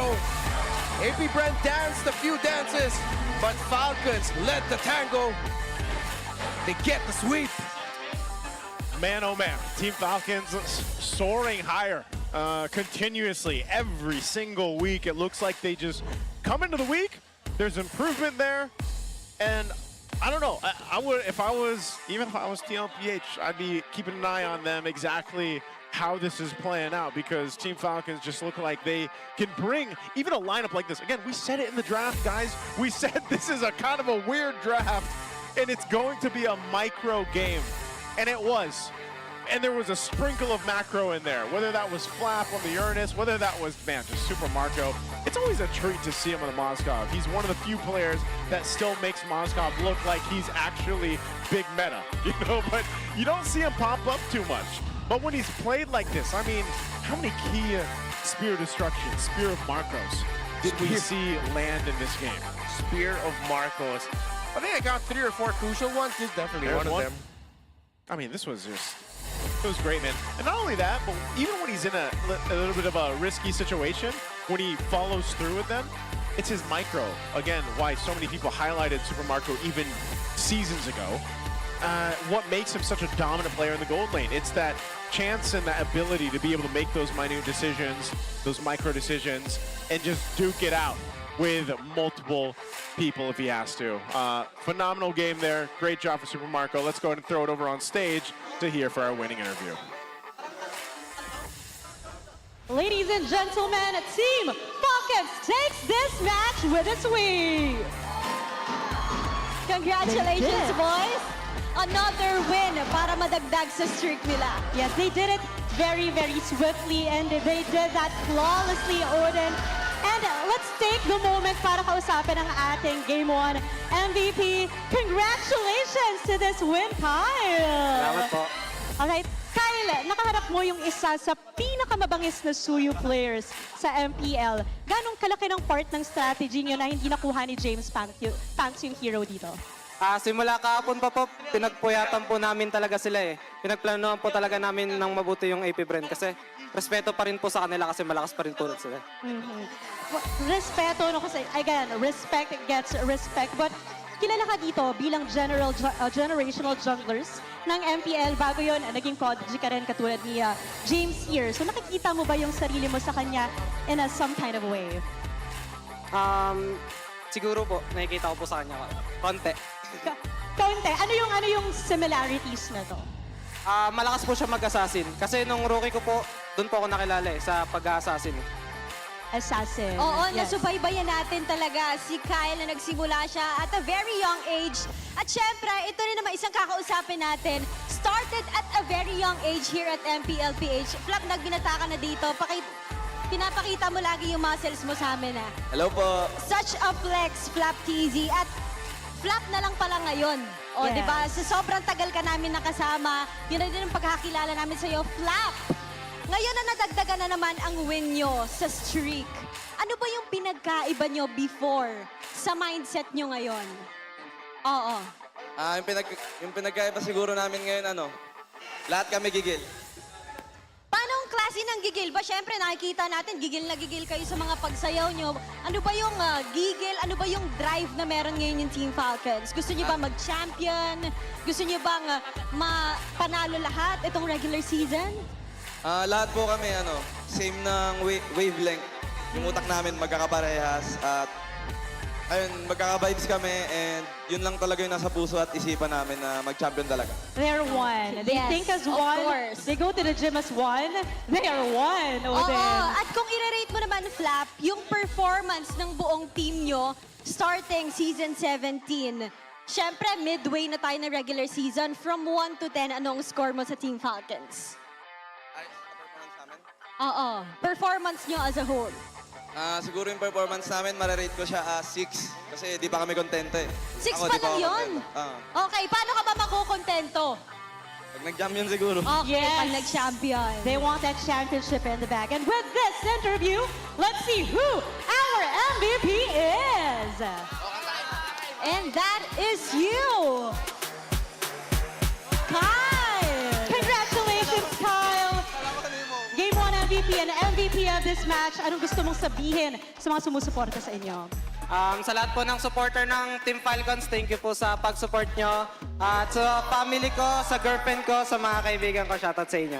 Shout out sa lahat ng mga sumusuporta sa kanila. Coach Moody, parang may binubulong na naman si Flap dito. Ano po yun?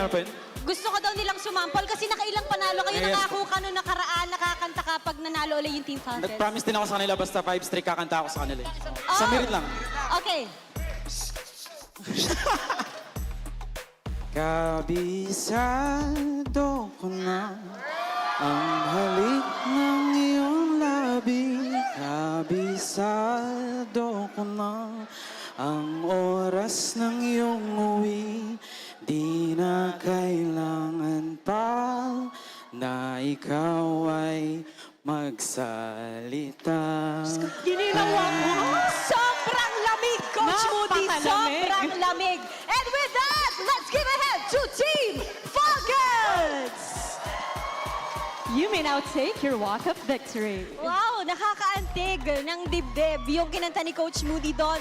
Just like their performance, talaga namang natuwa ang lahat ng fans ng Team Falcons. That is the perfect way to end this interview and to end this match. But for the meantime, let's take a look more about the analysis of this match. Back to you, casters. Congratulations, Team Falcons. That was a mood right there, Coach Moody. What a voice. If they won 5 and Moody sings, what more if they win 10? What is the challenge? Can he also dance? Is he going to go for a full big performance? Several numbers. Can we get him in for the playoffs Yeah. if Team Falcons gets to the playoffs? So As by a the way, performer. for the people wondering why he sang, it's because he promised that. Yes. He said, we win 5, and I told the fans I will sing for them. Yep. And he just made true to his promise. Super Marco is the MVP. I mean, you guys did see the same game that we casted, right? So I have to explain further what this man got to do with the SOD and outplaying Shizo. Granted, this came off of an early game where Shizo was busting him up in the lane. Did we hit all of the beats? We did not miss any steals or SODs? I'm trying to run them down through. I also got traumatized by missing that orange buff steal from last night. I'm missing something. I'm missing something. I'm pretty sure we hit 100% of the beats that his Marco brought. I'm feeling left out here. What happened? I will explain You to missed later. nothing. You missed I'll explain to nothing. you later. I'm just kidding. I'm just kidding. I know what you guys are talking Oh, about. you jest. You jest. We got all of them. Japes. We got all of them. I'll tell you what. Marco got all of them.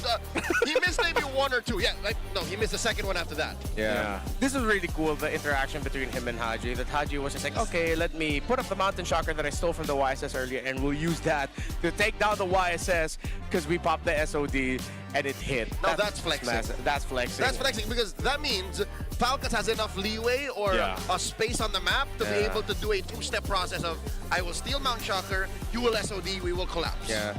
You could argue that we needed to see Falcons get a win like this, wherein they ended up with a lineup that isn't necessarily how we commonly understand it with the beats of A, B, C, D, E of synergistic.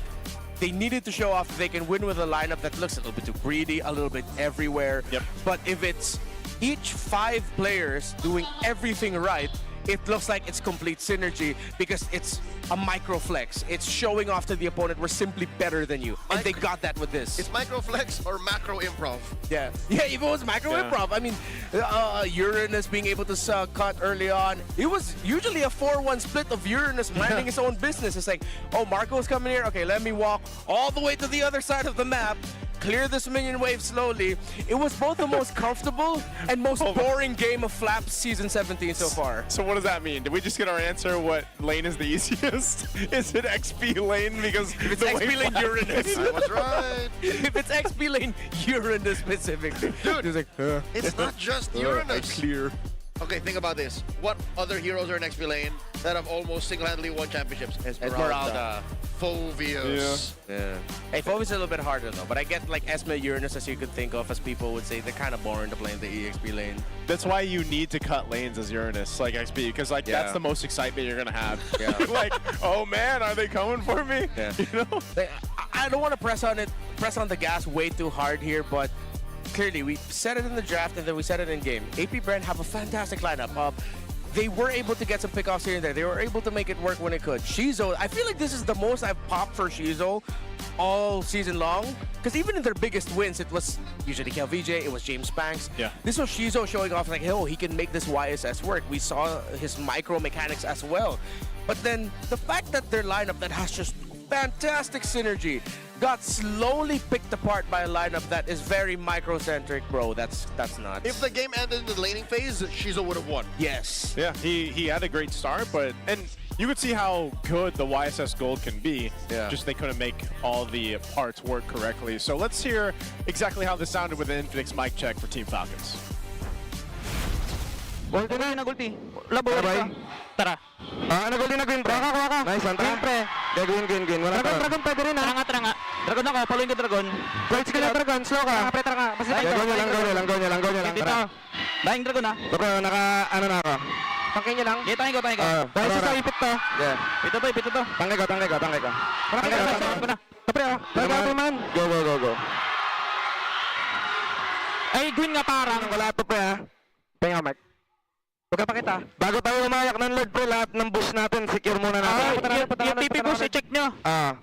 Lahat ng bush natin, pakisecure po. Ako na. Hanapin na. Patay ko muna ng player, nag-rock sa bata.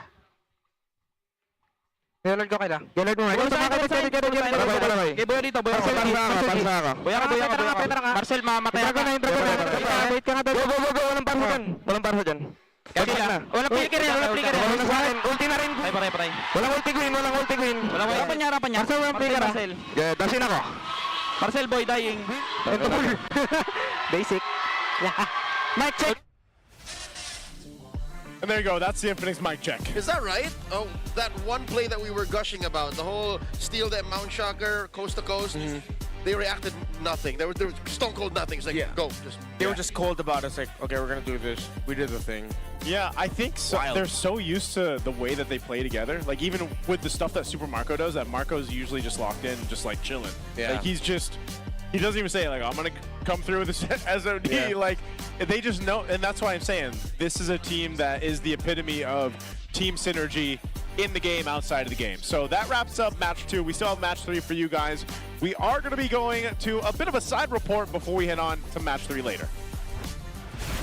Kabisado na nga ang galaw ng bawat players ng Team Falcons as they add another win to their streak, defeating APBR in a 2-0 sweep.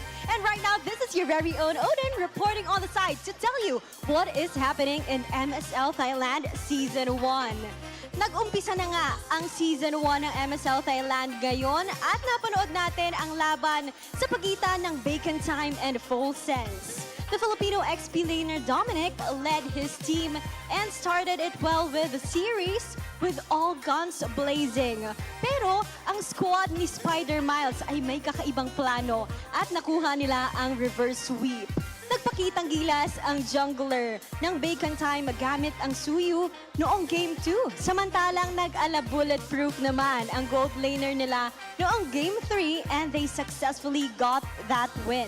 Samantala, live naman ngayon ang bakbakan sa pagitan ng ACT Esports Club at Tenacity. I-check out nyo lamang ang official social media pages ng MSL Thailand para masubaybayan lahat ng bakbakan. Pero balik muna sa Pilipinas, hindi pa rin naman natatapos ang ating maaksyon dahil kapag Saturday, it's a triple header day.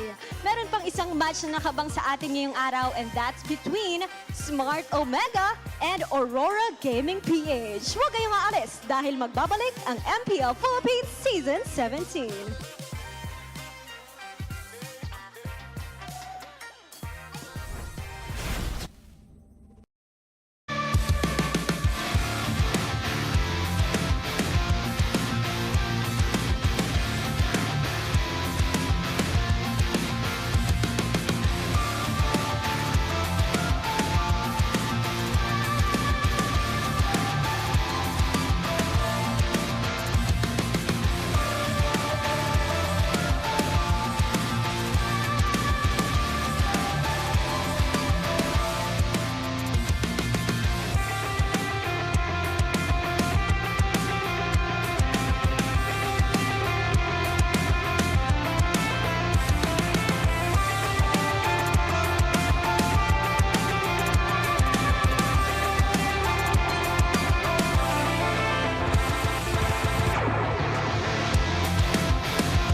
Mula sa masiglang kalsada ng EDSA Kamuning ay narito pa rin tayo sa Victoria Sports Tower sa pinakahuling laban ng ating Superfan Saturday ngayong week number 4. Magtatapat ang Aurora Gaming kontra Omega. Matapos ang kanilang mga recent na pagkatalo ay hinahanap ngayon ang sagot sa pagkapanalo. Kami ang inyong makakasama para sa gabing ito. May malasama si Joshi Cakes Wolf at para sa ating English panel. Kamusta naman kayo dyan? Naisu. We're doing great over here. It's us, the Weeb Bros. It's me, Naisu. Leo Redmar will be joining you guys on the English broadcast later. Ramdam na natin ang pressure para sa dalawang kupunan na to. For Smart Omega, medyo malamig talaga ang kanilang mga recent matches. And surprisingly, for a world champion, Aurora Gaming as well, currently in a cold streak. Tila babasang-basa ang mga nagiging galaw ng dalawang kupunan na to for Aurora, lalo na sila yung current world champions. Tila alam ng mga teams kung paano sila durugin dito sa MPL Season 17. And for Omega, ganun din eh. Paulit-ulit tayo nakakita ng mga Hanabi picks, pero worth it ba talaga yun? Mapapagana ba yun? I don't know. Walang makasagot. It's a good question to ask because I feel like we even had the question earlier on in the season about what was you calling it? Dark Continent? Dark Continent. The Dark Continent. I think here, no.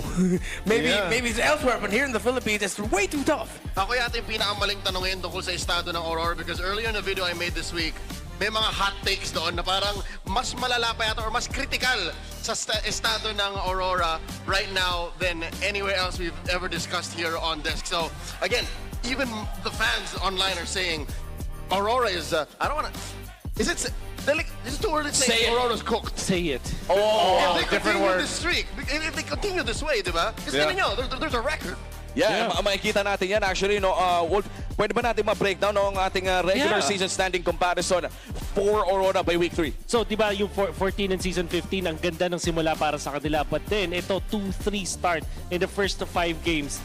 Literally the worst that they have started. And to think na nanggaling to dun sa season kung saan kaka-champion lang nila. Siguro nga naman kasi minamata na nga sila, but also you can say na meron din silang mga questionable na calls during the draft and during the game. Yeah, I mean, I don't completely discount Aurora fighting through. I mean, when it comes to in-game anyway, they're one of those teams that are more than willing to let the opponent have an early game lead because they'll always find that way to just find their turnaround. Turtle 2, Turtle 3, Lord 1. That's always been something with Aurora, which is why, again, going back to M7, Alter Ego was so surprised that they faced off against an Aurora team that from minute 1 wanted to get the lead right away. So if this is just a more macro way to look at Aurora, maybe it's just, again, early season woes. It's so many eyes on them. I had an interesting talk with Coach G. He mentioned to me that when really you're on top of the standings and you're looking strong and you're taking down top teams, teams are looking at you. They are scrutinizing every single moment that you do, every single move.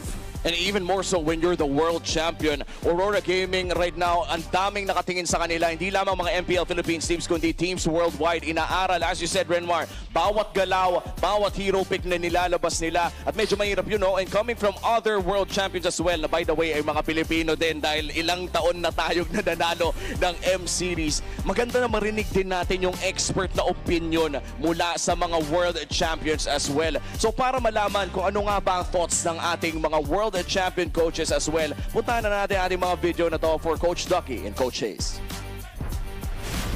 Since yung Aurora na nalo ng World Champ, mas maraming teams na pag-aaralan yung playstyle nyo, yung draft patterns nyo, yung mga reactions nyo sa kung anong ginagawa nyo sa buong games.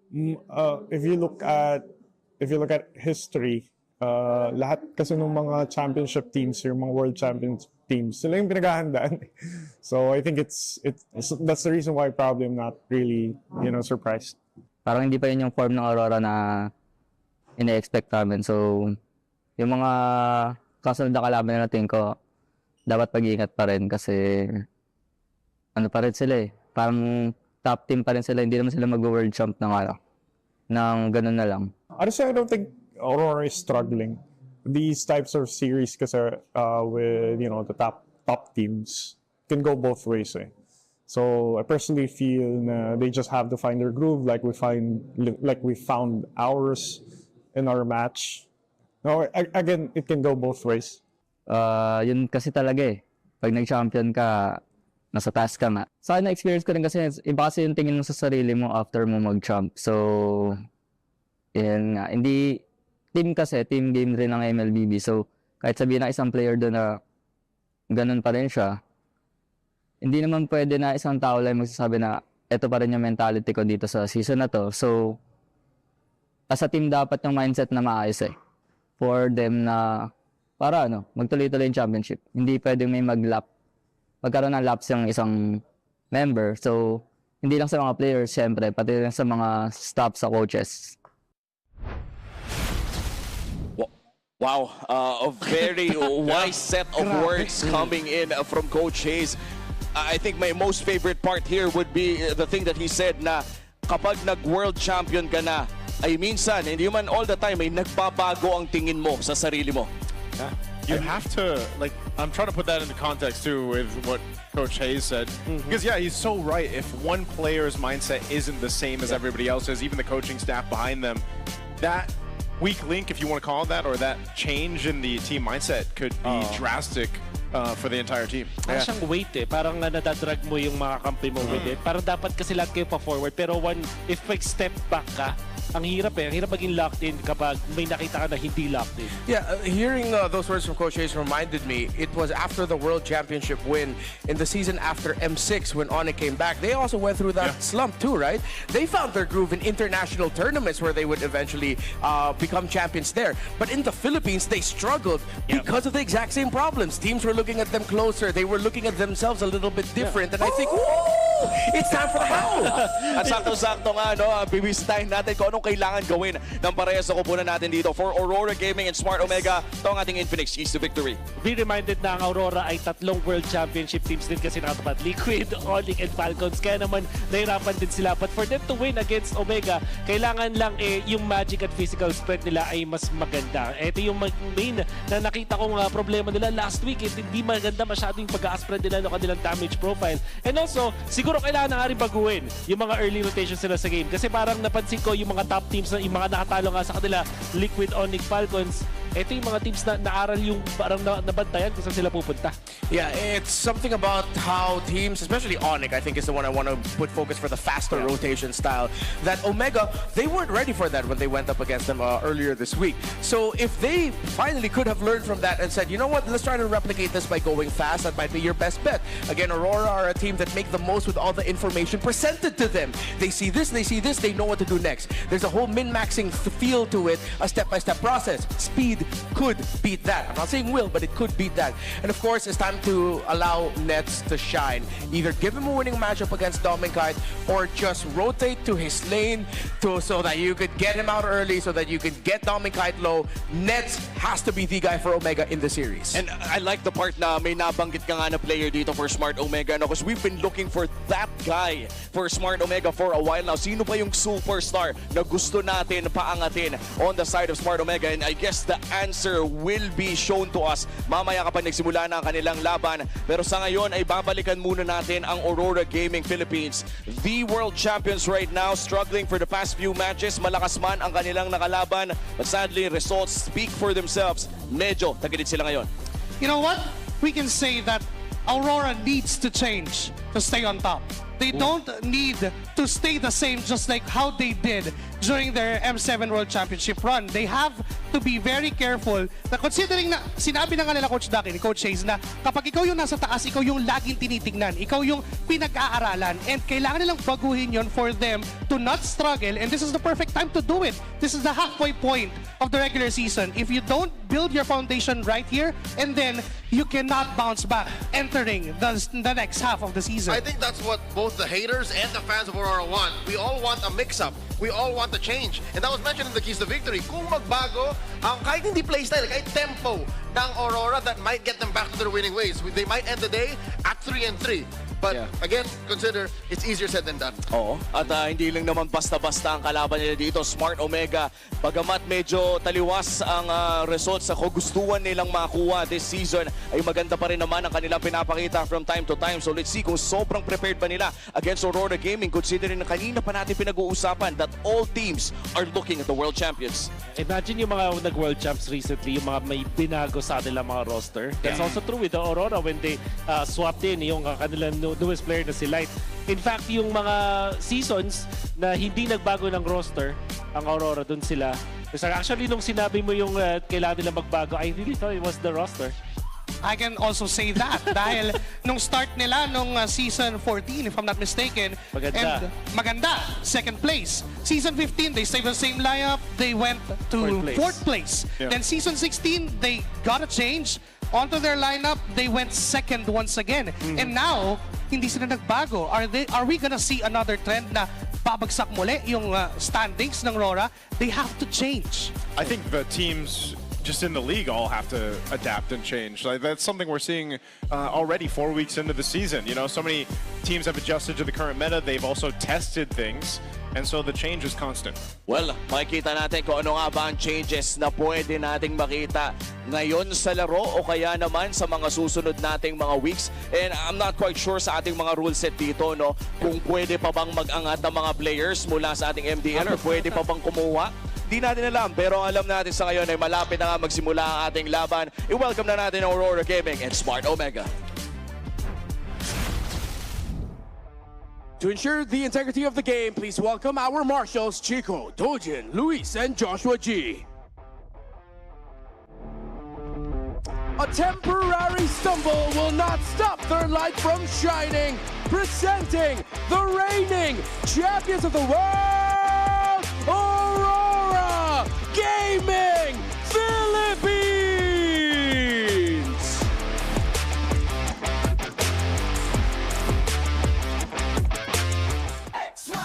Mga kabarangay, huwag kalimutan sa darating na bakbakan. Isa lang ang dapat suportahan. Ang pangalan, Smart Omega!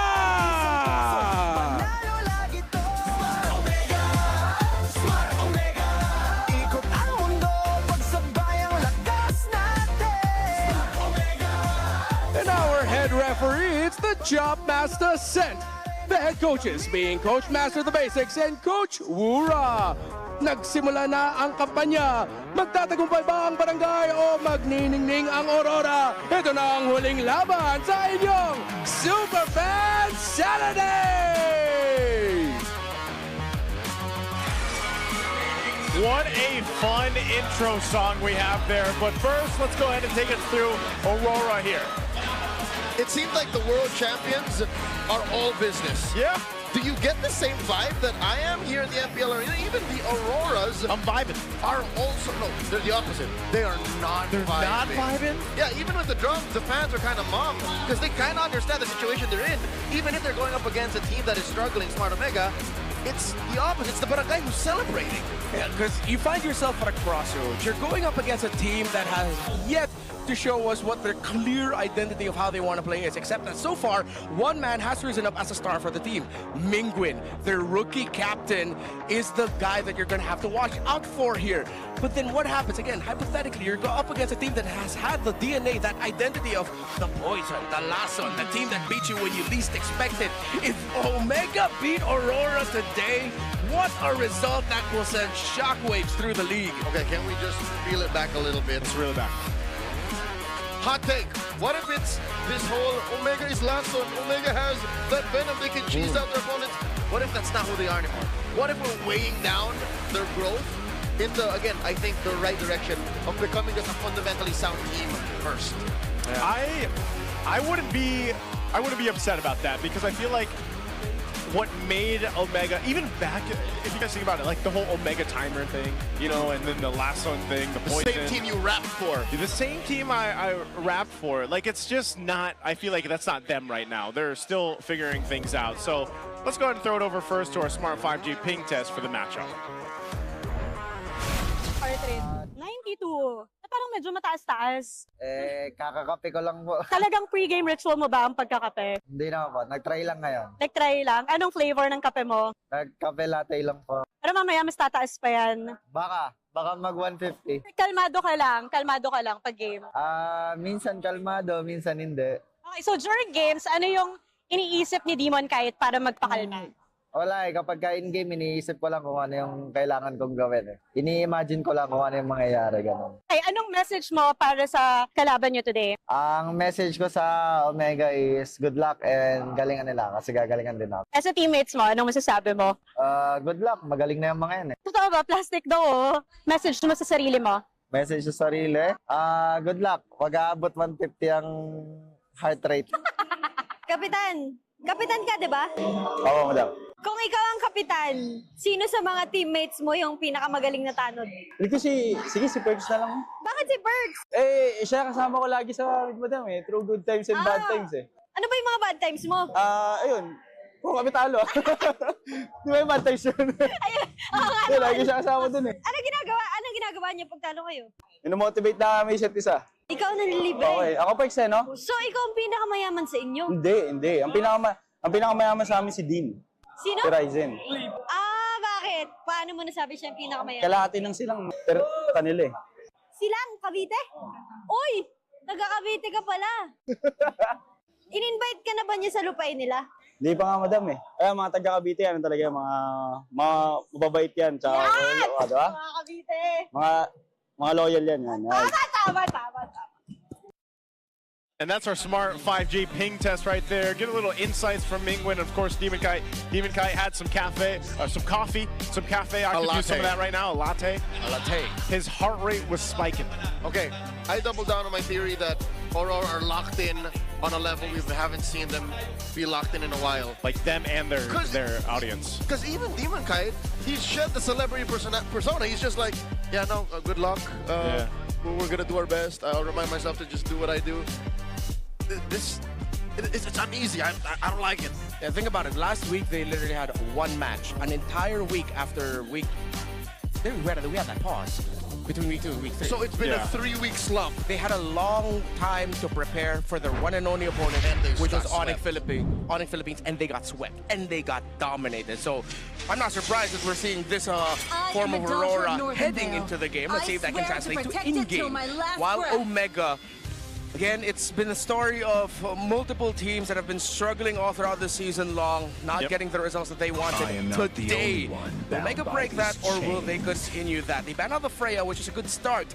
You're up against a pissed-off Aurora. You don't want to make it easy for Dominkite and RORA to build through a very fast-scaling snowball lineup. Okay, let's see what they end up doing here, what they end up going for. That is the Jushin being banned out, the Freya. Are we thinking that Aurora still wants to go ahead and prioritize, like, what have we seen so far? The Harleys, the Valentinas. Jushin's going to be banned out. They might even go for a jungle pick first off, maybe the Suyo. Early Suyo, early Leo early Suyo. All above board here. Their go-to pick has just been banned. They take out the Baksha Juice, and I think that's going to be a frequent ban here for Omega this entire series. Unless they're going to the blue side, they might want to open up the Baksha and or the Juicin for themselves. Of course, we still have the Trinities of the Valentina, Kemi available for Yue. The Farce is also there and dependable. And the Yue Valentina gets locked in, while Omega now should be able to lock in another one of the power picks if they want to play it safe. I like how you guys mentioned this in our previous match, that a lot of teams on the blue side prioritize different heroes right now. Really depends on the team. And here's the answer right now currently from Smart Omega. They'll pick up the Guinevere, they pick up a carry. They want to lock in Netsuki's pick early on, because so far a lot of the keys to victory that we've had has been really focused on not only Ryzen being there, but also Netsuki, allowing him to go ahead and play his best game in that lane, in the gold lane. I think Aurora might eye out the Khalid-Valentina combo potentially in the row mid. And then they can also secure their jungler, considering Guinevere has already been taken out by them. But they still go the Sora route, as the Valentina is with them, and they don't have to worry about any Soras getting taken or whatnot. So is it going to be the roam pick or the jungle pick? Khalid's their usual go-to. Nope, neither. They go straight for the Cloud. They're readjusting, making the roam jungle their main matchups. Priorities. They get the Claude, they just get a good stable pick for Dominkite, the matchup against a carry, while it's Omega taking out the Kalea. Omega can start taking out roamers and junglers. Omega just needs a good mid laner, and they're set. They are off to a great start. I like that even if in this matchup they are, the underdogs, even against a very pissed off Aurora, this is a good start. I cannot find any faults in this draft. So what's a good mid laner right now for them, knowing that there's also a Valentina in the hands of UA? Personally, that'll depend on what they end up showing as the role. So they start taking that away. They take away the favorite high loss. Will they take away the favorite Grok of RORA? Which, if I'm Omega, I highly suggest that you do. But then you're going to be going up against a Khalid. If RORA don't ban it out, you pick your Lilia as red 4, I think would be a good pickup, because no matter what's left for light, it's going to be a difficult trade in the mid. We've seen Khalid have a difficult time against Lilia in lane if zoned out well with Shadow Essence. Knowing Omega, I think they will pick the EXP laner first on red 4 and then go for the mid. Again, we're talking about Cap here. We're talking about Mingwin, the rising star, the beacon for Smart Omega's hopes of making it through to the playoffs in Season 17. It's been a hot minute. So I think Smart Omega get their EXP laners attack. There you go. Yeah, and then let Mingwin be the last pick to go ahead and have that solidified lineup that they're looking for. Because, yeah, first 3 picks are already really great. There's so much crowd control that they have. You're able to go ahead and allow that space for the carry. And, you know, knowing that you're going to have to face up against what RORA has, mid lane could be an Eve, could be a Kimmy even, could be the Farsa, just the traditional matchup we see with the Farsa versus the Valentina there. Man, I was gonna say, these drums are right here. Oh, those are Omega's drums. Look at that front row full of Thanos. There. Okay. The Grok is open, they're willing to give it. That means they probably are going to be either eyeing out the Kimmy or the Lilia.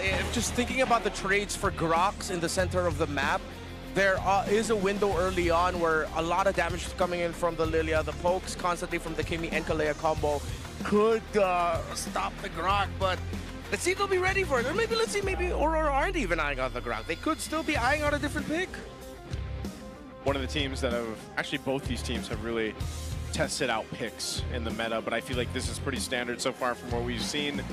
This last ban probably still going to be focused on the XP lane options. Maybe they still go for one more to really narrow down what James can do. Lapu. The Lapu could still pop up, could be banned out. They'll go with the Kimmy instead. Good call. I mentioned the Kimmy possibly being the mid lane option for Mingwin, but that is going to be banned out here. Yeah. So they'll let through the Farsa. Farsa, most likely. And then Demon Kite still has what, a Leomord, a Suyo. Maybe the Eve. I don't know. Would they want the Eve with the Kalea and Guinevere? That's a whole lot of box potential. Yeah, but you're giving a lot of box of potential for Aurora. At the end of the day, you give you something that he's really happy to get. Yeah. That's why I'm suggesting the Lily here. At least you're not giving a big ticket ultimate. Okay, you know what? Fair pick with the Farsa. You still get that burst that you're asking for, not just through the carry, but through the Farsa as well. Straightforward synergies. Yeah, just they go for straightforwardness instead of something a little bit more unique. Considering how Lilia is a great pickup in the meta right now, but she is still unique, still quite niche in a way. Yeah. It's a Prince thing. It's a Prince. I was gonna say super the Prince. Monster Mage. Yeah, he likes that Lilia. So RORA, you like the Lilia? I don't. Is it good in the metagame for you? No, it's not. Get her out of here.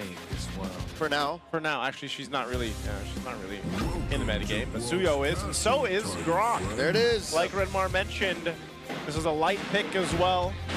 So there you go. This is very strong. I mean, this is a good spread of damage, physical and magic, like was mentioned in the K2V. So for the key to victory for Aurora, this composition does it, I'd say. So she's either the Lapu or Arnold, maybe, for James? Just thinking about like the best EXP laners or most frequently picked EXP laners right now. They're giving the call to James. Girna sort of been good. Again, you just have a body. It can take a lot of damage. Can be a bit of a nuisance. They panned out so many XP laners. Yeah, that's why. Like James just either Lapu or zoned in on, yeah. I don't see them going for something, going back to an old CC pickup. There it is, Lapu Lapu. All right. I would say nearly the same for Smart Omega, though. Lineup looks good. Good spread of damage. They have burst potential. You guys can let us know what you think. This is the last one for the day right here. Scan the QR code right now to predict the match winner to win 1,000 MLBB diamonds. And let us know in the chat as well who you guys think is going to win here. Oh! The Barangay are on their feet! Woo! I don't know if I've ever heard the Barangay this loud, man. Another 9% prediction. Was it also RORA that you guys mentioned last time? That was a 91? No, it was but the barangay that was on the down low like this. They were also the 9%. If this is a 9% kind of audience, then hey, so what would 20 look like for Omega? Yeah. These two teams, they both need this win for many different reasons. For Omega to get out of that slump at the bottom half of the standings to finally shut the haters up. But actually, it's the same reason for Aurora too, but except that they are in the upper half of the standings looking for a turnaround. Lineups are very close. It boils down to who plays the row, mid, jungle rotations better. Well, let's find out. We're jumping into it. It's game one of this best of 3. A crucial match for both teams across. Will it be Aurora or will it be Smart Omega that gets the upper hand here? Yeah, there's two big AoE sets for Aurora. Through Light, through Edward, and technically even Demon Kite if he lands a massive Blade Surge. While Ziva and Ryzen provide a little bit more of a single target, but it could be a multiple target one too if Ryzen gets a really big knockup with his second skill and ultimate. It's a good even spread. So Omega, a threatened position in the Golem of Aurora. As you and Light hold it, because Demon Kite went to the Golem of Ryzen and took it away just in time. But the Lethal Wanderer goes to Ryzen. They're still pretty even in EXP. Yeah, they're going to go trade for that, but I guess that's just one of the ways you can do it, especially knowing that the Lith Wanderer is going to go over to Smart Omega. So nothing too crazy. I mean, relatively even across the board. Who gets the XP there goes over to the gold goes to Netski, so he gets the gold crab. And this just might be one of the ones because of the nature of the compositions as well, where that first fight essentially comes down to the turtle, first turtle of the game. Yeah, conservative start. Both gold laners got their warrior boots. Edward got the first EXP crab in lane. Light goes for Encourage and the tough boots. Perkziva goes straight for the favor and the tough boots. Little jump on in. Light, I think he got the information. Okay, Ryzen, yeah, wasn't going to be able to land that spatial migration on Light. So good information here being provided by the Roams, but Turtle's going to be up here shortly. Yeah, intense duel in the gold lane. Playing it really close. Dominic and Neski, they know that they can be relatively unbothered. But Omega, they're not playing for Turtle, they're playing for mid-prio. Ryzen is short on EXP, he's down. They dogpile on a Yue, forcing him back, popping that Purify. And in comes Light, and the shifting skies! Edward finds Mingwin, the cap has fallen. DK takes Ryzen, clean Turtle take here for Aurora. And they're gonna lose their purple buff. Terrible start for Omega, not what they wanted. He was just trying to protect the purple buff, but he gets taken out. But what would he have been able to do? I mean, that was 4 dudes. Oh, James, I know you're brave. It's the intent. I think he was hoping that maybe the Blades would somehow be able to get the last hit of the purple buff, but he didn't get it. Big questions as to why Omega didn't put enough bodies around that RMB, the right mid bush, through our perspective. James most likely already gave the info that they're already in Turtle, but they all clumped up together, stuck together, and that was an easy set for Light. It wasn't even an ultimate, it was a big knockback, plus the shifting skies for Edward. He let Edward leave the lane for free. Yeah. Yeah, tough one to deal with. Now shifting skies, turning into torrent form, serving up a kill to DK. Not the start you want here for Smart Omega or James alone. Look at this, 3,000 gold lead nearly there for Aurora. Whole lot of gold down in the hands of Edward, even more. And you know, that combination that we just saw with the Suyo and the Sora is gonna happen time and time again if it's not controlled. Like if Edward's not controlled, and again, there's a reason why Sora is either so sought after or he's banned out quite a bit. It just works so well with the current jungle picks, especially the Suyo. Yeah, Ryzen goes into the jungle of Aurora just to get a little bit more farm. Clear advantage and lead for Demon Kite, who rushes the Skypiercer on the Suyo instead of first building the Hunter Strike. And then US stole away the Feathered Airstrike here. Omega cannot heavily contest the next Turtle. If I were them, see if they can try to make a play wherein they try to trade out Turtle number 2 for maybe progress up top. But Demon Kite's already here. And Light, is he going to go up also? No, it's a different route. It's Demon Kite and RORA who actually go for invade first, and now Omega gets to the turtle first. That's just how ahead Aurora is. They can afford to check in on rotations and then still catch up to what eventually Omega's gonna do. especially because it's expanding river, so they have plenty of time to go ahead and get here in position. And because of the way the nature of the early game went, Smart Omega is not gonna like overstep into this turtle. Yeah. So UA holds on to the feathered airstrike, and they're just forced off of it. So looks like it's just gonna be a turtle going to the hands of Aurora. The simple threat of a shifting skies pushes back the rest of Omega. Yeah, it was traumatizing what happened to them at the beginning, the set in the mid, how James got simply outplayed by Edward, of course, with help of Demon Kite. Nothing is going Omega's way. It's all RORA right now. I don't know, man. I think this was just the nature of the way the composition works early game. And now, oh, no. Okay, he wasn't gonna, I thought Light might charge on into there. We've seen him do it before. This is going to be the response. Smart Omega might be forced to a fight. Massive flicker, tectonic charge by Light, starting it up, taking out Ryzen. Neither responds just as quickly in the blink of an eye, but even Netsky might get taken out. Demon Kite finds another tsunami slam by Parks. The shutdown on the Light stopping the bleeding, but that doesn't stop the trade as Demon Kite gets another 2 stacks. Yeah. Perks even decided to lock in the Tsunami Slam onto Grok because he knew that the tower was already locked into him. Just finishing off the job. James, man. First build War Axe, no full boots just yet. This is going to be a long time until James starts feeling anything close to being tanky. Yeah, this is, I want to see how behind James is right now. He's going to have to scrap for what he can. Even if he stays on that bottom side of the map right now, he's always susceptible to a gank. And this is kind of what could happen here right now. They're all rotating down for James. Oh no. He's gone. He needs the team to be here. Perks, Siva is there. Okay, big 5-man rotation by the Barangay to respond. And I think RORA have done their job. Like, they just scared the Barangay, corralled them into a corner. Yeah. Not forcing anything. Still Ryzen trying to catch up with the farm. 3-level gap between him and Demon Kite. This next turtle is not going to go Omega at all. They have to just push down bottom if they can. But Aurora block off that possibility because they've already sent their gold laner plus their roamer here. It'll be a long time until the next minion wave comes in. That by the time the minion wave finally crashes into the center point of the lane, Aurora's already done with this turtle and they're going down to defend. It's just so fast. This turtle's going to go down very quickly. Smart Omega has no choice to put except make play if they can. But I'm wondering, who do they even go for? Their best target might be UA. Feathered Airstrike going to be dropped down just to go ahead and clear out that wave, but they're scrambling right now for Smart Omega. We have to look at where do they sit, maybe by the second Lord, because I don't even know if by the first Lord when it comes up that they're going to be anywhere near Aurora. It's a shame that this lineup by Omega that they drafted is so good when they're proactive. If Perks is actively looking for Tsunami Slams and pickoffs, this is a scary lineup to face, but right now they are on the back foot. They are up against the ropes, they're in a corner, all of these figures of speech that dictate that Omega cannot fight. Yeah, their first big loss early on really set the tempo for them, wherein they had to play defensive. Nail in the coffin was James going down quick, so they don't have another tanky frontliner to help hold on to. They are mainly pick-off. Guinevere barely has any items, so now they're just doing what they can in the opposite side of the map, allowing Nesky to farm up. He's only a level behind Dominkite, but in terms of the farm, it's almost 1,000 lead for Dominkite's Claude over the carry. They lose the tower in mid, and it was an easy take for Aurora. Uh-oh.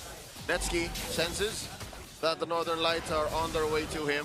He does chunk down this turret in the top lane, tier 2, to about half health, so again, small wins. The fact that Netsky hasn't really died as often, and he's, again, just a level down.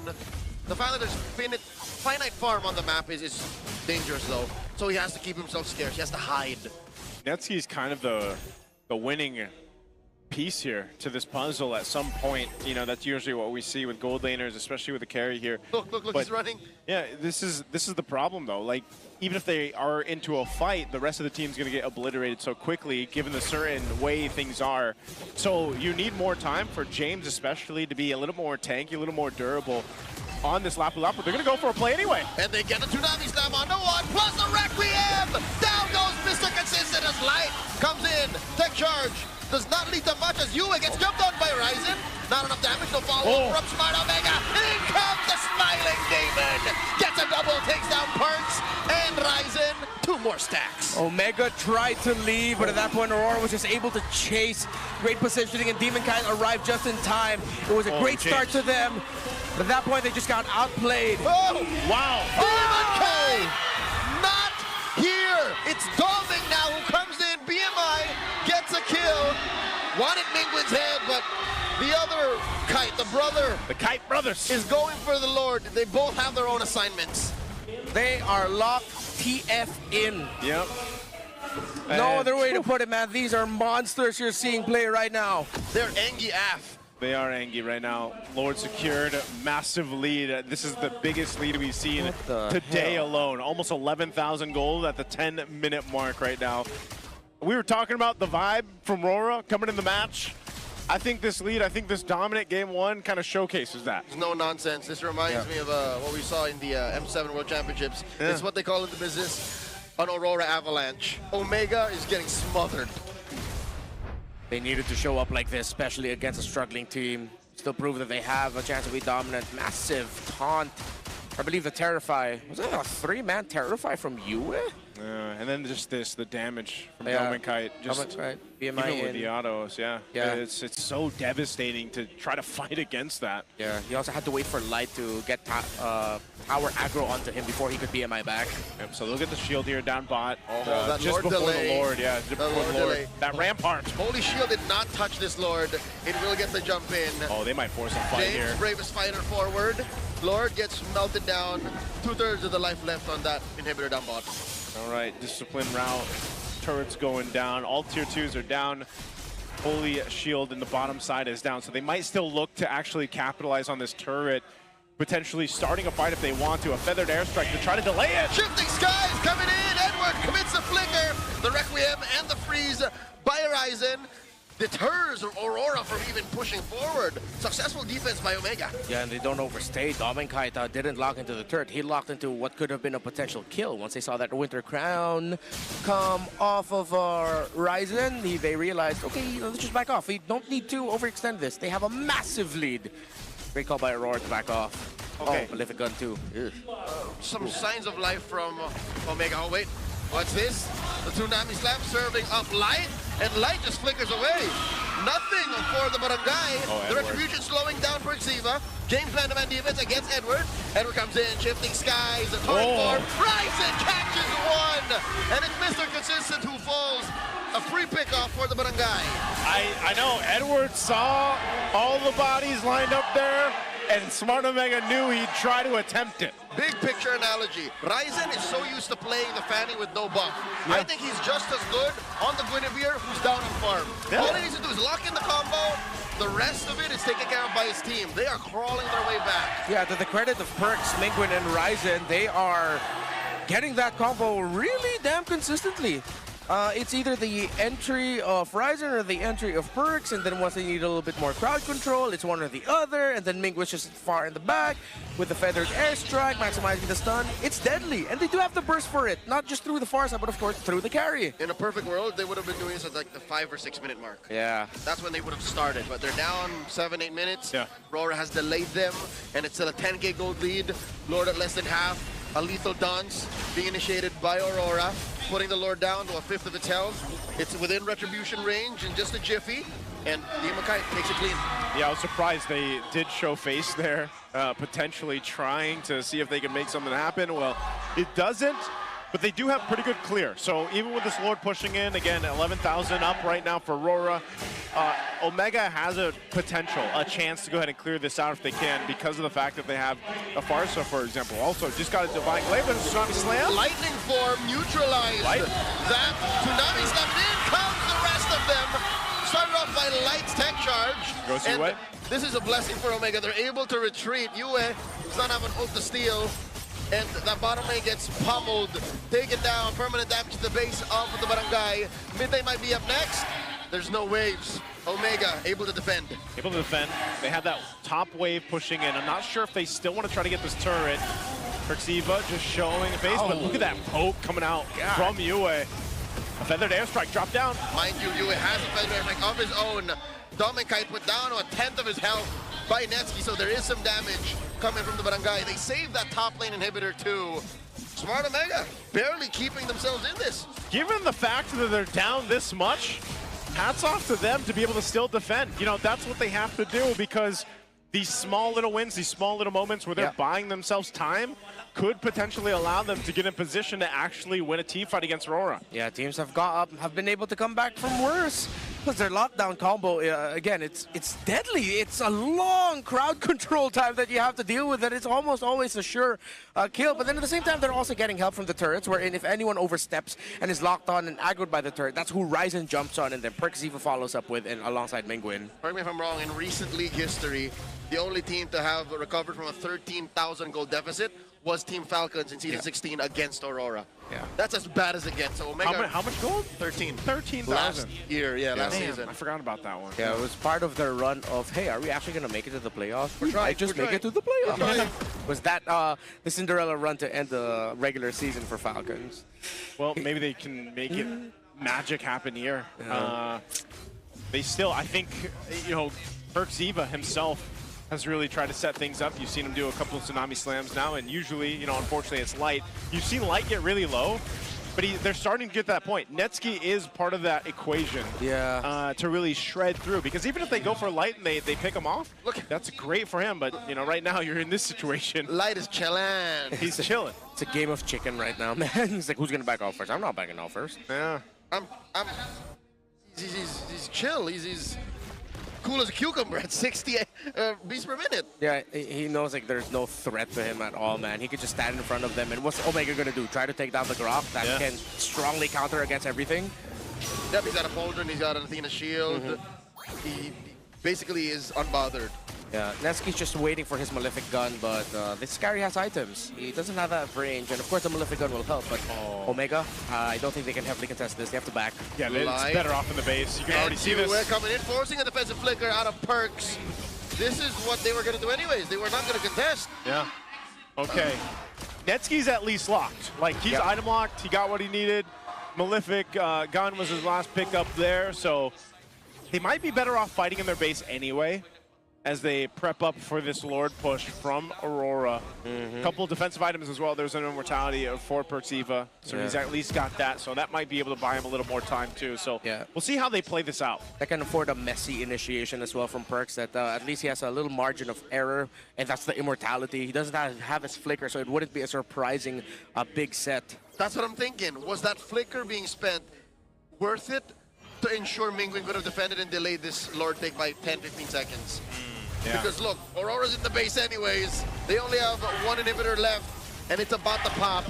The Lord is inside as well. They might just force this fight here. They've got the setup potential here. They got to clear out the Lord. Two-man tech charge into a rampart. Mingwin wailing away. Ryzen gets taken down already, and Perks is holding on for dear life. Surge of life keeps him alive, but only for a second longer. As the base gets pulled away, Aurora are taken. Game 1.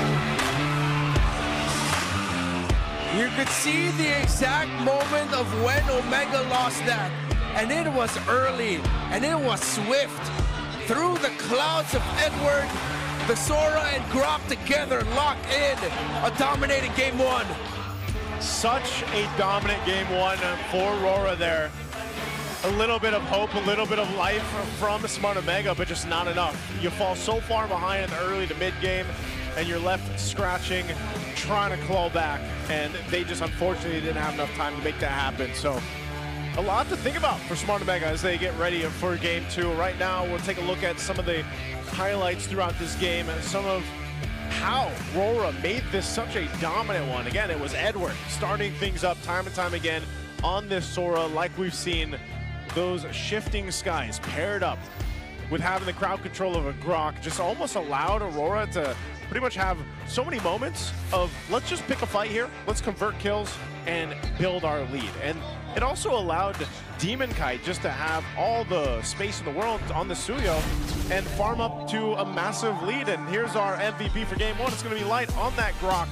A lot of the times, I think people now are saying that, you know, this Grok, it's Light. Like, Light is Grok. This is his hero right now, and he's definitely showcasing here as MVP. Thought they'd be ready for it. Thought Omega deciding to ban out the Gata Gacha high loss, which I can see why. They had a lot of dives as well that the Gajatan could have messed up. But then if I'm Aurora, I'm thinking with all those available, I'm still gonna pick up the Kraken there in the end. It's their best pick. It's a comfort. Yep. And they weren't ready for it. But really, it was this. Yeah, it's heartbreaking that from this one little thing, it just led to a massive result, which was Aurora taking control all game long. Because especially since the purple buff lost, James don't know what he was trying to do. Are you saying it's just a matter of time before Aurora announced Light Brock as their M7 skin? You know what? Wait, when are they supposed to announce that? It should happen soon. In their time, Joseph, in their time. Well, Brock just got, what was that? Was it a collector's? That little... Yeah, the one that turns him into a Eldritch Horror. Yeah.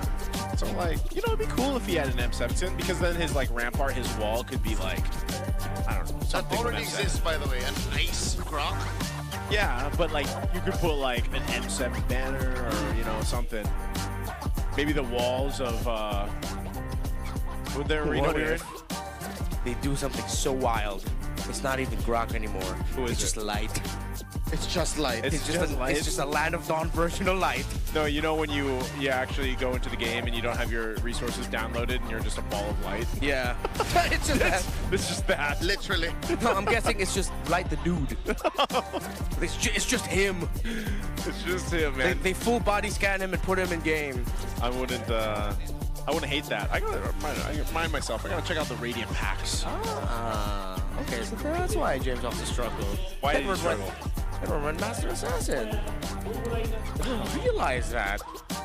He went Master Assassin, so he won the 1v1s. Yeah, he decided it's like, okay, I'm just gonna beat this guy down his lane. But also that was the first, was it the second death or the first death where James just 1v like forwarding for the purple buff? That was first. And then right after was being doubled by Edward and Demon Kite. Yeah.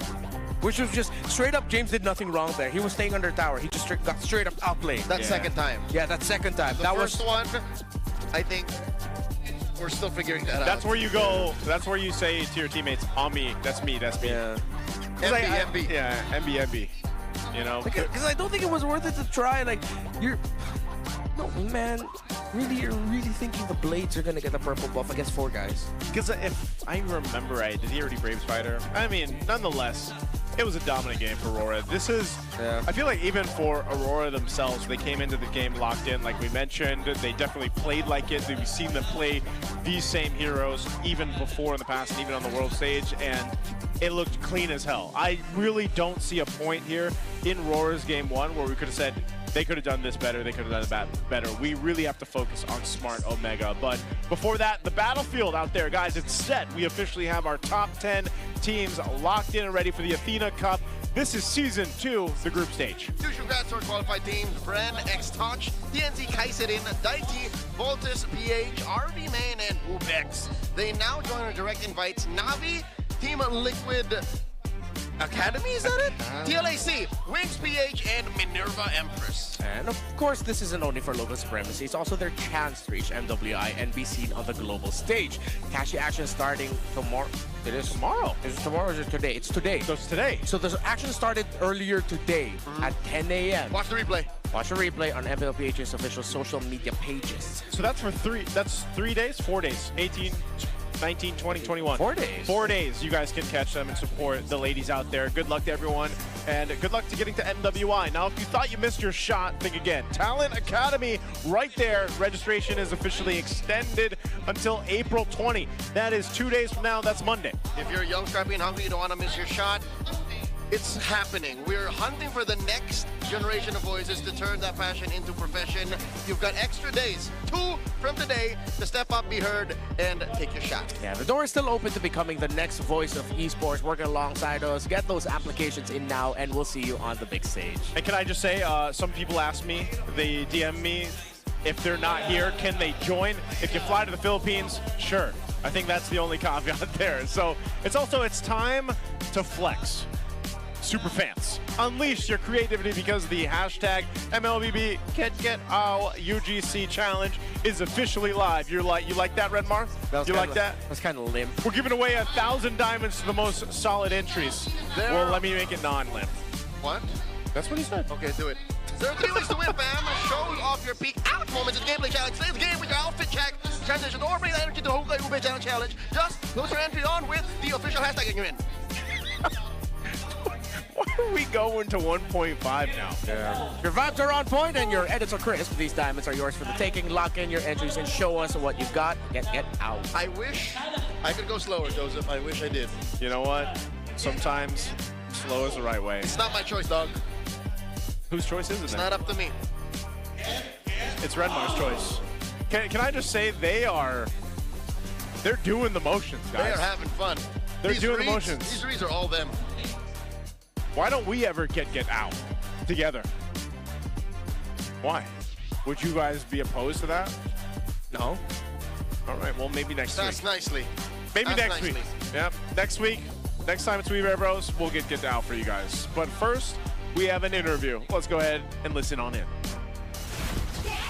At dahil Super Fan Saturday, may mga kasama tayo ditong pinalaki ng sex bomb. Yes, Odin, at alam kong hindi nila tayo bibiguin para sa segment na to. Wow! Introducing our segment with our super fans.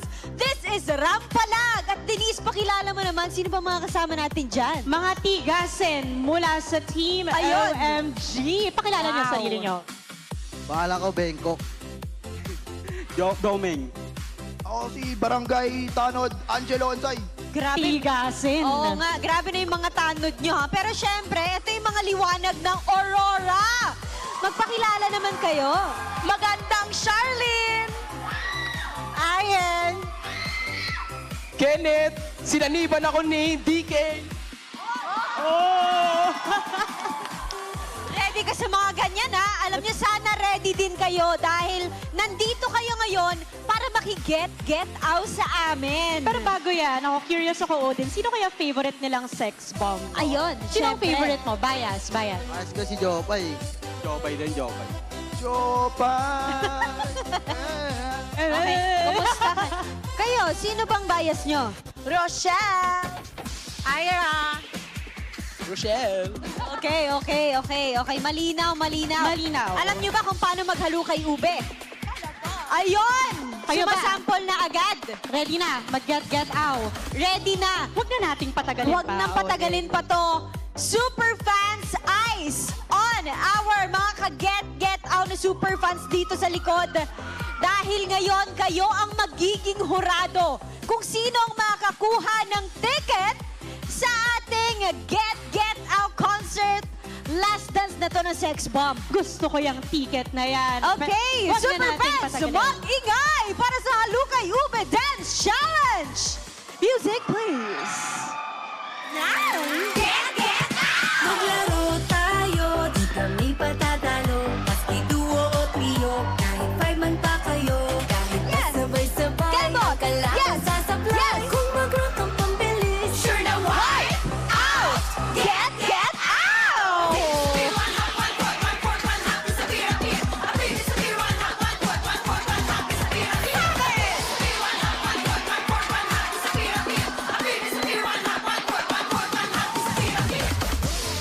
Wow! Woo! Parang hindi sila nauubusan ng energy. And yes, sila ang mga pinalaki ng Sex Bomb.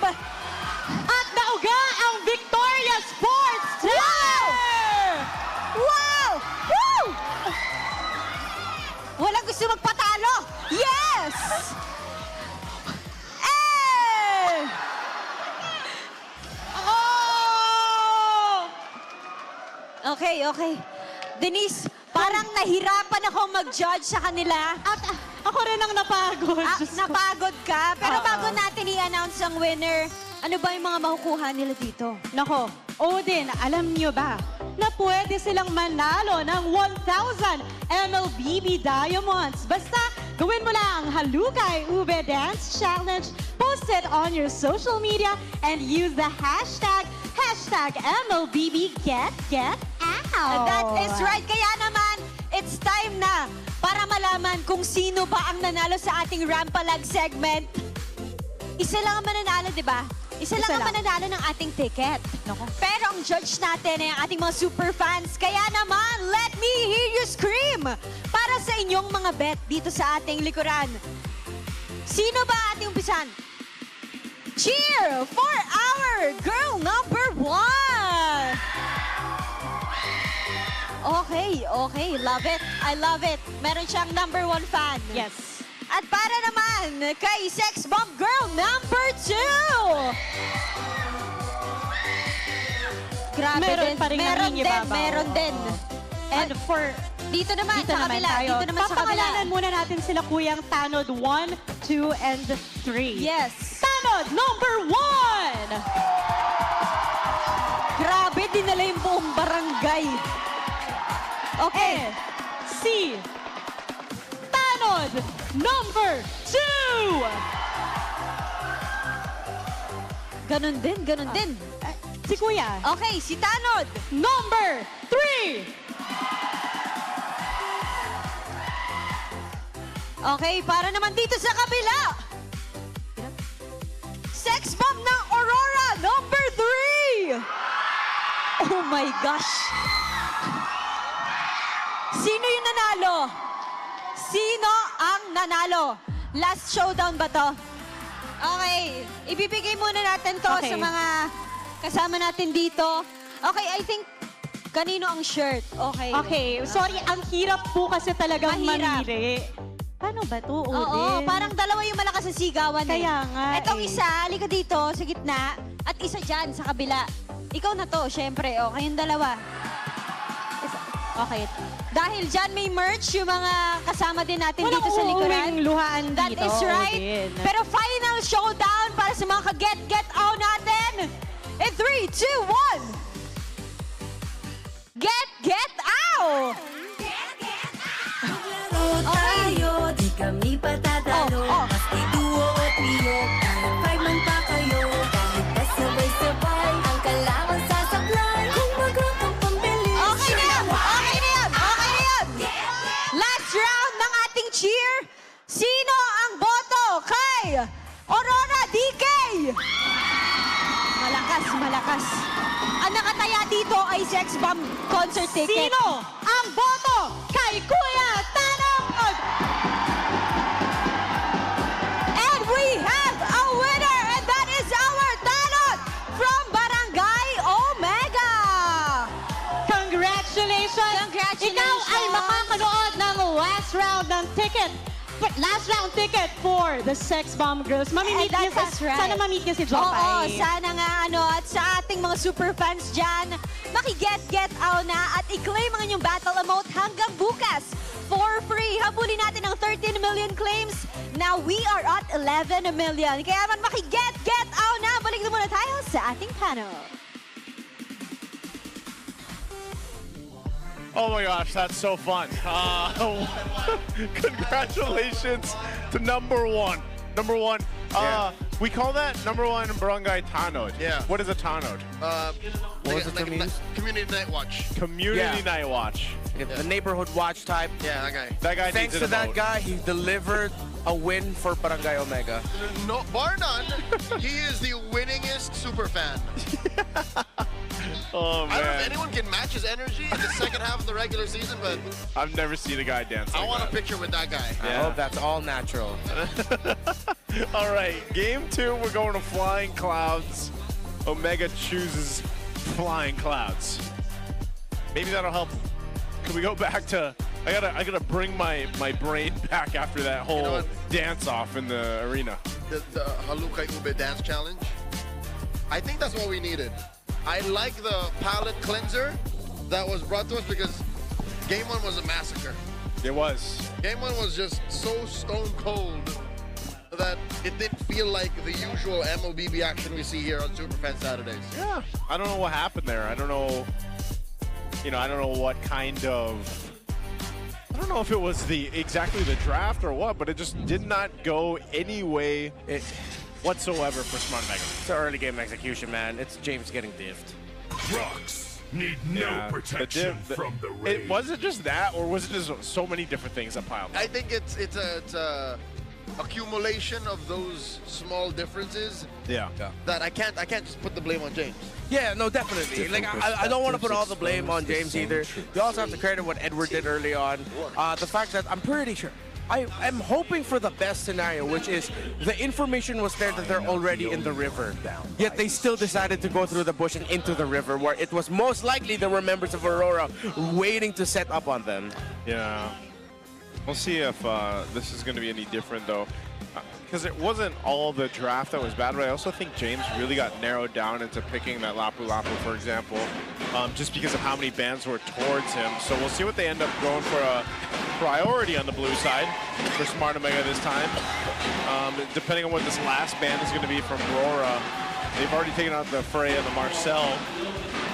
So what options are they going for here? Juicin, Suyo, Valen, Sora in terms of the big power pick trades.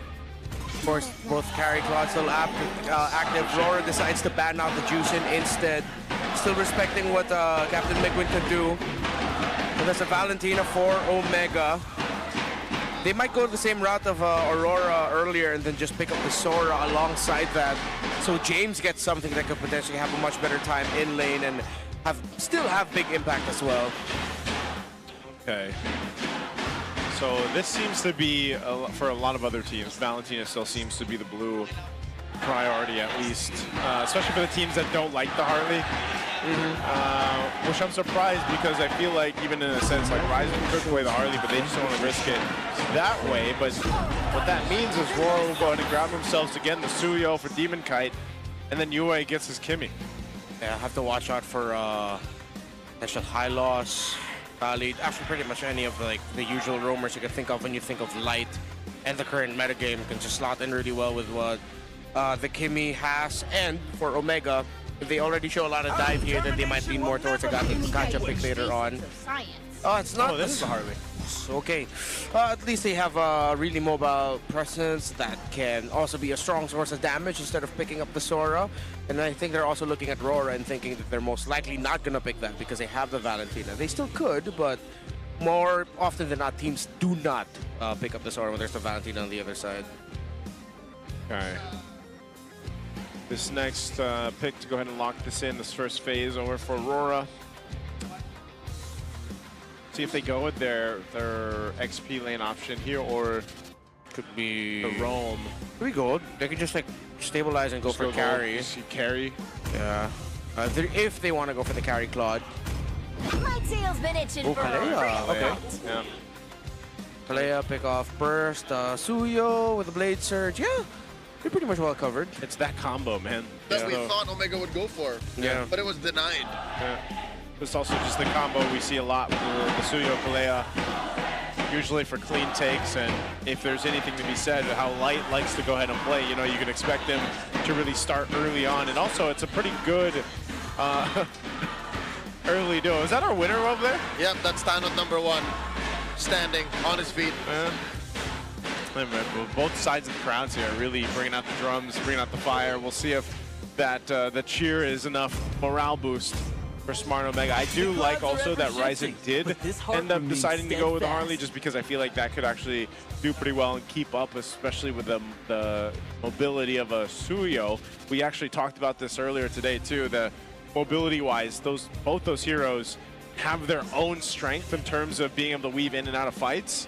And definitely if you can get an early start with a Harley, you know how devastating it can be. And also, depending on what ultimates are going to be taken with this Valentina, you also have that choice to take a Tsunami Slam yourself.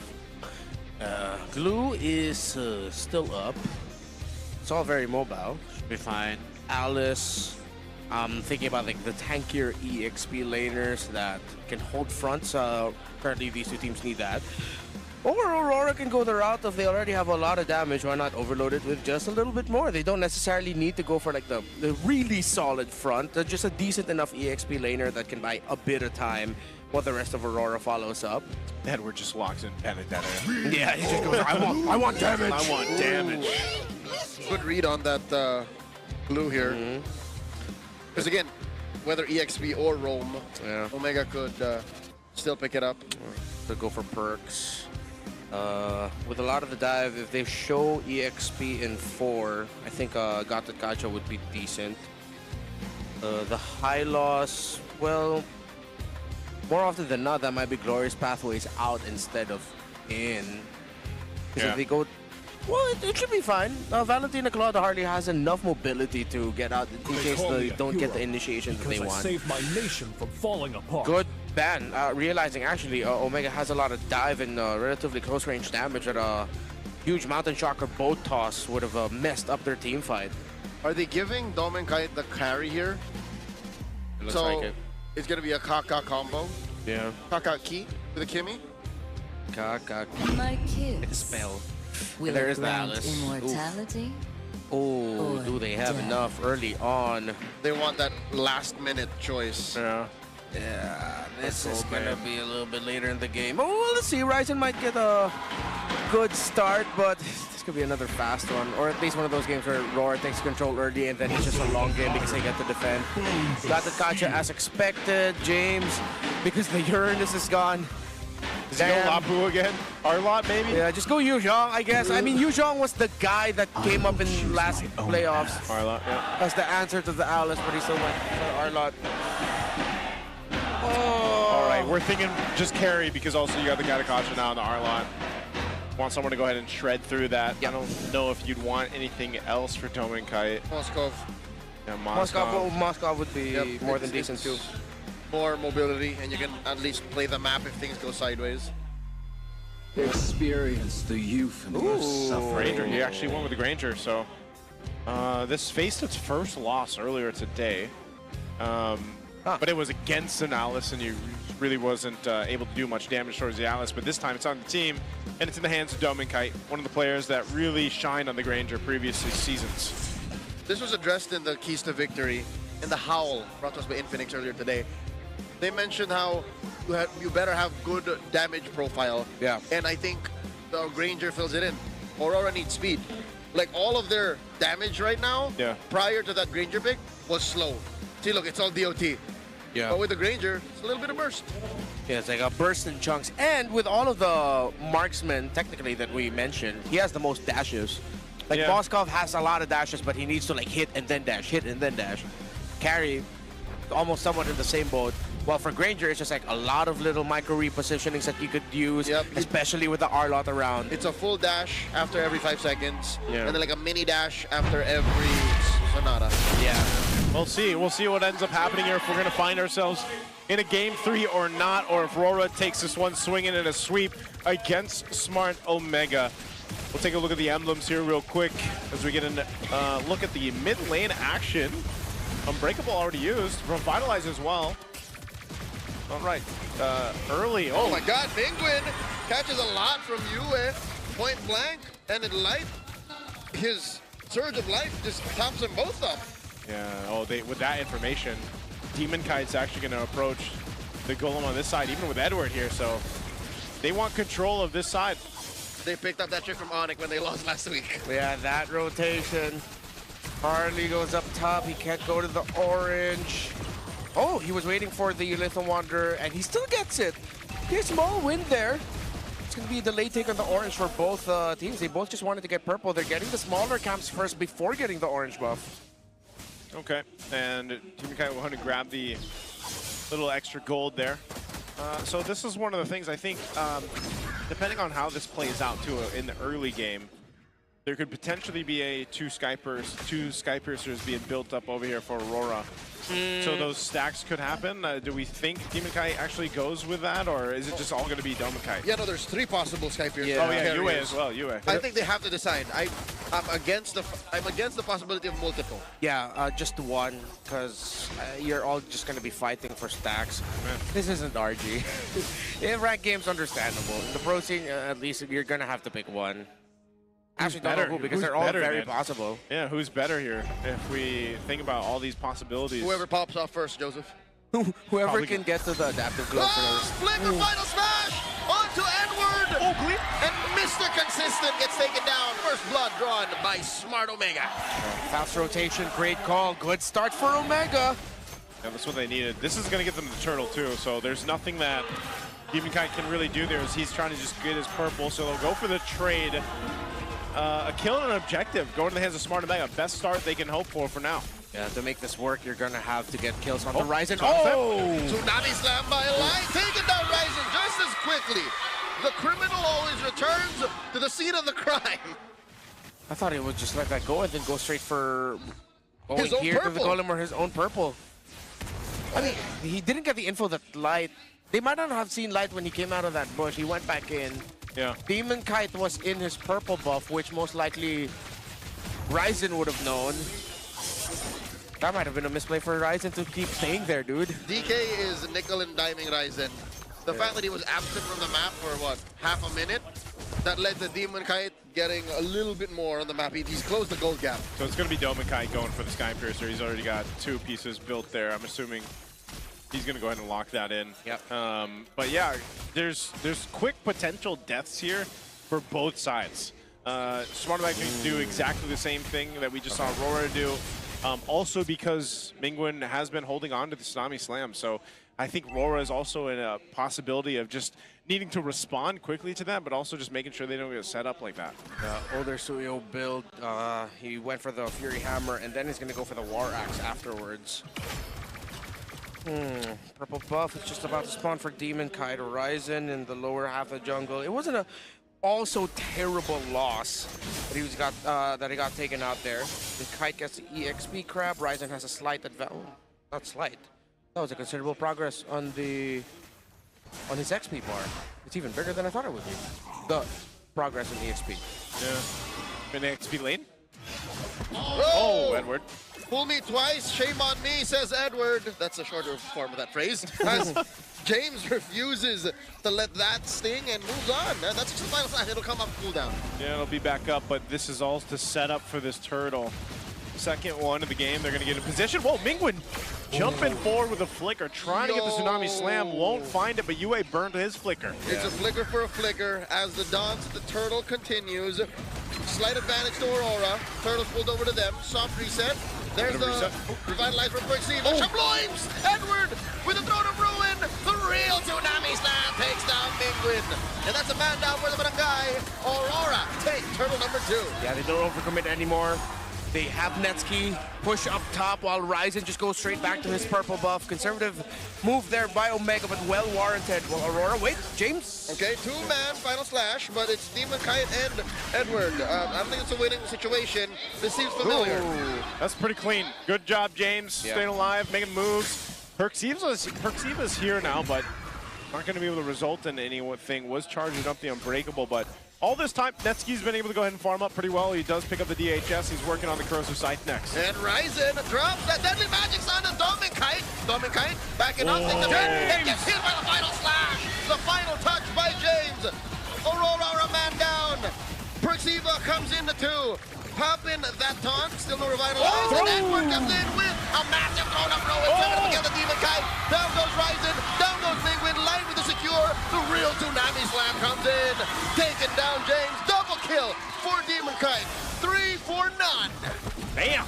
Double kill going to the hands of Demon Kite. You saw Aurora, it looked like they were just going to completely lose that fight, and then everybody came right there where they needed to be. Yeah, without Netsky, they realized they can't do much with the presence of Edward and his Alice.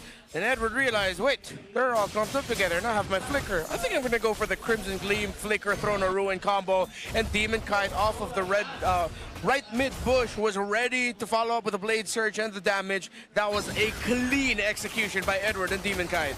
Good response. Still, there's that fight in Smart Omega that you're seeing. There's still potential to make fights go in their favor because of the way this works. You know, I just think that RORA right now is just showing a little bit better decision-making when it comes to the fights breaking out. Next Turtle's coming into play. You've got a Radiant Armor picked up by James. James, actually on this R-Lot, is able to do a lot in terms of positioning to favor Smart Omega, depending how he sets things up. But he doesn't have that flicker just yet available. We'll see if Perceiva also decides to maneuver around this a little bit differently. Also revitalizes there. Mingwen, though, doesn't have an ultimate just yet. Now he picks up the Throne of Ruin, so he's got a flicker as well. The fight for this turtle, last one. Final slash, still on point. Turtle at Retribution Rage. Demon gets secures. OG Tsunami Slam taking down James. Throne of Ruin, but Netsky answers with a blazing duet, but 2 fall down too quickly for Omega. Another one falls for Siva, taken down by Doming. And just like that, Omega cut their losses. Still no solutions for this Alice. Netsky got a kill. The AOG by Perksiva just also ever so slightly off the mark. He was only able to really hit Yue, but the other members of RORA were just tearing through his teammates. Omega just have to find a recovery. At least they had a much better early game, so the lead isn't as big. To watch Horizon, who wants to get close, he tosses up the Deadly Magics. He'll be able to take down Light. Netsky finishes him off, but the rest of RORA were healthy and safe. Double kill for Dominkai, 2 stacks. That was the moment that basically snapped the close, tight relationship these gold leads have. Yeah. There was a clinch that Omega was holding on to, but Aurora said, nah, we can't do that. Yeah, that was just a fight, and that's what I was saying. When it comes to the team fights, they're just making those better decisions on how they approach it. And you know, Dominkai protected really well and found that positioning that favored him. That was one of the big difference factors there too. Hey, Netsky, yeah, he's been doing work. Yeah, that was a great read by Omega. I think to credit them, that felt like them doing their homework, seeing the tendency of RORA with their minion wave push. Usually they'd like to collapse together as an entire team and just threaten breaking a base turret. So then Netsky realizing that, or maybe someone from Omega told Netsky to just split push, and it worked. Wow, Netsky's actually got quite a bit of damage now on this quad too. Now that he's nearly there, he's nearly to the Trinity, and even his auto attacks alone on Edward, you can see just how much of a threat he could be. So Netsky might be, once again, one of the main components to making something happen in favor of Smart Omega. It's not a drastic gold deficit like we saw previously, but they're in a much better fighting position where they can actually contest this Lord, unlike the last game. They'll start it up. Whoa, whoa, whoa, whoa, whoa. They're holding it. Are they blitzing the Lord here? I mean, it's under a third, now under a fifth, under a 10th, and they did it! Ryzen! Highway robbery! Right in front of Dominkai and Dominkai. They're like, it happened too fast. Here I say, Omega, I like their calls here in the late game. They understand the tendencies of Aurora. They said, you know what, I think we can play this. And they did. First Lord, though, hopefully that finally helps give them progress towards the mid. But Aurora are hell-bent on defending their lower half of the map with, of course, keeping tabs in the mid. Gentlemen, Aurora are making better decisions, but they're not making fast decisions. Yeah. Omega, I think, have seen them and saying, yo, they're all telegraphed. What if on the flick of the dime, we just take the Lord? Yeah, it was up. They're like, hey, we're here. We might as well just see if we can make it happen. And they did. You know, obviously this Lord is going to be dealt with pretty quickly, but essentially it narrowed that gap a little bit more for Smart Omega. And now they're looking to take down at least this tier 1 in the mid to open up the map just a little bit more so they can maneuver around where they need to. A Divine Glaive also picked up now for Mingwin. Oh, wow, we're back in the clinch. It's just at about 1,000. Yep.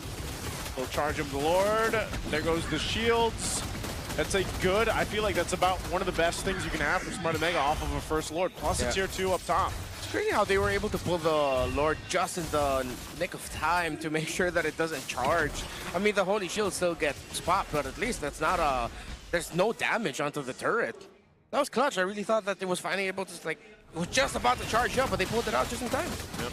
That tier 2 turret just standing barely up top. I think they'll try to get that in. It looks like they're going to go for that. It's one hit away, and this will just continue to leave some opening for Smart Omega here.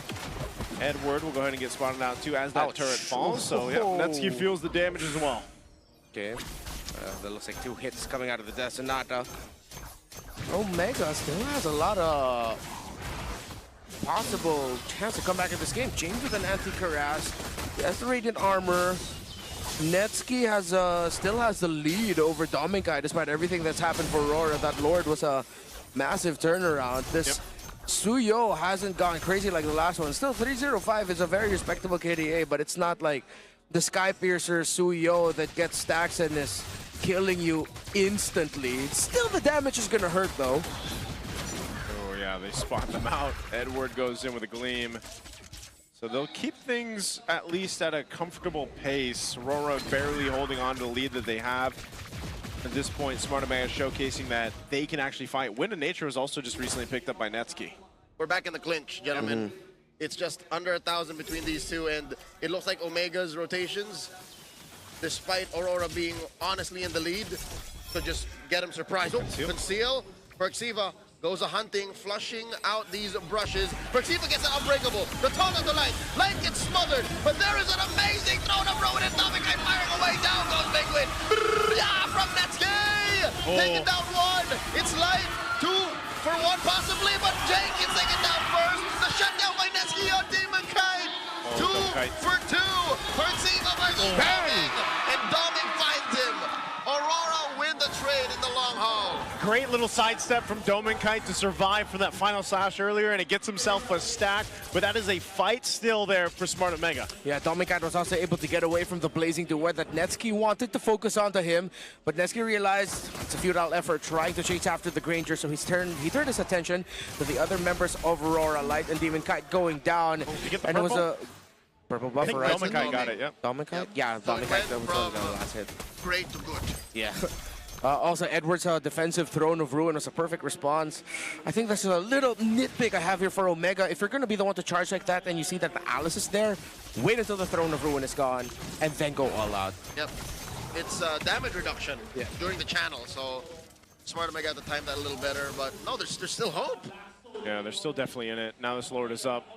They're not going to be able to blitz this one and go for it the way they did previously. So Rora's got the idea here. They're going to get in position. He's going to be tough. I think Rora can blitz it too because of the minion wave advantage they have. Yeah, they know. The long lane belongs to them. Lord here at 8th of its health. Edward just waiting to pop that Throne of Ruin till the time is right. And he cleaves into two. Finds him, freezes up. By Netsky! Gets down Edward. Tsunami's not the answer. Serving up the field is Dominkite. Netsky goes. There's a winner grab. Ryzen! The sharp retribution underneath that pit. Might get taken up by US. US flickers forward. Sitting down Demonkite. 2 for 3. The bloodbath. A Pyrrhic victory for Omega. But Aurora win the trade. All right, 3 members of Aurora crashing in. Demonkite was not able to cleanly retreat that because he was still under his Winter Crown. But Aurora still has the firepower. Their 2 carries are here. Oh, the Lord will welcome in the wave. The 3 attackers, the survivors of Aurora's offense, have to take it down. So I think it's a wash. Omega will not get so much out of this objective. A great take on the Lord, but that, man, what a fight that was. It was a little dicey even for Aurora, admits it all, but a great response from how things kind of broke out. But Smart Omega will stay in it. They clear out the Lord. Aurora clears out the Lord there. Take a look at the replay. This Throne of Ruin, I was actually surprised how fast Edward got deleted down, but he did win a crown, and then they have to disengage from this. Even Dominkite, look at this. He had the Deadly Magic on him, pops the winner crown, survives, but the Lord is taken. Luckily for Aurora, they'll chase down Ryzen to capitalize kill. He tries to go back. So capitalizes a kill, though, at least. Yeah. There was a little nitpick. I would have changed that AOG by Perxiva. I'm going to give it to them. That was beautiful. But they needed to stop US constant onslaught of damage, at least one of them. And Perxiva was right beside him. Maybe he couldn't stop him because he didn't have the Unbreakable, and that's why he decided to go for the AOG instead. I'll just think that that's the scenario that happened. So if Omega just had an inch better target acquisition, could have been all them. Yeah, but for them, understandable. Edward was right in front of them, and then they also had their eyes set on the Lord. Not that they're looking to damage it, but they also just want to make sure that Ryzen could get there quickly. So, again, it was really messy, but just you see the potential. Just little adjustments here and there because Yue was way freer than he should have been. Dominkite as well in that last one. The fact that the 2 carries, 2 main damage dealers outside of the Suyo are the ones that survived that is very telling of the target acquisition that happened in the last exchange. Yeah, that's one of the difficult things for Smart Omega to deal with is actually Yue. You know, he's been able to do so much damage. Traction pulse is great. He hasn't died at all.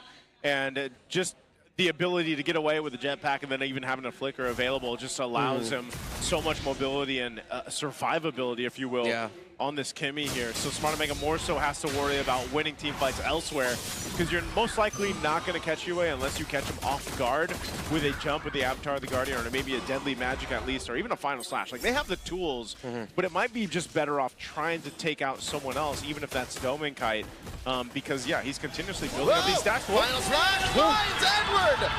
Fishes him out of that brush! Aurora lose a very important member! Omega, this is your shot. Even Edward did not see that coming. You see him scratching his head in the player cam. That was a big pick. That was Lansu-esque. Out of nowhere, James feeding Edward to Omega. But RORA will still try to contest. Big game James has another final slash for the Northern Lights. They might give it up. Holding that brush. Not going to be necessary as the Barangay score another Lord. James with the save. Omega will be able to take base turrets here.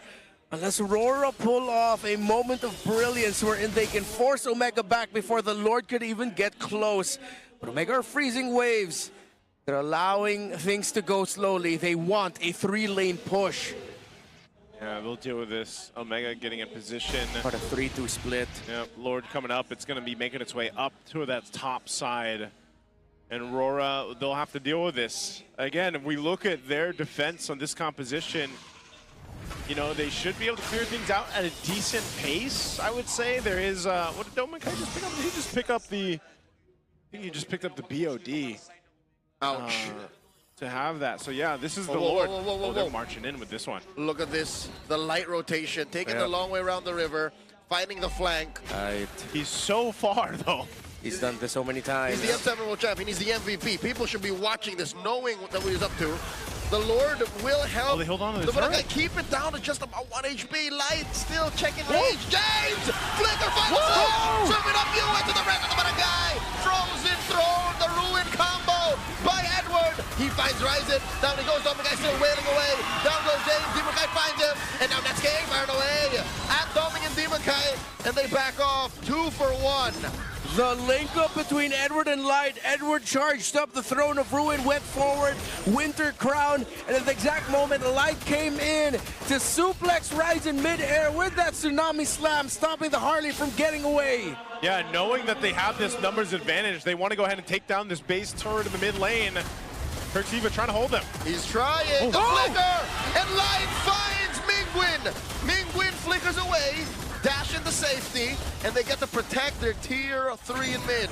Oh, they keep it together though, so good defense there from Smart Omega. That buys them enough time for the rest of the team to get up here. So now RORA, you know, either way, both sides, good defense, good maneuver from Light, like you mentioned earlier on. He's done this many times.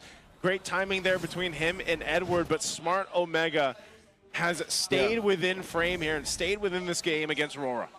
Omega has won games, has won series this season, but this is the best Omega I've seen so far. How they're managing the map, the fact that they can make plays from out of nowhere, that sudden Lord Blitz, their quick rotations, their snappiness. They just need to climb that final hurdle to force a game number 3. A lot of items already completely locked in. No more boots for the Claude. It's up to the Windtalker at this point. Bootsless as well. The Granger has been for quite some time now after he went for the BOD. It's the Winter Crown for him as Ryzen will be hunting him down as the Harley. Whoa. It's a Barangay Ube. They rotated underneath the conceal to be able to get to these key bushes, but RORA's not allowing for them to get capitalized on. Yeah, so it's not a fast clear just yet for Demonkai in the bottom lane. He's going to allow that to slowly flow, because if he shows himself, it's going to be a clearer call for Omega. And Aurora saw the pull on the Lord, so they called Demonkai up here. Okay, Lord at half. Approaching half. Slight pull by Omega, gets reset. Yeah, it's going to go for a reset. Fighting for space here at this point. That wave down bot is going to be... Still Omega favored. Yeah, still Omega favored. It is going to push in just slightly here, but we'll see how they play that. That's the map play they're going for right now as they continue to fight for the space around this Lord, but it's going to go for this reset again. And here we go. A bit of a change. Dominkai picking up the War Axe now too. Whoa. Could this be this go signal? Aurora are just wailing away. They're both going fast and allowing the rest of Omega to kind of stray forward to where Light is, and they don't fall for the bait either. They're going to conceal. This is a signature play of what used to be Echo, now Liquid. Who's going to go first? Lord is at an 8th of its health. Light with the conceal. He's with the guy. James sniffs it up. Edward with the Throne of Ruin. Right to the back line, but right to take down Demonkai. Mingwin secures the Lord. And now Edward is just trying to stop the bleeding. Ryzen finds a double. Light falls. Edward gleams by Ziba, pops Edwards immortality as they take down Mr. Consistent, and now they get another double kite falls. It's just you left. Blocked by James! The R-Lot with the save! And Omega are on their way to forcing Game 3! Big game James can't be stopped. Finds another ultimate slash, forcing a flicker out of Yue, and he can only watch. Backline! It's a wipeout! Smart Omega take us all the way! Oh my God! James! It's Smart Omega. What a game. Believe it or not, in hot takes this week, someone pointed out in the comment section, I think James is the weak link for Smart Omega. Watch this game! Oh my goodness, we're gonna have to wait later, but this was his early start when they got a kill on Edward there, which was started by James. Maybe this was the buff. That was the buff. That was the buff. Thanos 1 did not dance his heart out for nothing. That was the buff. Oh man. Omega, you guys have been recipient to multiple crash outs from me this season. Not today. Not today. This was a phenomenal game. Because, you know, RORA was doing a lot of good things in the early to mid game. But Smart Omega stayed calm, collected.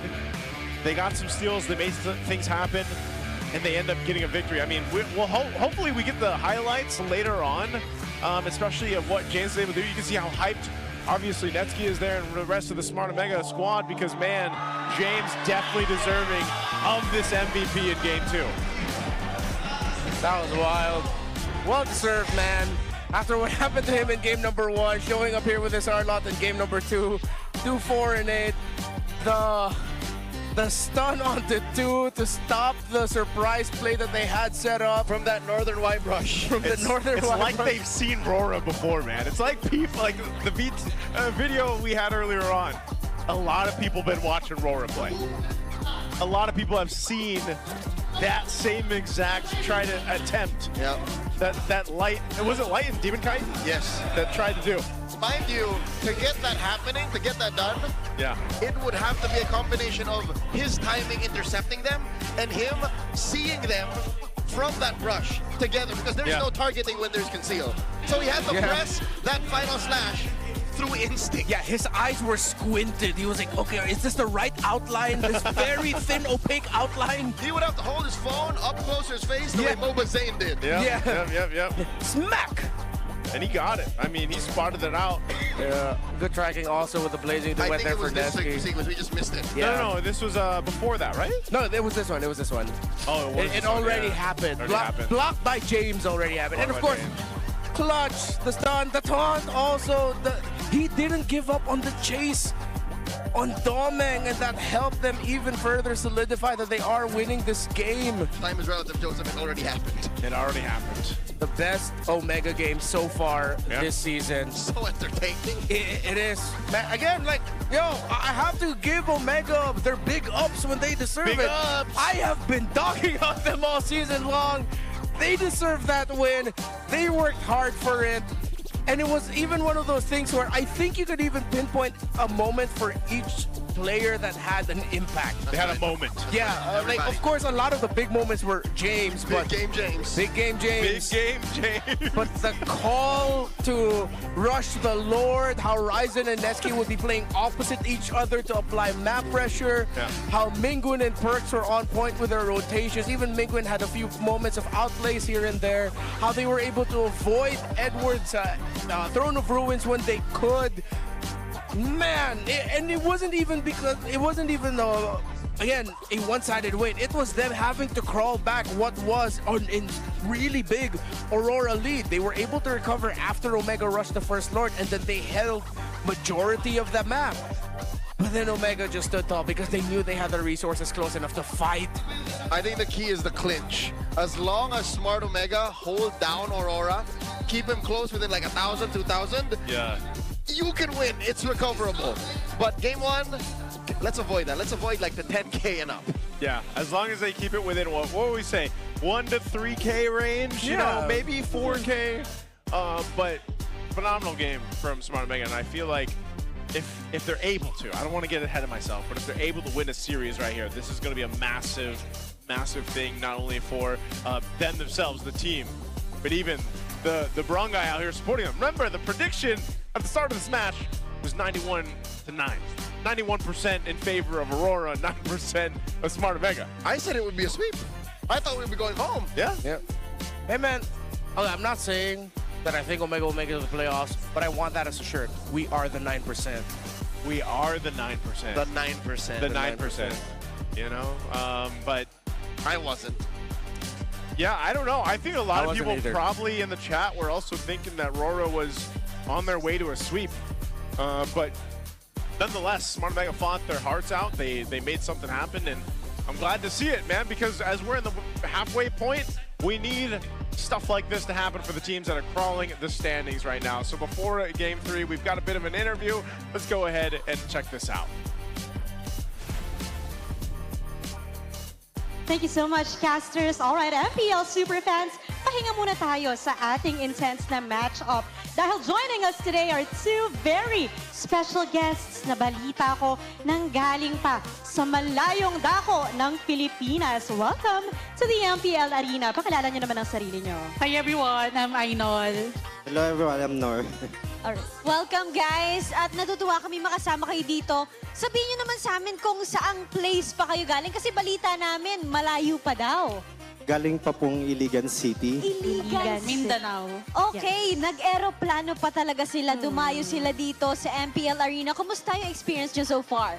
Masaya po at saka nakaka-hype po yung mga audience po na nandito. First time nyo po ba dito? Ako po, first time ko. No po, since season 14, 16, and then 17. Wow. She is an actual fan. Kanina ko nakwento niya sa akin, no? May team ka na sinusupport dito. Ano Yes yun? po, actually dalawa, Liquid and then OMG. Liquid and OMG. She had the opportunity, no, nang mapanood mismo ang OMG dito. And kamusta naman ang experience? It was fun and also it was fun to watch with the kabarangay. Ngayon ka lang ba manonood or manonood ka rin sa match ng Liquid bukas? Sold out na yung ticket, hindi namin inabutan. Okay, na-sold out. Yes. Mabenta kasi talaga, Odin, ang Oo, ating matches. syempre naman. At ngayon na nandito kayo sa MPL Arena, nag-1-1 ang ating score. Nakascore ang Smart Omega. Ano yung masasabi nyo sa performance nila ngayon kung nakikinig man sila? Super amazed po kami sa performance po ng Omega. Hindi po namin actually inasahan pero tuwang-tuwa po kami. Wow! Sulit ang experience. Yeah. Good luck. Hope to see you sa playoffs. Kitang-kita ko yung excitement sa kanya at nilulook forward mo na rin na makapasok sa playoffs. Exactly. She is already calling it. At tingin ko she was on the edge of her seats dahil kahit tayo ay kinabahan. Kanina they mentioned galing silang Iligan City. Napakaganda ng lugar na to. Many waterfalls dito. Yeah, no? City of Waterfalls. City of Waterfalls. Sino ang mga gusto nyong batiin all the way from Iligan City? Mga kasilingan na modera, may tag lamiin nyo ang panihapon. Hi everyone. Supportahan na to ang Liquid and then hi Khalil, hi Honey, hi Ashley. It's nice to see people from different parts of the Philippines. Yes. Naririnig natin yung dialect nila. At talaga naman sumusuporta sila sa ating mga players. Kaya naman, deserve nyo mabigyan ng merch from MPL Philippines. Thank you. Thank you so much for coming Thank with you. us. And invite everybody na manood dito sa MPL Arena. Mga kasilingan, tanaw na sad mo. Lipay kay dire. Everyone, let's watch MPL and let's support our Filipino teams to MSC. Yes. Thank you so much, our visitors from Iligan City. Palakpakan naman natin sila. Shout out sa mga taga-Iligan. No? And now it's time to throw it back to the casters para sa ating Game 3. It's Smart Omega versus Aurora Gaming. Thank you so much, Odin and Denise, and again to our super fans coming from Iligan City. Where is Iligan City? I'm not super familiar. Is that north? Closer to Central. Oh, Central. Iligan. Iligan. Because I think they were speaking up. You know what? Let me Yeah, We're gonna have to double check. We're gonna have to double My check. geography might be off. My geography is definitely off. But right now, Game 3, that's what we're going to be focusing on. RORA sweep? No, it was blocked by James. Okay, close to Central because it's in northern Mindanao. Oh, Northern Mindanao. That's why they sound they speak a Different dialect that dialect. kind of sounds like Bisaya. Ah. So they're close to that, Northern Mindanao. Now I learned. Now we know. That's why I was curious because It you is know the city of majestic waterfalls. I would definitely like to go see some waterfalls, man. It features over 20 waterfalls, including the iconic Maria Cristina Falls and Tinago Falls. Cool. I like falls. A little bit of We need a falls map. Filipino tourism trivia for y'all. We need a deep falls map in MLBB. Of course you'd like that. You would. Because it's falls or because it's deep? Both. You're a man of many substances. What? The elements. Elements. Rivers. The waters. Waters. But we already have rivers. How come you want it? How come you want the Lanadon to get wetter? Well, I'll tell you what. It's dangerous. We're going to dangerous grass. BG? For map 3. All right. I just Why does hope- no one want broken walls, man? No one wants to be. We'll see it in the playoffs. Yeah, that's true. Because the way the best of 5 and best of 7 rules work. Okay, so Okay. Well, this is randomized, so it's not like they have the choice. yeah, but so even the RNG doesn't want broken walls. If I'm Aurora, I wouldn't want to pick broken walls because I'm up against Ryzen who plays Fanny, That's true. right? I mean, they banned it out anyway. Rather not. Yeah, but rather not. Actually, considering how Aurora like to play, the walls would serve them well too when you think I about it. guess. Faster rotations. But here's the thing. Game 1, we walked into this match with an angry Aurora, right? Or at least it seemed like they were just... They were 'cause locked in. They were locked in, yeah. They were a no-nonsense approach to that match. Yep. And they won. Game 2, they lost, and clearly there was some frustration involved, especially if you were watching the player cam closely. What's the state of our defending world champions now? Like, how are they going to take this L and regain ground? I'll tell this now. Aurora hasn't felt like this since the Casters versus Aurora basketball game. Because there was a lot of eyes on Aurora then, man. They were heading to the M7 World Championship. Imagine you walk into M7 Was that before? before It was, losing a basketball game to the Casters. It was close. It's the same vibe here right now. It's the same vibe. Because if they drop this to Omega, I know the community is gonna talk, bro. Oh, yeah. And they know the community is gonna talk. They could not lose to us since Joseph wasn't playing, Midnight wasn't playing. They had a 6'8" player in MTB. They could not lose. Yeah. Here they're the defending world champions. Yeah. Burrito and Hans scored all of our 87 points in that, 84 points in that game. Collectively. Yeah, the two of them. The rest of us just played defense and cheerleading. Even if I was playing, all I would have done is post it up, man. Yeah, but you would have scored 276 points. Yeah, probably. And you would have blocked at least half of MTV's shots. That's true, that's true. At least that- you can see his chin. You know, maybe there's a rematch in the future, and I'll join that That one. was really successul. I'm pretty sure there's a way that's going to happen again. All right, first pick, blue side, Valentino. What's new? But they got to go through Omega first. Yeah.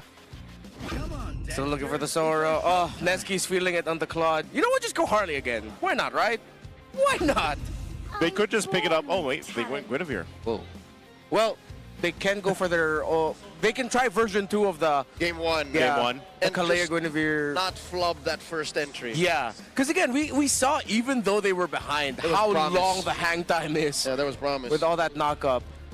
So what if Aurora decide to steal the Kalea away, though? Clouds are ever shifting. Oh, Same. They're trying to reiterate with what happened in Game 1. Yep.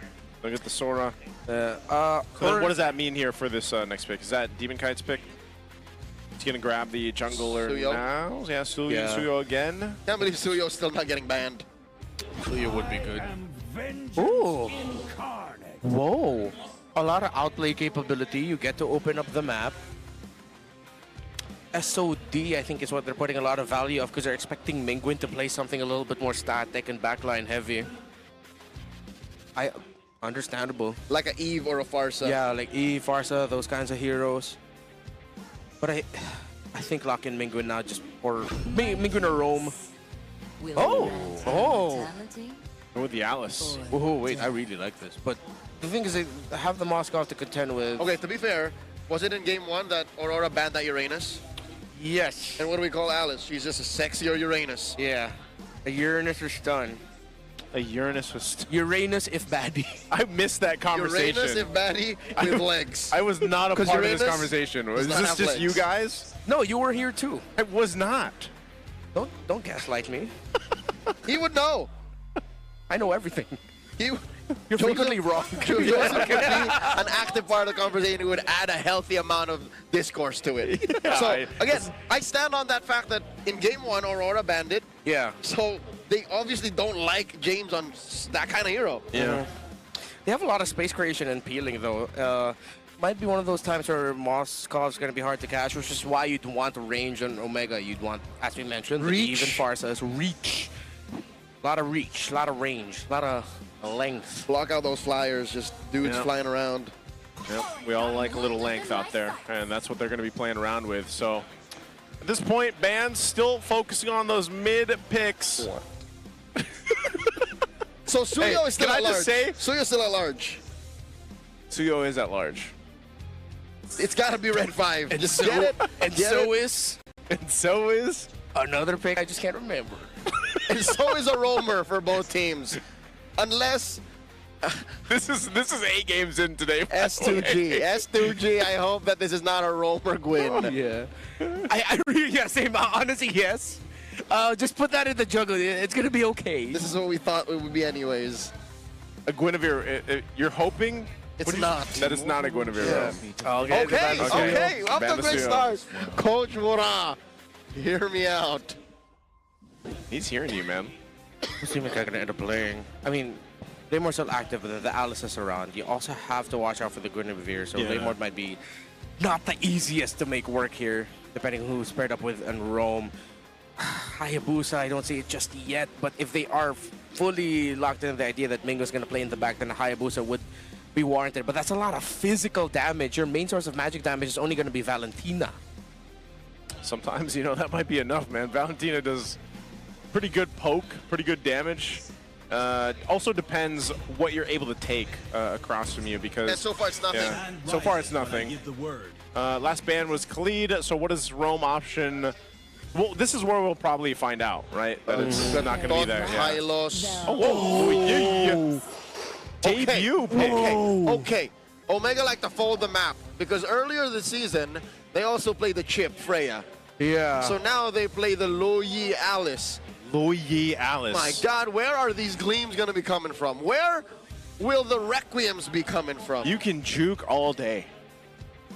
Yeah.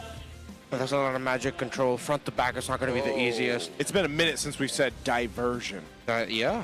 Wow, I don't remember the last time. Mainly because we don't like saying it as a maneuver, because it's the name of an ult. There goes a diversion. Royalty in a dead There's the Leomord again. We didn't mention it because it was the vanilla choice, and then of course you roll it back to that MVP Game 1 pick. The Grok. And what is the last one that was locked in? Whoa, he's gonna go with the fan. It's a Rome Gwyn. For Ryzen, and it is a Rome Gwyn. Oh no, Leo. Coach Wora, what happened to our agreement? To our agreement. This is a signature pick also for Ryzen, right? The Fanny, but it is a bit of a risk, as every single time we've seen a Fanny pop up, there's that potential, that chance. This is citrus and coffee. Citrus and coffee. This Wait, is, there are orange cold brews. Exactly. What I'm saying is, like, this is butter and coffee. Like, the first time you hear it, you're like, why? Yeah. But it could Bulletproof work. coffee. Yeah. But it could work. I don't know, man. I'm looking at how they're going to handle the Grok and the Valentina playing aggressive. The good thing is they have the Loyi, a lot of control. It's magic damage based. That magic damage would actually surprise the Grok early on, but once they hit level 4s, is my biggest concern for Omega. 1 to 4, maybe there's a really small and tight window, but level 4 afterwards, how are they going to make sure that things are set up for Ryzen to be able to have a good game here? There's too many loop-de-loops in this roller coaster for me to enjoy. Yeah. There's too much weirdness. Yeah. But that's what very smart. Smart Omega has been the team to do this at times. I'm just surprised they did it here in Game 3 against RORA. Demon Kite placing himself. Oh, he had to place himself right in front. Because if Brooks even still had the first skill, he could just like toss it out and walk away. Yeah, that's how everybody watches. Yeah. But yeah, it's essentially nothing too much happening here. Ryzen's gonna get the Lithwander. So, they'll jump in from Perks, but yeah. Not too much. I'm wondering how this will work now with the Louis Yi, just because, again, we don't see the Louis Yi too much in the mid duos right now currently in the meta since this is his debut pick. I mean, Louis has always had some really great damage and works best with roamers who also love to control. So, in theory, it's a match made in heaven. But how does it supplement their Fanny and their rotations? Far in the lane, James doing all right against Edward. Dominicate more aggressive against Netsky, as expected. Ryzen will be able to hit level 4 while Demon Cat is still at his Golem side. No problems for hitting level 4 though. Oh no, Ryzen not yet. Want to invade? He's delayed, what, 15 seconds? Yeah. Golem first for him, then he'll hit 4. Demon Kite hits level 4 first, excuse me. Yep. Okay. Hits level 4. Turtle's going to be up here in just a second, so they'll go ahead and get what they need and then rotate for this. I'm wondering too, Ryzen... Oh no. Yeah, okay. He just ended up leashing for Demon Kite. Yep. He got that. Turtle's up. Momentum and you're good. So Ryzen needs his purple. He's going to grab his purple first. I almost would assume Demon Kite would too, but he's actually just going to be posted up here. So yeah, I guess he's... Depends how they do this. Was that a diversion being held by Yue? I think he does have the Louis Yi ult. Yep. So he's got that. They're just going to fight for this turtle. They should be able to get it. It's clean. Aurora will secure.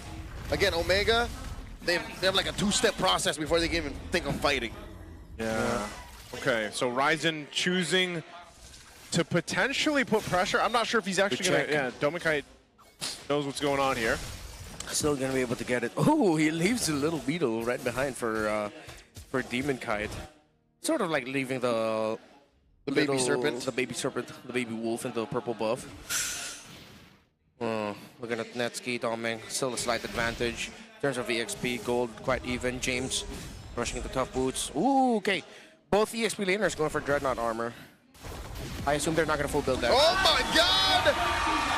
A Rampart tech charge right on the face of Perks. Yeah, they didn't even have to do anything fancy again with light half diversion. And now Netsky, blazing duet.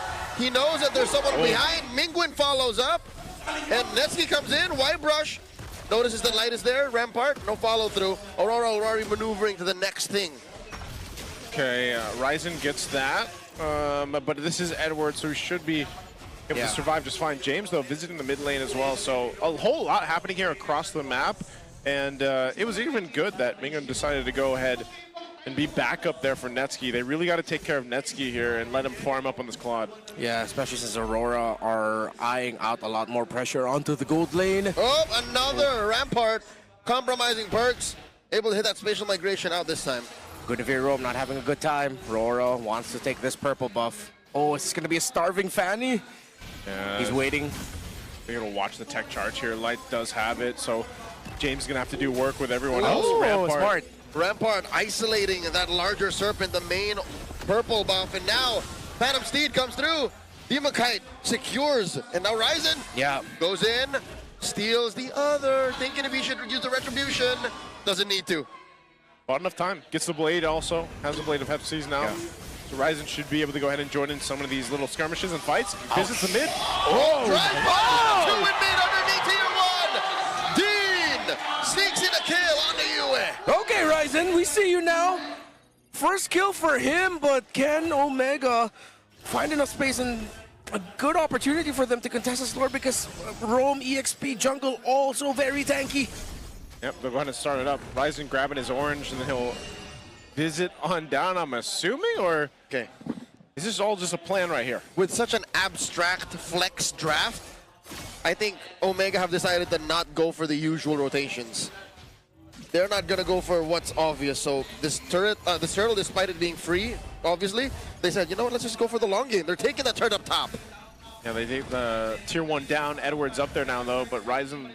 He's going to be able to get out of there. Yeah. Turtle secured easily with Netsky. Netsky with the blazing duet to clear that wave, and I think they're happy with this, just for that lane to not lose. Yeah. They need to hold on to that. That's what giving up the turtle is the trade-off, though. Yeah, you get the tower up top, but you get less farm for your gold. Diversion sending James and Mingwin down. But they were able to track where they were able to go because US Wisps from the dash still locked in. Chased them. Chased them through the diversion, so they still had vision on those members of Omega. They knew where they were going to go. I feel like that shouldn't work like that. I feel like they should not give the cue. It is what it is, man. The whiz chased them. That's just smart. That's just smart MLB. Yeah, that's just the way to deal with it. Again, pressure on the purple. Blade jumping forward. Phantom Fantasy gonna be used. speed. And Demon Kite steals it again. Well, his is up. So the Ryzen sidesteps. He just wants this turret, man. Ryzen has basically knocked down the tier 1, now the tier 2. Top side Aurora. This is a game of macro that we're seeing. Not too many fights. Yeah. It's all just objectives across the map. Diversion. It's just to defend, to stop the Holy Shield from popping up top. Yep, he sent DK over there. Is this Smart Omega's approach to what Falcons did earlier tonight? Where they drafted kind of weird, but played very macro-centric? I mean, that's what you get with the Loyi, and they're making it work so far. Ooh. But was it enough for Netsky?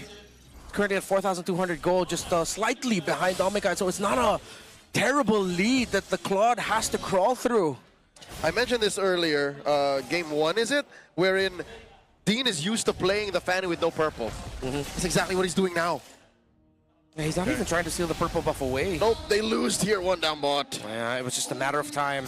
Rush on the Malefic Roar after the Heptasis for Ryzen, and he's just constantly going to the top lane. Oh, that's sneaky. They did it. Aurora did it. They took their big purple and left the little baby wolfling. Yeah.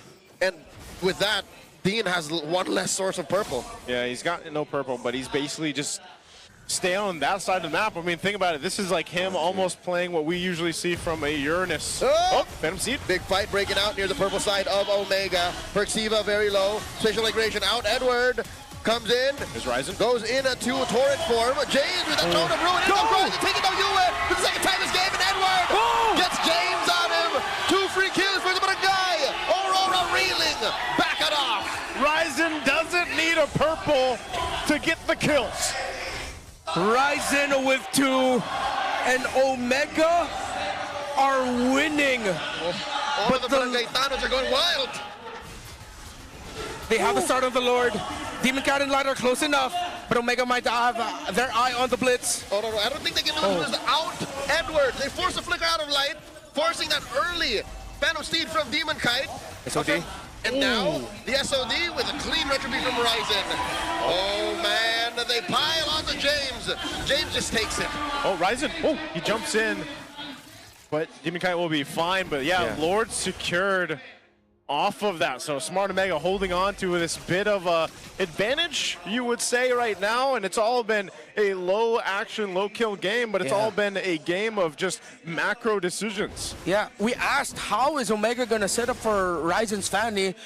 It wasn't a setting up for Ryzen's Fanny. They were setting up for Netsky while Ryzen just did his own thing and split the top side completely. Aurora had their eyes set on finally getting Dominicite out of lane for the longest time. Whoa. Ryzen did not expect Demon Kite to be camping in that brush. Yeah, he had to back off.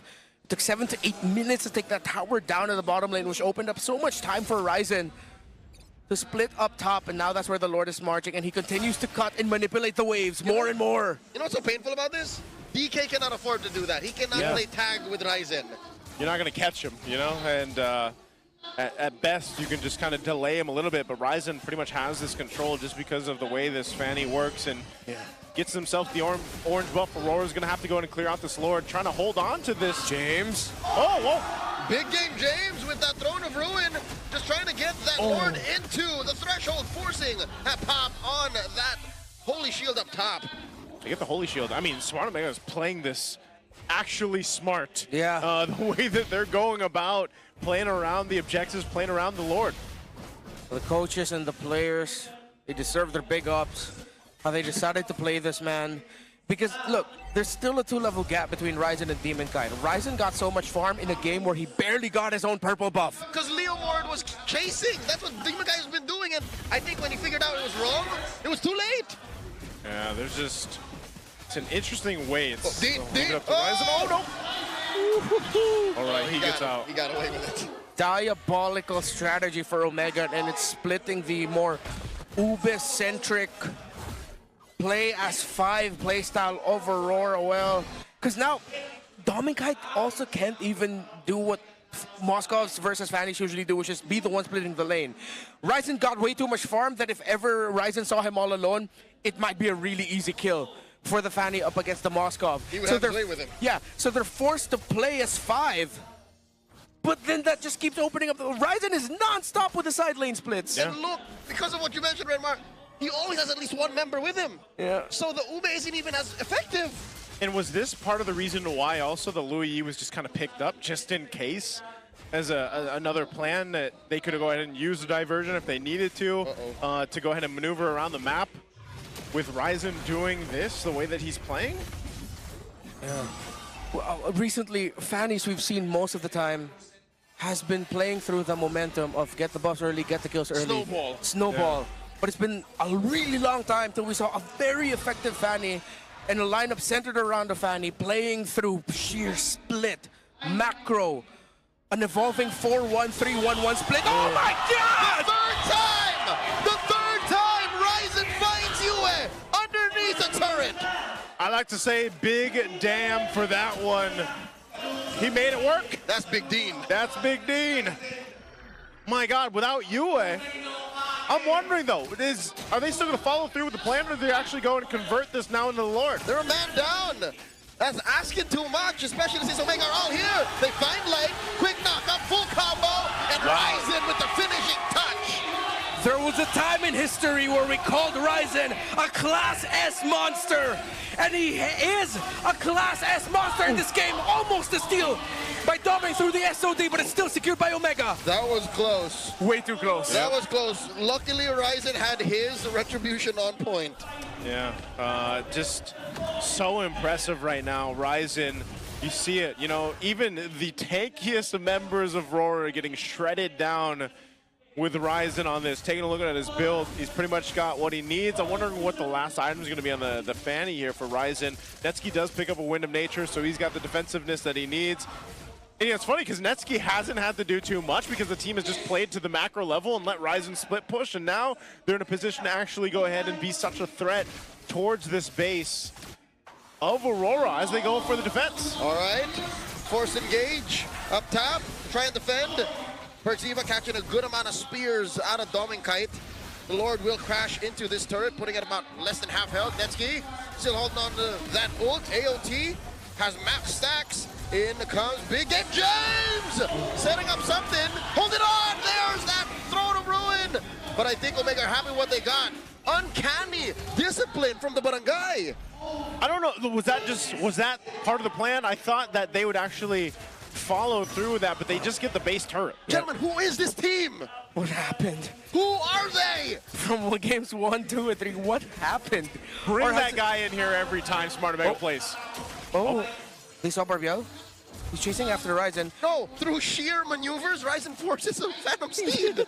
That's just how scary Ryzen is on the Fanny. Look at the gold distribution, total gold. Big leads for Omega. Used. Ryzen's in position. He's just holding it. Ryzen is playing the Fanny, I think, as a Filipino team would. That's a Filipino Fanny. A Filipino Fanny. That's the ones you guys find in your RGs. Just playing his own game.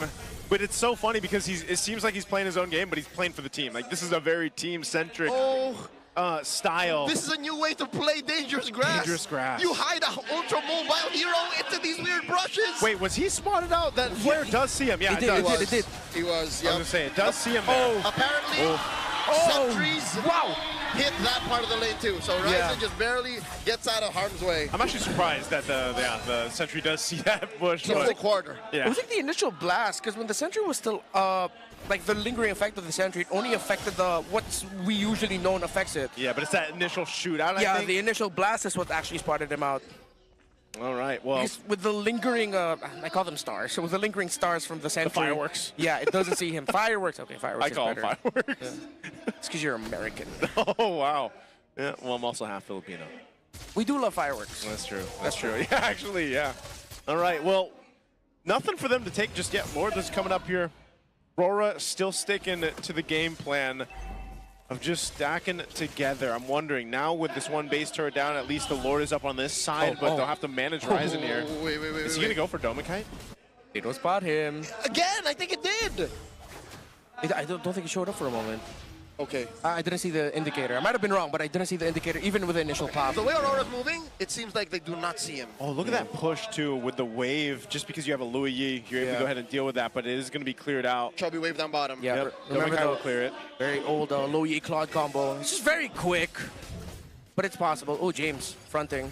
Yep, quick clear out. Ryzen here up on this top side. They're going to have to take their time with the Lord, though. Oh, this time. Hasn't evolved just yet. Light's in position as well. Yeah, James has blade armor and the pauldron. Okay. Going with this diversion. Back to the bottom lane. World's longest BMI. Yep. Yeah, they bring it back. Oh, they know this. And he's back. And he's back. And he still gets a minion wave advantage down bot. Well, Aurora are now going to force a reaction out of Omega. Okay, the blitz by the Northern Lights. That's all 5 members near the pit. In comes Prixiva. Knocking up one. Nevsky blasting away. Phantom Steed plus the Rampart. Blazing the wet defensively used. In comes the rest of Aurora. And it's Demon Kite into their sights. Down goes Edward. Down goes DK. And the SRD thrown out. Domikai finds Mingwin. And he's wailing away at the Lord. Ryzen and James don't bottom on light. He's down. They find one. Domikai finds Netsuke. James gets Domikai. It's just Yue left. Oh, my sweet prince. Yue, where are you going? What are you going to do? One man remains. It's only Yue. 3 members of the barangay. They have to do this right. They're at the cusp of taking down the M7 World Champions. Prixiva clearing the top lane. Ryzen almost getting taken down. Oh, James gleams on out. He The can't end. barangay knows it's too much to ask. It's not over. They couldn't end. They didn't have Netsuki. They didn't have enough basic attack. They committed in trying to end. And now it's going to be a full reset yet again. But Omega clearly still have the lead. Edward was teleporting out. Ryzen found Edward. Read where he was. Netsuki with a blazing duet. Almost heroics by Domikai, but he got taken out. We get a round 2 of that sequence. Gentlemen, we were moments away from blowing up the internet. Reddit, Facebook, Twitter, everything. TikTok, X would have clipped this. Threads. Ad nauseum threads. Blue Sky. Everyone would be talking about Omega taking down RORA. Don't tell me we're going to see Omega taking down Aurora before GTA 6, man. Oh. I won't be able to take that. That's going to be there as well. We're back to it. Lord is up. This time it's evolved. And Smart Omega looks to get in position. Bit of a reset using that Rampart. So it will go ahead and bring it back. But here's one thing also. They have one base turret for RORA. That is a disadvantage for them. We'll see how this plays out. Prixiva picking up Athena's shield. Need a little more of that defense. Uh-oh. It's round 2. Here? Literally, Aurora are still trying to blitz. Nevsky AOT gets hit by that Rampart. Look at the back line. The Phantom Steed. Throne of Ruin. Demon Kite with the Retribution. James. Prixiva take too much damage. Prixiva, look at Ryzen. Ryzen! Nevsky wailing away. Ryzen with a minion. SOD misses. Edward is away. And that's it. The barangay have taken down Aurora. The reverse sweep by Smart Omega. They have done it! The home of champions, where even world champions fall! If you counted them out, count them back in! Omega took down Aurora on this day, April 18th, 2026! Ryzen on the fanny, it never misses. And the team came together to make this composition work. And it ends up in a victory against the defending world champions. What a statement this is for Smart Omega here at the halfway point, and you can see how defeated RORA feels right now. The barangay came in clutch. This win did not just change the tides for them, but as well the larger narrative of the league. A lot of people were saying MPL Philippines is getting predictable. MPL Philippines is, dare I say, getting boring. But if your world champions are struggling against a team like the barangay, like Smart Omega, and they put on a show like this, is this not something you gotta watch week in and week out? We have to revisit. I think the DNA is still there. Different members, different names. But can you not say that this was a poisonous approach to the game that Aurora did not expect? Bringing back the low yi, playing the fanny the way it was meant to be played through macro. Oh man, I gotta take a breather I'm gonna after say that. Fanny should not be played this way. This is not how Different. This is not how our developers intended Fanny to be played. Oh man, my so goodness. much to break down here. But first, we gotta hear for a winning interview. Let's see what Smart Omega has to say on stage.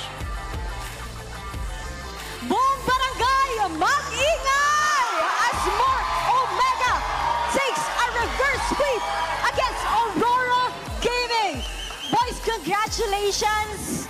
Grabe yung kaba ng dibdib ng mga nanonood dito sa ating venue. Grabe yung performance nyo, especially in that Game 3. Now, I wanna ask Ryzen. Ryzen, yung last moment na yon with that Fanny, what was going through your mind habang nangyayari yung Clash of Lord? Plano talaga namin yun. Kasi yung, mega yung bot namin eh. So may chance talaga na pumasok yung clips namin. Kaya yun, lahat parang nasa plano talaga na nasa giveaway namin. Parang hinihingil pa siya dun sa... Oo. Napagod ka ba dun sa game na yon? Sobra. Tumaas yung heartbeat. Oo, and for everybody's information, huwag niyo masyado ibigay yung Fanny dito. Fanny kayo kasi te, no? And now ngayon, Dito gusto ko tayo din kay yung Netsky. kay Perks na pick na Guinevere. Ano ba yung plano nyo doon without revealing the whole strategy? Kasi minsan lang kami makakita ng ganon. Guinevere wrong. Dapat po kasi kay Ryzen yung Guinevere eh. Kasi sabi niya, pre, bigay mo Fanny, pre. Please, please. Okay. That's the secret. Yun pala ang sikreto. And it all turned out according to plan, Odin. Kasi gamit na gamit. Ang ganda ng pagkakagamit. And that is right. Yes, and question naman to Netsky. Netsky, you guys beat the world champions. Ganong kahalaga yung panalo na to today? Wala naman kami pakialam kung kung sino yung mga kalaban namin. Kasi lang ngayon eh. Parang nasa baba kami. Parang nasa parang nasa ilog kami, tas may tulay. Parang sobrang hirap bumangon. Kaya sabi ko sa mga kampi ko, laro natin, wala tayong pakialam sa kalaban natin. They did it! Mula sa ilog, paangat. Team Kabarangays, look how proud your supporters out. At para sa... Yes. Netsky, as a teacher today, if you're gonna rate your performance, week 4 na tayo ngayon from 1 to 10, ano yon at bakit? 5. 5. Ambul muna. Pag nanalo kami, yabangan ko na. Kasi naman, week 4 pa lang, Odin. Oo, midway sa ating season. And now, merong ginawang play kasi doon sa Game 2. Itong si James. James, that was incredible with that Arlot. Ano ba yung pakiramdam na finally ay nanalo kayo, naputol nyo yung mga talo moments nyo? Ayun, para sa akin, sobrang saya kasi medyo nakahinga kami. Kasi yun nga, knowing na nasa baba kami ngayon. So, kailangan talaga namin manalo ngayon. That was an incredible performance ng Game 2. Let's watch on the screen what you did with that Arlot. James, tingin ka sa screen, tingnan mo yung performance mo at ikwento mo sa amin kung anong nangyari during those moments. Yan kasi parang anticipated na namin na manlilikod sila eh. Kaya may mga nakapesto na sa likod namin eh. So yun, parang pindutan na yan eh, pag ganyan eh. So yun, binigay ko lang best ko para magawa ko yung best ko dyan sa team fight na yan. So who was making the shot calls sa mga moments na yan? Ano po? Sinong gumagawa ng shot calls? Ano po, most likely kami po lahat eh. Kami po talaga lahat yung nagbibigayan po kami ng info sa isa't isa. It's a whole barangay effort It is. para sa Smart Omega. And at the back of their mind, bigay na lang natin yung best natin. And they did it. Nakuha nila ang panalo. And ang question ng lahat for today, sino kaya ang match MVP? Our match MVP! And that is you, Ryzen! Ryzen, congratulations for being the match MVP. Buong barangay ang nakasuporta sa inyo all the way from Iligan City sa iba't ibang bahagi ng Pilipinas. Meron din mga taga Cavite. Ano ang gusto mo sabihin sa lahat na sumusuporta sa inyo? Sobrang salamat sa mga fans namin kasi kahapon nung talo kami sa Onyx, sobrang lakas nila mag-cheer eh. Parang nahiya kami sa laro namin kasi wala kami mapakita na maganda. Okay. Tapos ngayon parang ayun, parang nabawi naman namin sila ngayon.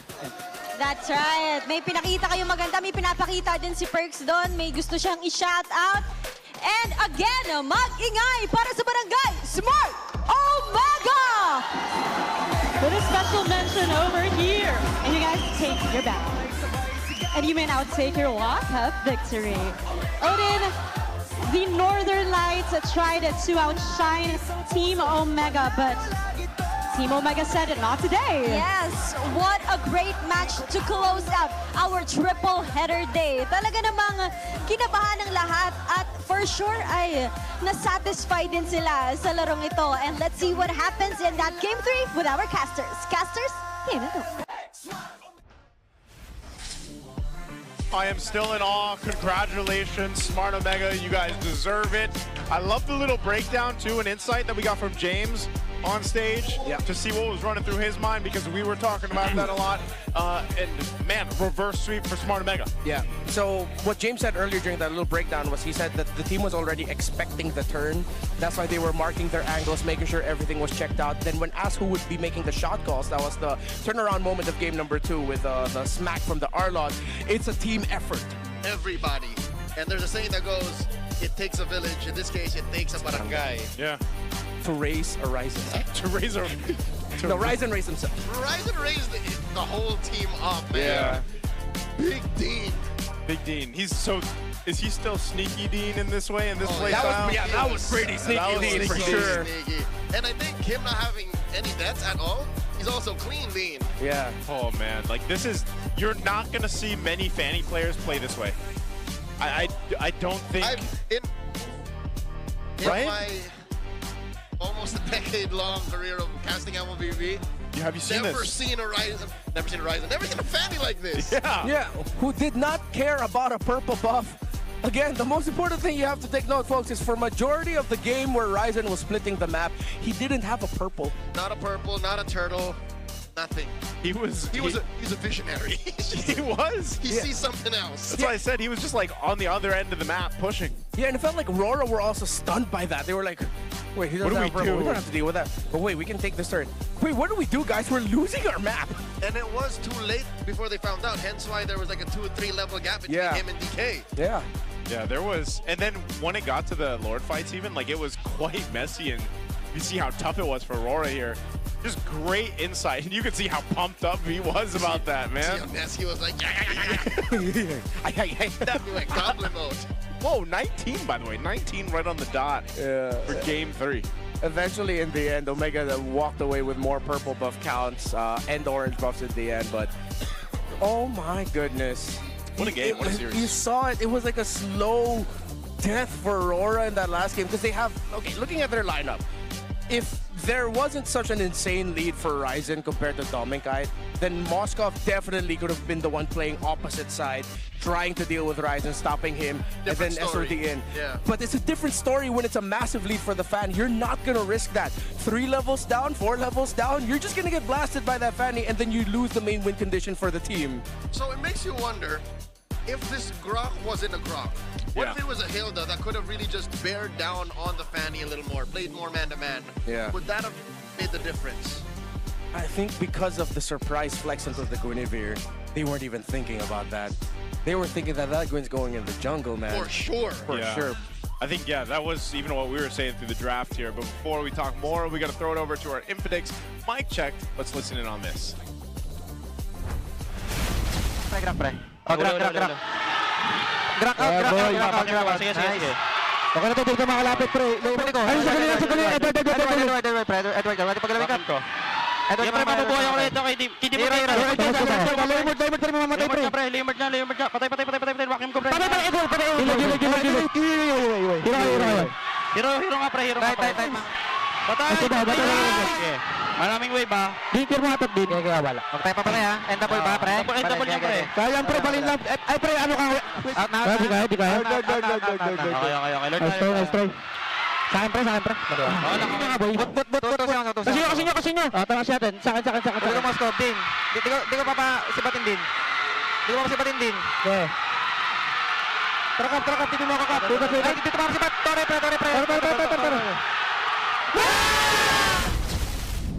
Again, I'm going to clap for them again, man. They were locked in. They knew that they had that. Congratulations to Smart Omega. Just good communication amongst them all too. You could even hear them in that last, before the last push to, you know, get out of there basically, because they didn't end the game when they wanted to, but ultimately they got the dub. And again, congratulations to Smart Omega, and hopefully RORA can bounce back next week or their next match. Now, calling all superfans, stay updated on all things MPL Philippines and connect with the most passionate community in esports. Join the MPL Philippines official Facebook group, the Superfan channel, and don't forget as well the MLBB official Discord. Get all your insights to exclusive content, the latest news, and community discussions. Lead the conversation and have a chance to be featured as a Superfan of the month. We are your family now. You got no choice. Well, you do have a choice, but we love you. Scan the QR code on your screen now and join the conversation. See you there. Sorry, I've been watching a lot of true crime documentaries about groups. Groups. Wait, what? What kind of documentaries? That's a specific word. True crime documentaries. He chose his word. Groups. Yes. All right. Well, you know what? How about you guys out there? If you want to join us for esports, we've got with eProject Esports for everyone. We're giving you guys a chance to bring the power of the MPLer energy to your own local community. That's right. Participants get exclusive access to tournament modes, free in-game items, and even diamonds. Just head on over to ph-mpl.com/e-project to start your application. Yeah, it's time to turn that passion into action, folks. Visit our website for more info. QR on your screens. Well, that is our Superfan Saturday. We hope you guys got to enjoy with us, man. I know you join those official groups. You guys are going to be talking about this right here. Wait, has this changed? Oh, wait, yes. We got Twisted bumping up once. There's a mid-section shuffle. Yeah.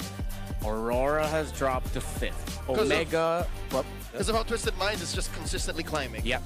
APBR goes down as well. Omega gets a point. They're still there, but that is a win to launch streaks if I've ever seen one. Yeah.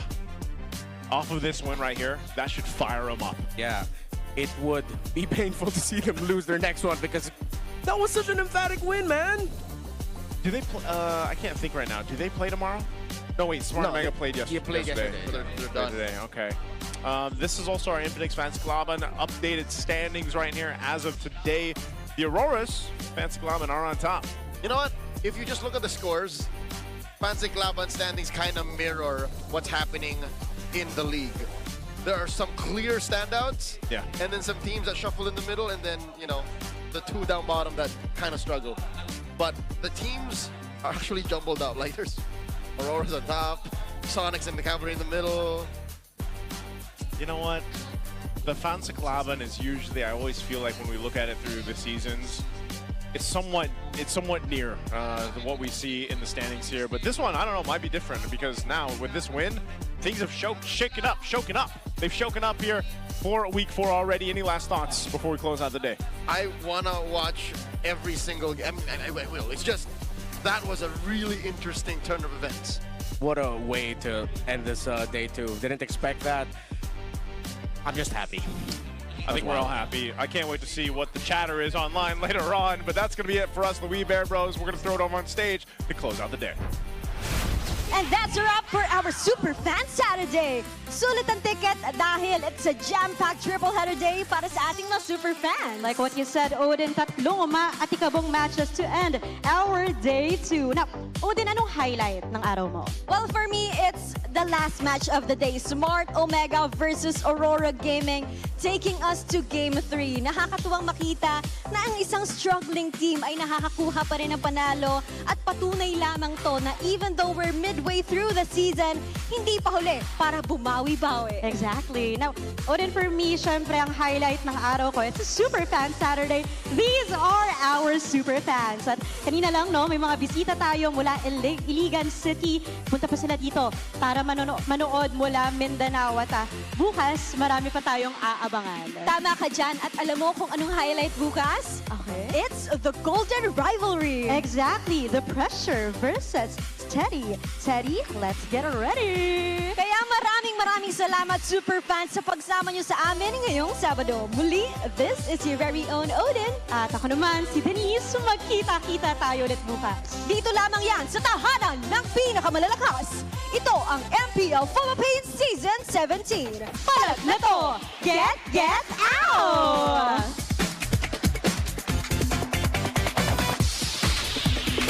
17th season of MPL Philippines is brought to you by the following sponsors. Infinix, the official gaming phone partner, the power behind every Madlang gamer. Smart, the simply reliable connectivity partner of the MPL. Our partner in esports, Clear Men. And our strategic partners, TT Racing, Ferry, and SIP. Don't miss any MPL action by following our official Facebook and subscribing to our YouTube channel. Follow MPL PH on TikTok for more content.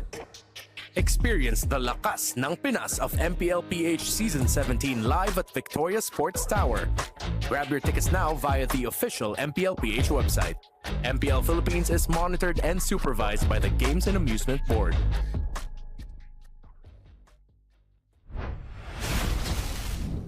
Smart Omega! Smart Omega! Sabay kamay, sabay sigaw, tas bandega! Smart Omega! Smart Omega! Isang koponan, isang puso, panalo lagi to! Smart Omega! Smart Omega! Ikot ang mundo, pagsabay ang lakas natin! Smart Omega! Smart Omega! Pag tumunog ang arena, kami ang dahilan! Smart Omega! Smart Omega! Sabay kamay, sabay sigaw, tas bandega! Smart Omega! Smart Omega! Isang koponan, isang puso, panalo lagi to! Smart Omega! Smart Omega! Ikot ang mundo, pagsabay ang lakas natin! Smart Omega! Smart Omega! Pag tumunog ang arena, kami ang dahilan! Get out! O ano mga girls, may bago na naman tayo ha? Malamang matutuwa na naman ang mga bata.